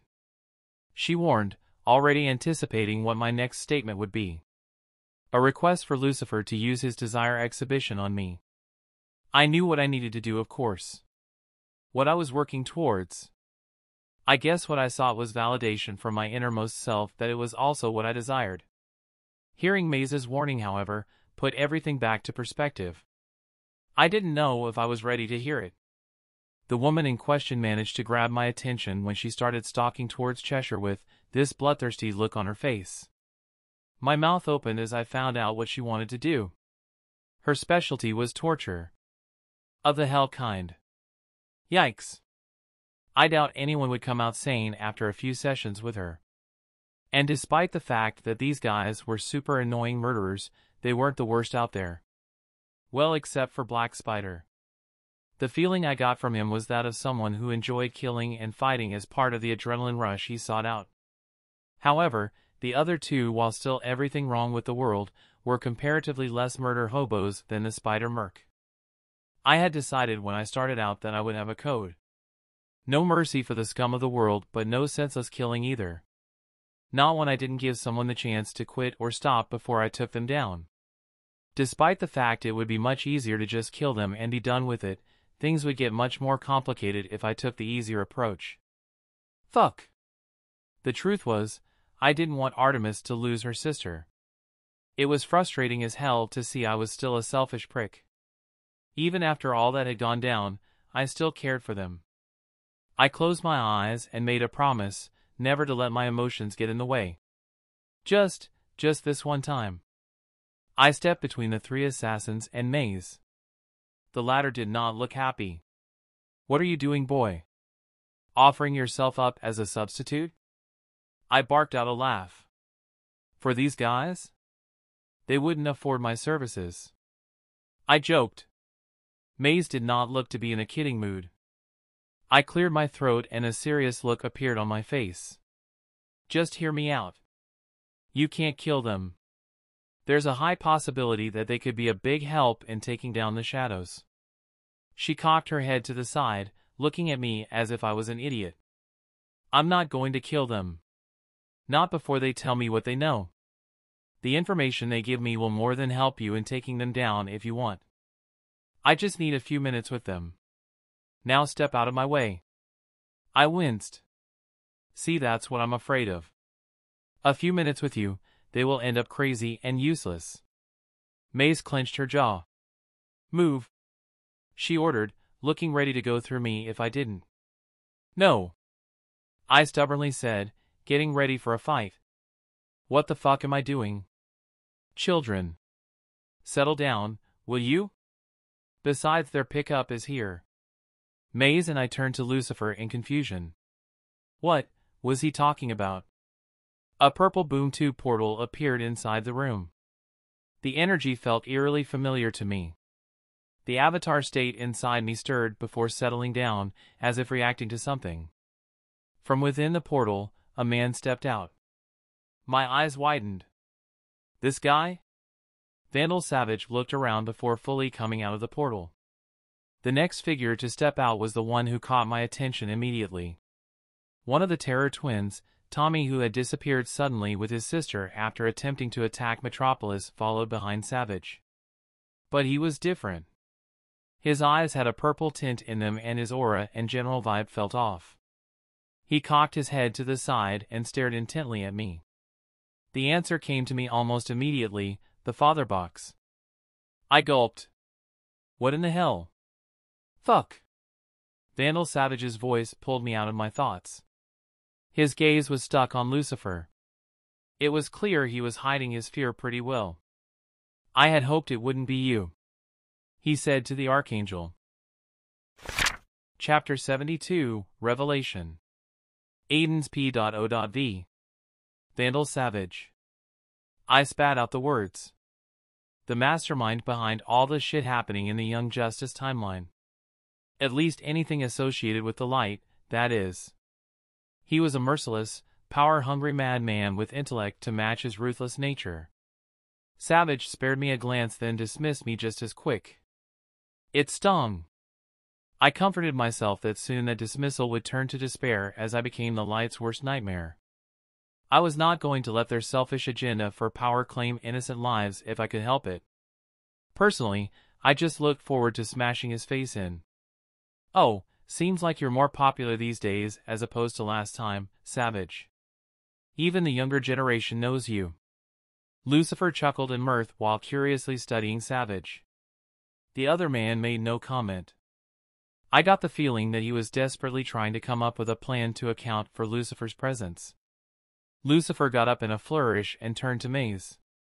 Maze dear, why don't you show the boy around while I entertain our newest guest? I was about to refuse, but the look on his face brokered no room for argument. Fuck. I wanted to stay and listen. To learn how the King of Hell knew Vandal Savage. Maze patted my shoulder and addressed me. Come on, kid. I got better shit to do, so let's get this done with.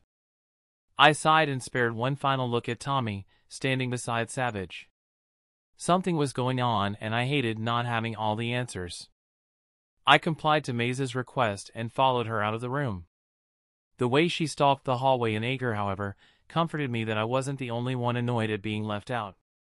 Luckily, I threw a critical look at the sexy Lilum walking in front of me and smiled. Maybe I could get my answers to some of the questions that had been bothering me. Maze was probably the closest person to Lucifer. If anyone knew what he was planning for me, then it would definitely be her. General P.O.V. Vandal's face was set in stone. Serious. Fully aware of what and who he was dealing with. His memories took him back to the past, where he had first encountered this being. It was in Nazareth during the crucifixion of Christ, the Son of God. Vandal had been chasing a way to gain more power for the eventual clash with Clarion once more. The Lord of Chaos had already been the cause of the sinking of Atlantis and the battle between Babylon and the creature Stara. Two kingdoms, no empires, that Vandal had largely built with his own two hands. At this point it was inevitable that the witch boy, Chaos Incarnate, would be back. Savage wanted payback. And so he had journeyed from Mesopotamia to Israel, following rumors of the presence of a prophet, the first true one in a while. Others touted him as the Son of God, and Savage was intrigued. Could this prophet be similar to him and his spawn? Could they have access to strange abilities granted to them through triumph over adversity, just like his own rebirth? Or were they the same as the witch boy, an elemental and fundamental aspect of all that is? Savage had had no idea. Just a hope. A hope that had been ruthlessly destroyed when he came upon the crucified body of the one they called the Son of God. And Savage had been disheartened and disappointed. What is the use of your power if you cannot save yourself? He had muttered blasphemously, standing on a hill overlooking the three crosses. The weather that had been gray, violent and oppressive had instantly stilled for him. Time had stopped on that hill, and Vandal had found everything frozen, unmoving. Even the droplets of rain falling down onto the ground had similarly stalled in midair. Savage had briefly thought it was Clarion. But then, the lack of chaos following the action banished that reasoning. The witch boy would revel in the death of everyone present first and foremost. Such were his ways. Then Vandal had briefly entertained the thought of it being the man who was crucified. Looking at his awful state, however, Vandal understood that even that was incorrect. He blinked, and beside him, a figure stood gazing down at the proceedings. Vandal had been momentarily shaken to his core by the aura exuded by this being. The being was draped in a white robe that hid his sculpted physique, shining in iridescent light, with two shining, white wings connected to his back. He was hovering an inch above the ground while the wings gently flapped in the air. The wings disappeared into wisps of glowing flakes, leaving behind a shimmer in the air. The godly man gently stepped foot on the ground. Vandal took a few steps backwards, eyes wide at the impossibility of such a perfect being existing. It went contrary to all that nature was. To all that he knew and had seen. He wondered what could have created such perfection. For that is what this new stranger was. Perfect. Bear witness to this absolute point in human history. The divergence of beliefs. The originality of passive violence. Where men will stop using swords to fight their battles but instead opt for words, lies and deception. Where that which was given freely will be tainted by the selfishness that is inherent in all of you. His precious children. The ones he puts before everything else. Before us. Before my brothers and I. The God's voice, for that is what Vandal thought he was unlike anything he had ever heard before. It was enchanting, sad yet fulfilled. Content with his toll. And heavy, very heavy. Vandal briefly wondered what this entity had seen. Was it as much as he had? The rise and fall of humanity. Death and life. Hate and love. Shifting paradigms that had forced him to understand that nothing ever lasts, yet everything was stuck in a cycle. A cycle that demanded humanity to adapt or disappear into the obscurity of the past. Just ruins with no discernible origin and bones with no history. There was no fighting him. No reasoning with him. No convincing him. For the first time, the immortal man, the first metahuman, was completely and utterly stumped. "What are you?" Vandal finally found his voice, directing his question to the handsome man. The man had smiled mysteriously, although the action packed any cheerful emotion. Savage could read that at least. A feeling of comfort came upon him. This proved the stranger was not at all alien. They could emote. Meaning Vandal could understand what they were and learn to live with them just as he had adapted to Clarion. That does not matter. For the sake of this conversation going smoothly, however, call me Lucifer. The now named stranger turned his attention fully to stare at Vandal. Vandal gulped yet again. This presence was overbearing. The light was too much. He took another step back and stopped. Any more and he would fall off the edge of the cliff. Vandal contemplated doing so and getting his body broken just to escape this thing. You are different from your kind, Vandal. Savage. Something sets you apart. I can feel how old your soul is. Its quality. A sum of all your memories, knowledge, and reasoning. Valuable. Vandal got the impression that despite the complimentary nature of the statement, Lucifer was disgusted by him. Anger bloomed inside him. Just like Clarion, this figure sought to dominate him as well. To disrespect and disregard him. Typical. In all the important ways, however, you are still the same. Arrogant, prideful, set in your ways, merciless to your own kind despite the bountiful nature of creation.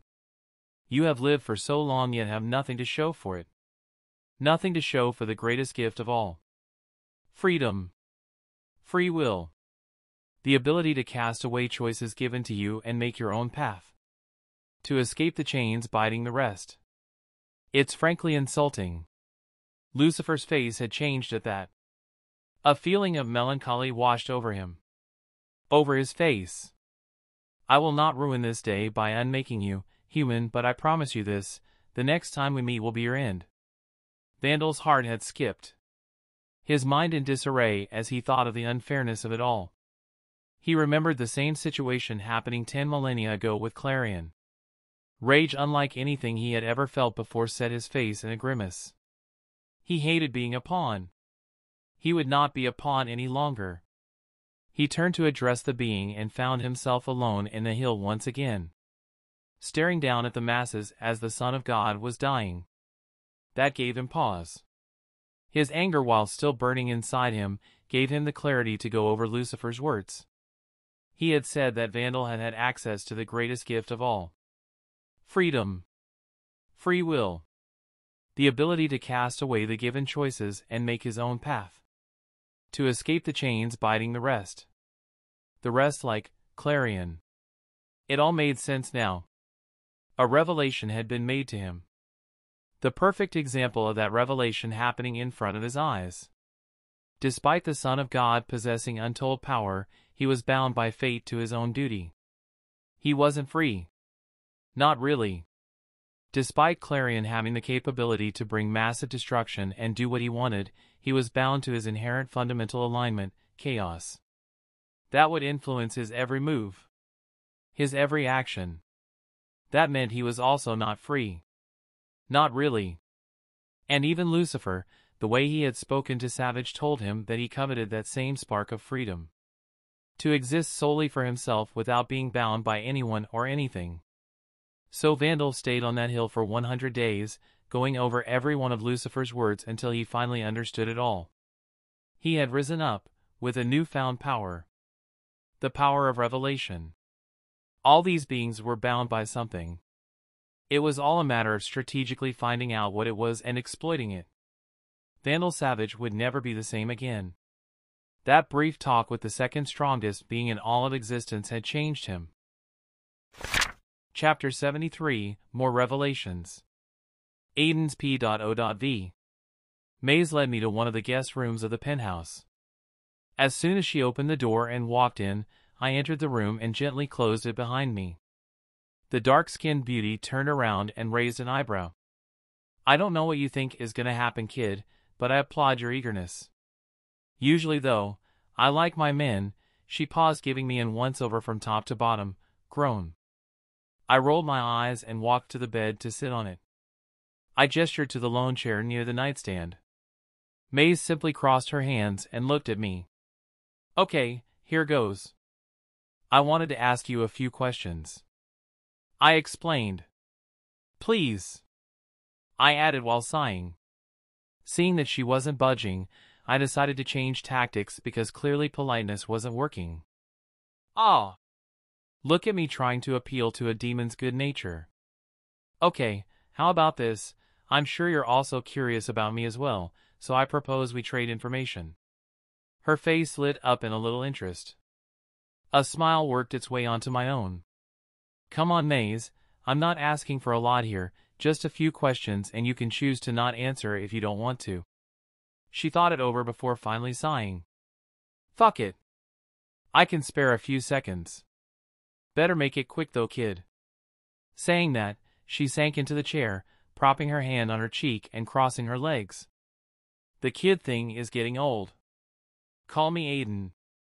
I told her, getting annoyed at the way she constantly pushed my buttons. I was going to turn 18 soon anyway, so fuck the kid thing. Sure thing, kid. I swallowed the expletives about to come out of my mouth that a kid would never utter and decided to ignore the jab for more important stuff. See, not a child. I can be mature.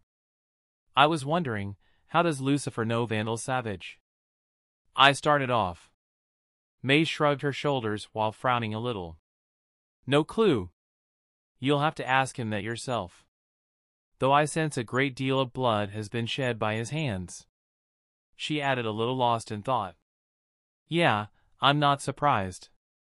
Maze turned to stare at me with a questioning look. I hurried to explain, he's immortal. Savage has had a hand in building most notable ancient civilizations like Babylon. It's not inconceivable that during wars to conquer lands he's killed, and through 50,000 years, that sort of thing adds up. I concluded. Maze looked surprised at that. Her brows furrowed and her hands started idly playing with the daggers she had on her at all times. That might explain it. Lucifer has rarely left hell before. But on the instances he has, it was during times of great importance in the development of your species. Times when hell would be crowded by very many souls. If what you say about this Vandal Savage is true, then they might have met during one of those times. Already, I'd learned more than I thought I could have from Maze. However, there was one thing that bothered me. Hey, do you think they are friends? It was a dumb question. I felt it the instant I said it, and my face started burning from embarrassment. Maze, who seemed hell-bent on making my life miserable, looked at me incredulously and started laughing. I ran a hand down my face, wishing the world would open up and swallow me. To be honest, that question was as valid as any. For starters, I knew next to nothing about this Lucifer. He wasn't anyone I was familiar with, so who knows? I knew his alignment was definitely not good. Just like 99% of all multiversal entities. You simply couldn't collar them with molarity. The same virtues and vices that apply to humans would not work for them, because just as a hurricane is not evil yet destroys, so too are conceptual beings. Understanding them would require processing abilities greater than any supercomputer humanity could ever create. Thus, I was really scared for the world if it turned out that Lucy was Vandal Savage's pal. They certainly seemed to have history, and given the fact that Savage had survived his first encounter with the fallen Archangel, well, sucks for the world if my fears came true. Oh, that cracked me up. Maze said while making show of wiping away tears from her eyes. You didn't actually answer me. Doesn't matter how stupid the question is. I need to hear your thoughts on it. I insisted in a serious tone. Lucifer doesn't have friends, at least not in the way you're thinking of. And even if he did, it certainly wouldn't be immortal. She replied. What do you mean he doesn't have friends? Maze sighed and leaned back in her seat. He's the devil. The king of hell. The big man's most beautiful creation. Has been ruling hell for 10 billion years. His position and power is second to only the creator. Anyone who might want to form a close relationship with him can't because they are fearful of his power or jealous of it. So no, Lucifer doesn't have friends. Unless you count Dream and the rest, but those don't apply in this context. I caught the tail end of the statement, but instead of pushing it and learning even more shit than I wanted, I wisely clamped down on my curiosity. There's a reason they say, ignorance is bliss. At least, Maze had assured me that Vandal Savage would not get an ally in the form of the frigging devil in his crusade to fight the Justice League. If that happened, I'm finding a way to get the fuck out of Dodge. At least the M.C.U's problems can be solved by simply nuking Thanos from his ship. My turn. Maze's voice pulled me from my thoughts and I turned to her, waiting for the question. The Lilim smiled mischievously and leaned forward.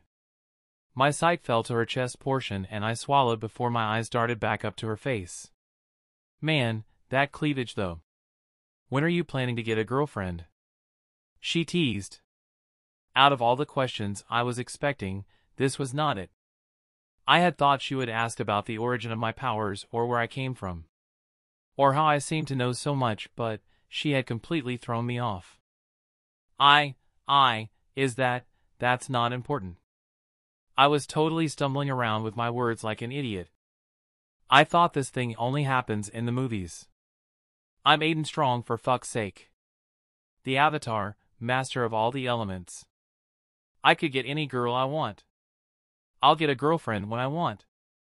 I took a deep breath and coughed. That's frankly none of your business, I said, keeping my voice even and level. A smirk appeared on Maze's face. Aw, are you shy? It's all right. I have a couple of my sisters who I think would be open to. I immediately cut her off. No. For all that's holy and good, let's go back to your rude and sarcastic self. I can't bear it if you start acting matchmaker. My words set her off to another laughing fit while I rolled my eyes at her antics. All things considered though, it wasn't so bad. I noticed that she had a cute laugh. And the way her chest jiggled as she chuckled was simply pleasant to see. Still a bitch though. Hey Maze, I spoke up after her peals of laughter died down.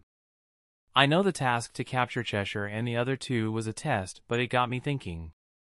Had Lucifer chose to intervene, they would never have stood a chance. So here's my question, how powerful is the devil? All cheer escaped from Maze's face and the vibe in the room completely changed. She leaned back and watched me as if contemplating whether to answer me or not. Michael the Demiurge has the power to bring creation out of nothing. Lucifer can shape that creation to his own whim. Creation is nothing but putty in his hands. Everything that you see around you, all this is as a result of his will. The deep well that has no ending because it does not have a beginning. Lucifer is creation and his power is unfathomable. I gulped. Shit. I'm definitely dealing with the comic version then. At least in terms of power. Didn't want to believe it, but Maze more or less confirmed it for me. The only being who can actually take him down is his twin brother Michael, and if they ever met in the battlefield, all of creation would be at risk. That means this guy has almost unrestricted power in the DC verse. I looked at the wall of the room towards where the living room was. And he's less than 20 meters away from me. General P.O.V. Well, take a seat then. Lucifer offered savage. The gruffer-looking man narrowed his eyes and complied. There was nothing he could do if this being chose to kill him. Sitting or standing would not make a difference. His eyes made contact with Lucifer's own and blinked. Since the boy and the woman had walked out, the whole atmosphere in the room had changed. Vandal knew that he probably wouldn't be walking out of here. That is, if he didn't have a plan. He allowed himself to spare a glance at the boy standing behind him vigilantly. Many centuries have gone past yet, you're still stuck playing puppeteer in the shadows. How wasteful. the devil commented softly. Vandal bristled in anger inside but showed no outward reaction on his face. I have protected and preserved humanity from its own fallacy and stupidity along with external threats from the stars and the mystical side as well. Some of those threats being from your own dimension. I have been their guiding light.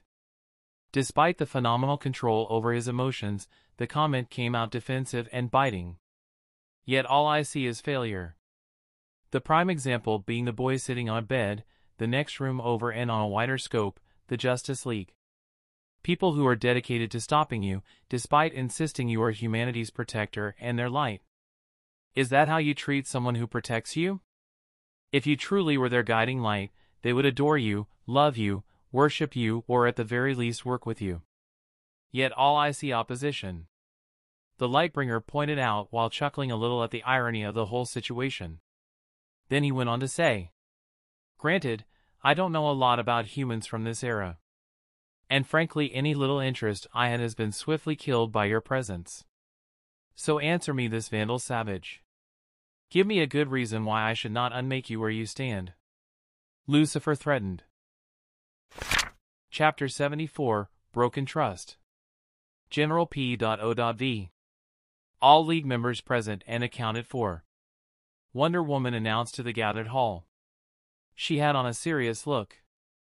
Almost angry, Black Canary noted to herself. Everyone was sitting around the huge Justice League table with the exception of two notable members. Black Canary glanced at the seat next to John and felt a pang of pain stab her on the chest with a red-hot spiked metal rebar. She closed her eyes and took in a deep breath. There wasn't anything she could personally do. That didn't stop her from feeling bad for Tornado and Shazam, Billy. She still couldn't believe that Batman had kept the secret of his relative young age from them. Relative meaning incredibly young. A child. It didn't matter that the boy had powers on par with their strongest members. The battlefield, the League, was no place for a child. We convened this meeting to discuss a few matters of great import to the League. For starters, update on the search for Red Tornado, a League member in Maelstrom, a member of the Black Ops team that was initially under Batman's purview. Wonder Woman's words had an effect on the rest. It was clear by reading between the lines that something was going on. She took a second to allow the commotion to settle down before continuing. The other matter is more. Wonder Woman paused and threw a surreptitious look at the stoic Dark Knight sitting next to her. Delicate, and we'll get to it shortly after we're done discussing about the continued efforts to locate both Red Tornado and Maelstrom. She finished. Batman acted as if he didn't feel the numerous eyesights locked on him. His hands were placed above the table and he sat in a straighter posture than usual. The tension between him, Wonder Woman, and Superman could be felt by everyone. Finally, someone's patience ran out. "I don't see a point in keeping us in the dark, Diana. It's clear something is going on among the three of you." It was no wonder that the Flash was the one to speak up first. Batman grunted and got up, casting a wide gaze at everyone around. "We'll get to that in a bit. First, there is something I would like to propose. The reinduction of Captain Marvel into the Justice League." There was a brief silence before Green Arrow broke it. "You can't be serious." "He can't be serious, right?" Oliver looked around at the rest of the table and saw the same looks of surprise. "That is out of the question. Frankly speaking, I am still offended by the lack of trust you showed by not informing us he was a child in the first place." King Orion, popularly known as Aquaman, banged the table with his fist, leaving behind a dent on the titanium metal reinforced furniture. Batman didn't flinch from the King of Atlantis' gaze. "It wasn't my secret to tell. I evaluated that despite his age, Captain Marvel was more than capable of handling himself. As evidenced by the numerous missions he's been on with the League. He is one of the best among us. And his age should not be a problem. If anything, his unique outlook and innocence is something that the League needs." His explanation was precise and clear. "Do you even hear yourself, Batman? The audacity. What you're asking is unethical and goes against all of our protective instincts. He is a child." Aquaman was fuming. Everyone was silently watching the pair. Batman's eyes narrowed underneath the mask. A child who carries the wisdom of Solomon. A child who we've all fought beside. If you discount him for his age, then shouldn't the same apply to Superboy, who is only a few months old? Wisdom does not equal maturity. And despite Superboy's age, he has shown to be mature enough to match the age he appears to be. Manhunter spoke up in favor of Aquaman, as most of them were. By most of them, all of them. Batman spared a glance at one of his closest friends. It was clear he didn't have John's support in this. Or anyone's for that matter. He could make note of how they couldn't see the bigger picture. Hell, he could even tell them of how unprogressive their thinking was. It was only a few centuries ago when women couldn't be allowed on the battlefield, let alone pursue other avenues and career choices, and now, the modern world had changed. Things had gotten better and career roles were not as defined by someone's gender as they used to. Batman could make a lot of fair arguments that the League would have no choice but to listen to. However, Bruce Wayne was a different matter. There had always been a clear separation between both his identities. Bruce was the billionaire playboy and Batman was the symbol of fear and deterrence. But now the circumstances had forced Bruce Wayne to intervene in the life of his other persona. Batman knew why he was advocating for Billy to return. It was guilt and regret. His failure at saving Aden. He thought that if he could at the very least help Billy, maybe those negative emotions would abate a little. His thoughts went back to Aden and he allowed himself to briefly soak in regret and guilt at how everything had turned out. Batman sighed. An action that had the others surprised. It wasn't like him to act this, exhausted. It was time to do the right thing. Time to stop himself from completely diving off the cliff. He looked around at the table. At his comrades. Those he had shed blood with. Fought with, to save the world numerous times. They deserved better. It's clear where you all stand on this issue. Very well, I respect your decision. Batman started off, his voice was missing the hard edge from before. If anything, he now sounded his usual self. Gruff, straight to the point and sardonic at times. The Flash couldn't help but feel like something was off, however. On another unrelated matter, I officially tender my resignation from the Justice League, citing some personal issues. Shock was apparent on everyone's faces. All except for Manhunter, Wonder Woman, and Superman. These three looked resigned. Everyone knew of Batman's stubbornness. Wonder Woman and Superman had both tried to convince him otherwise, but he had refused. What? Why? Why would you ever do that, Batman? Hal Jordan was speechless, as most of them were. You're not petty enough to leave just because you didn't get your way, so what is the real reason for this? Captain Atom added, crossing his hands together on his metallic chest. Black Canary shared a look with Green Arrow. Ollie had been very vocal about Batman hiding things from the League as a whole, so it was surprising for Canary to see how right he might have actually been. Settle down, please. Batman has his reasons, and it's only polite we listen without interrupting him. Superman told the rest. Batman cleared his throat and started speaking. I have broken your trust. Aden's P.O.V. Maze had already left an hour ago and Savage, a little over half of that. Despite wanting to listen in at Lucifer's talk with the immortal bastard, I knew I wasn't invited, and the devil is hardly someone you can eavesdrop on without him knowing. So I chose to stuck it out and look around my room. It was good, I guess. Not the best, to be honest. It lacked that exotic feel of my last one that was constructed inside a frigging cave. I had grown so used to its earthy smell, it had taken a while for me to fall asleep in the elemental dimension. Well, that, and also because the ground there was hard and I was effectively sleeping outside, but regardless, my earlier point stands. The room wasn't the best.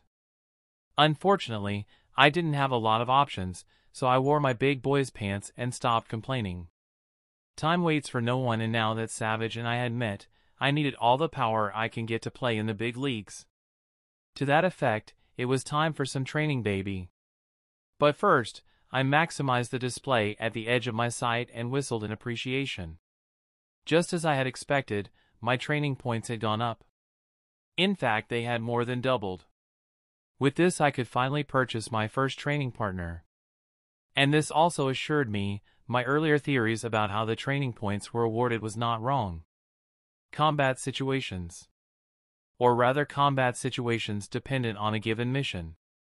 Training points 55. I rose up from the bed and created a portal to the elemental dimension. Before I could purchase the Firebender soldier as an opponent, I had to bring over my clothes and other personal effects here. The way the room looked bare annoyed me. I entered the portal. General P.O.V.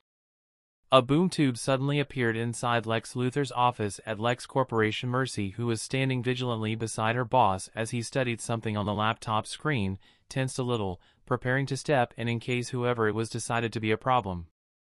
"Stand down, Mercy, we do not treat our own that way," Lex said, while getting up from his seat. From within the purple boom tube, Vandal Savage stepped out along with Lex's newest toy. "Vandal." Luthor nodded in greeting. From the way Savage's jaw was clenched and his fist tightened, however, Lex could tell something was wrong. Very wrong.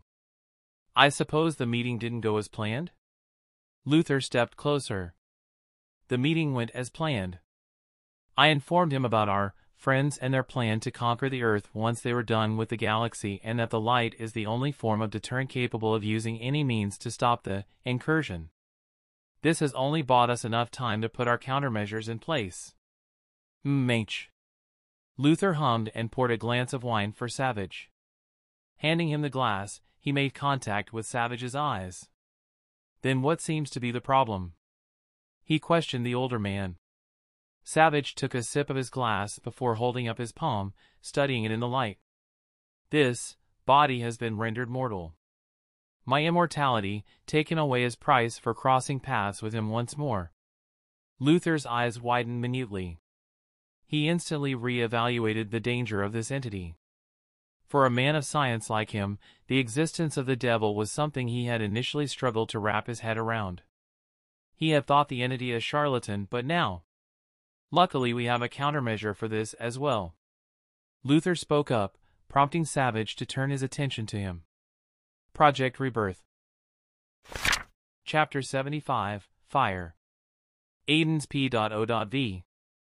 I forgot how alien it felt not having access to my airbending while I was in the fireplane. All around, I was surrounded by volcanoes, pools of lava, and an angry storm that spewed out lightning every second. The ground was as hard as ever and hot, especially to my bare feet. I was only dressed in training pants that I had folded up to my calves. My upper body was in display and a light sheen of sweat covered it. I had only been here for 20 minutes, but I was already sweating, despite my physique. I held the horse pose.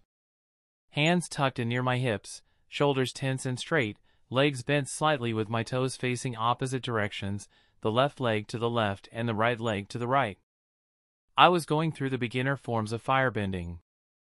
Firebending comes from the breath, not the muscles, then that breath is turned into energy which extends out from the body, therefore producing flames. At least that was according to Uncle Iroh. Man, I wish I had an Uncle Iroh. Most of this shit would be learned in a week just by following his teachings. As it was, I had to form my own understanding through trial. My clothes were already packed away in my room at Lucifer's penthouse, as well as stuff like the jewelry bag. That reminds me, I really need to sell it. Luckily, money was not an immediate problem, seeing as I was mooching off the devil. Wonder how he feels by that. He's probably cool with it.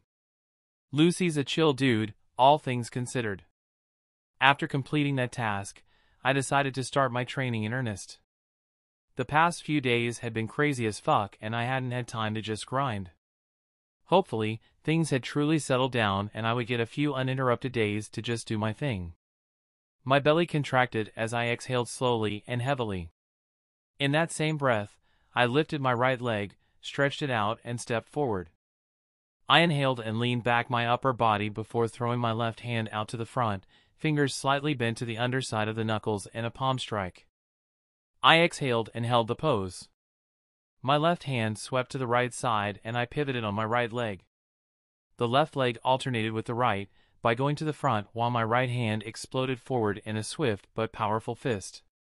Just in time for me to exhale. Hot air escaped my lips as I slightly smiled. That had been awesome. Fire was incredible. Like a rush through my veins. It wanted to be used. Was eager to. But therein lies the problem. It was too eager. Without sufficient control, it would rebel. Become unfocused and spread out to wherever it wanted to go. That's why I was only going through the forms without actually manifesting the flames. And it was hard too. I could feel it blazing under my skin.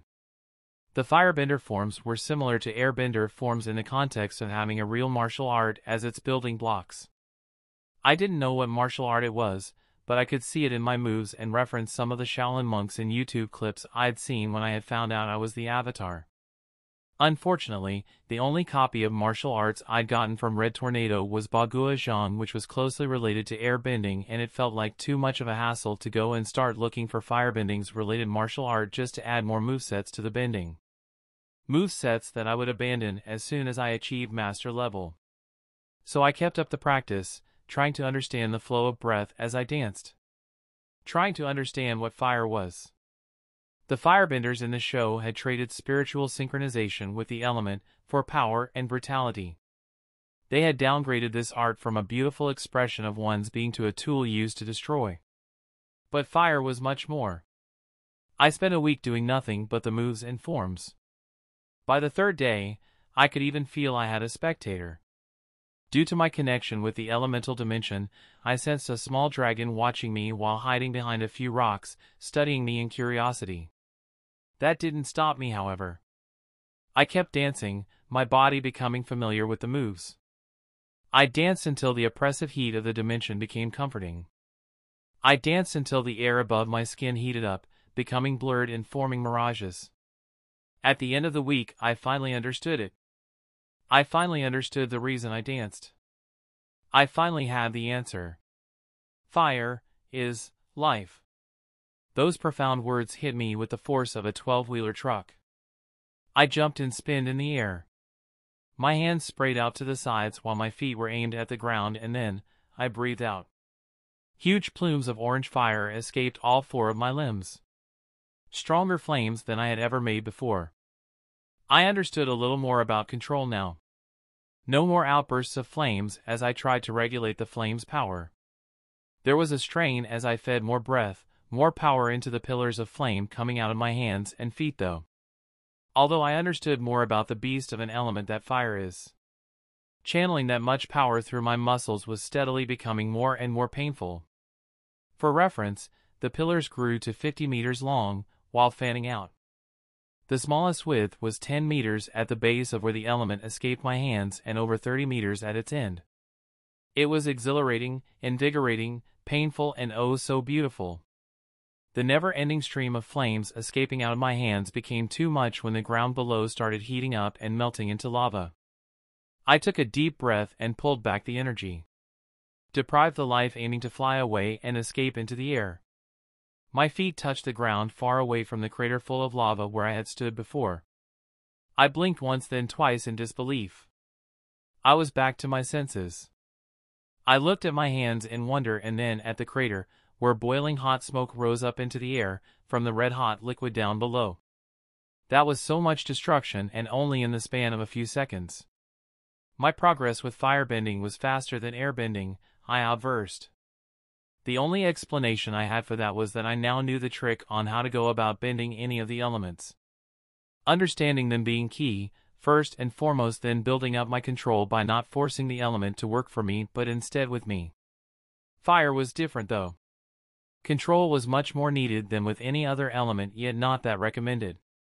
I know, confusing. And that is because the purpose of life is to live. Ergo fire is alive. Stone cannot move without an earthbender due to its stubbornness.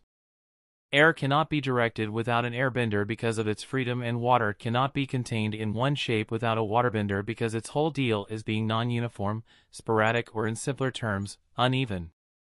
Fire, on the other hand, could grow and spread even without a firebender.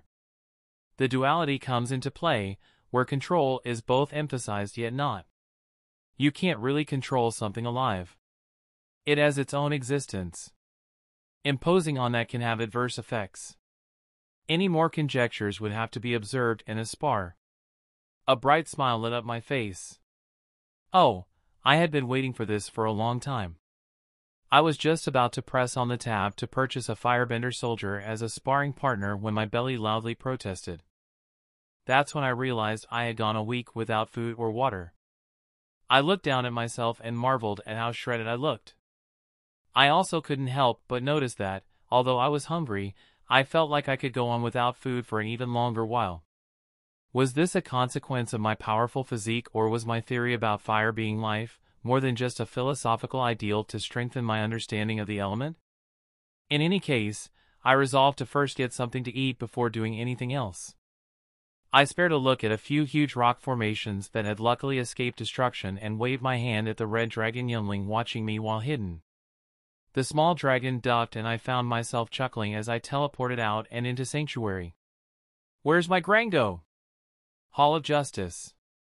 The team were all gathered in the library section of the Hall of Justice, waiting for the sudden brief they'd been called in for. Artemis hadn't seen much of the others over the past few days after the destruction of Mount Justice and Aden's disappearance. Wally was on a table tennis playing by himself. She had no idea how he'd gotten one into the Hall of Justice. Calder and Superboy were off to the corner speaking, and Boy Wonder, she looked around and found him poring over the Hall of Justice's computer for hidden files. He'd been acting different these past few days. Distant and distracted even more than everyone else. The only one missing was Mgan, and being her ever-excitable self, Artemis figured she was off somewhere, exploring the Hall of Justice. Luckily, today the hall was closed in lieu of some important renovations being carried out. Or at least that was the excuse given to the public. Still, the past week's circumstances were not ideal for team cohesion. She still didn't know what to think of that whole situation. Hurt? Sure. Disappointed? Sure. Betrayed? Sure, but that was as long as she understood that they were also to blame. Hey Artie. How was your week? Mgan flew down closer to her where she was sitting down on the couch trying to catch up on homework. Surprise, surprise, being out every night to fight crime had an adverse affect to her school assignments. Who knew? She looked up at the Martian girl and raised an eyebrow at the nickname. Artie? She asked, making the other girl blush. Artemis still didn't get how that was possible. Your face is green, damn it. Uncle John has been telling me to diversify my pop culture knowledge instead of learning everything from Hello Megan. Artemis was even more confused than usual. Hello Megan? She questioned, wondering what the bubbly girl was talking about. Mgan's blush grew stronger and she hurriedly shook her hands and tried to change the subject. Nah, never mind. Anyway, you didn't answer me. How was your... Her statement was cut off when the door to the room opened and in walked Superman, Wonder Woman, Black Canary and Batman. Along with them were each of the team's individual mentors. Artemis and the others quickly gathered before the Justice League. The meeting had begun. That's the end of this tale for now. Thank you for watching and I'll see you in part 4. Peace.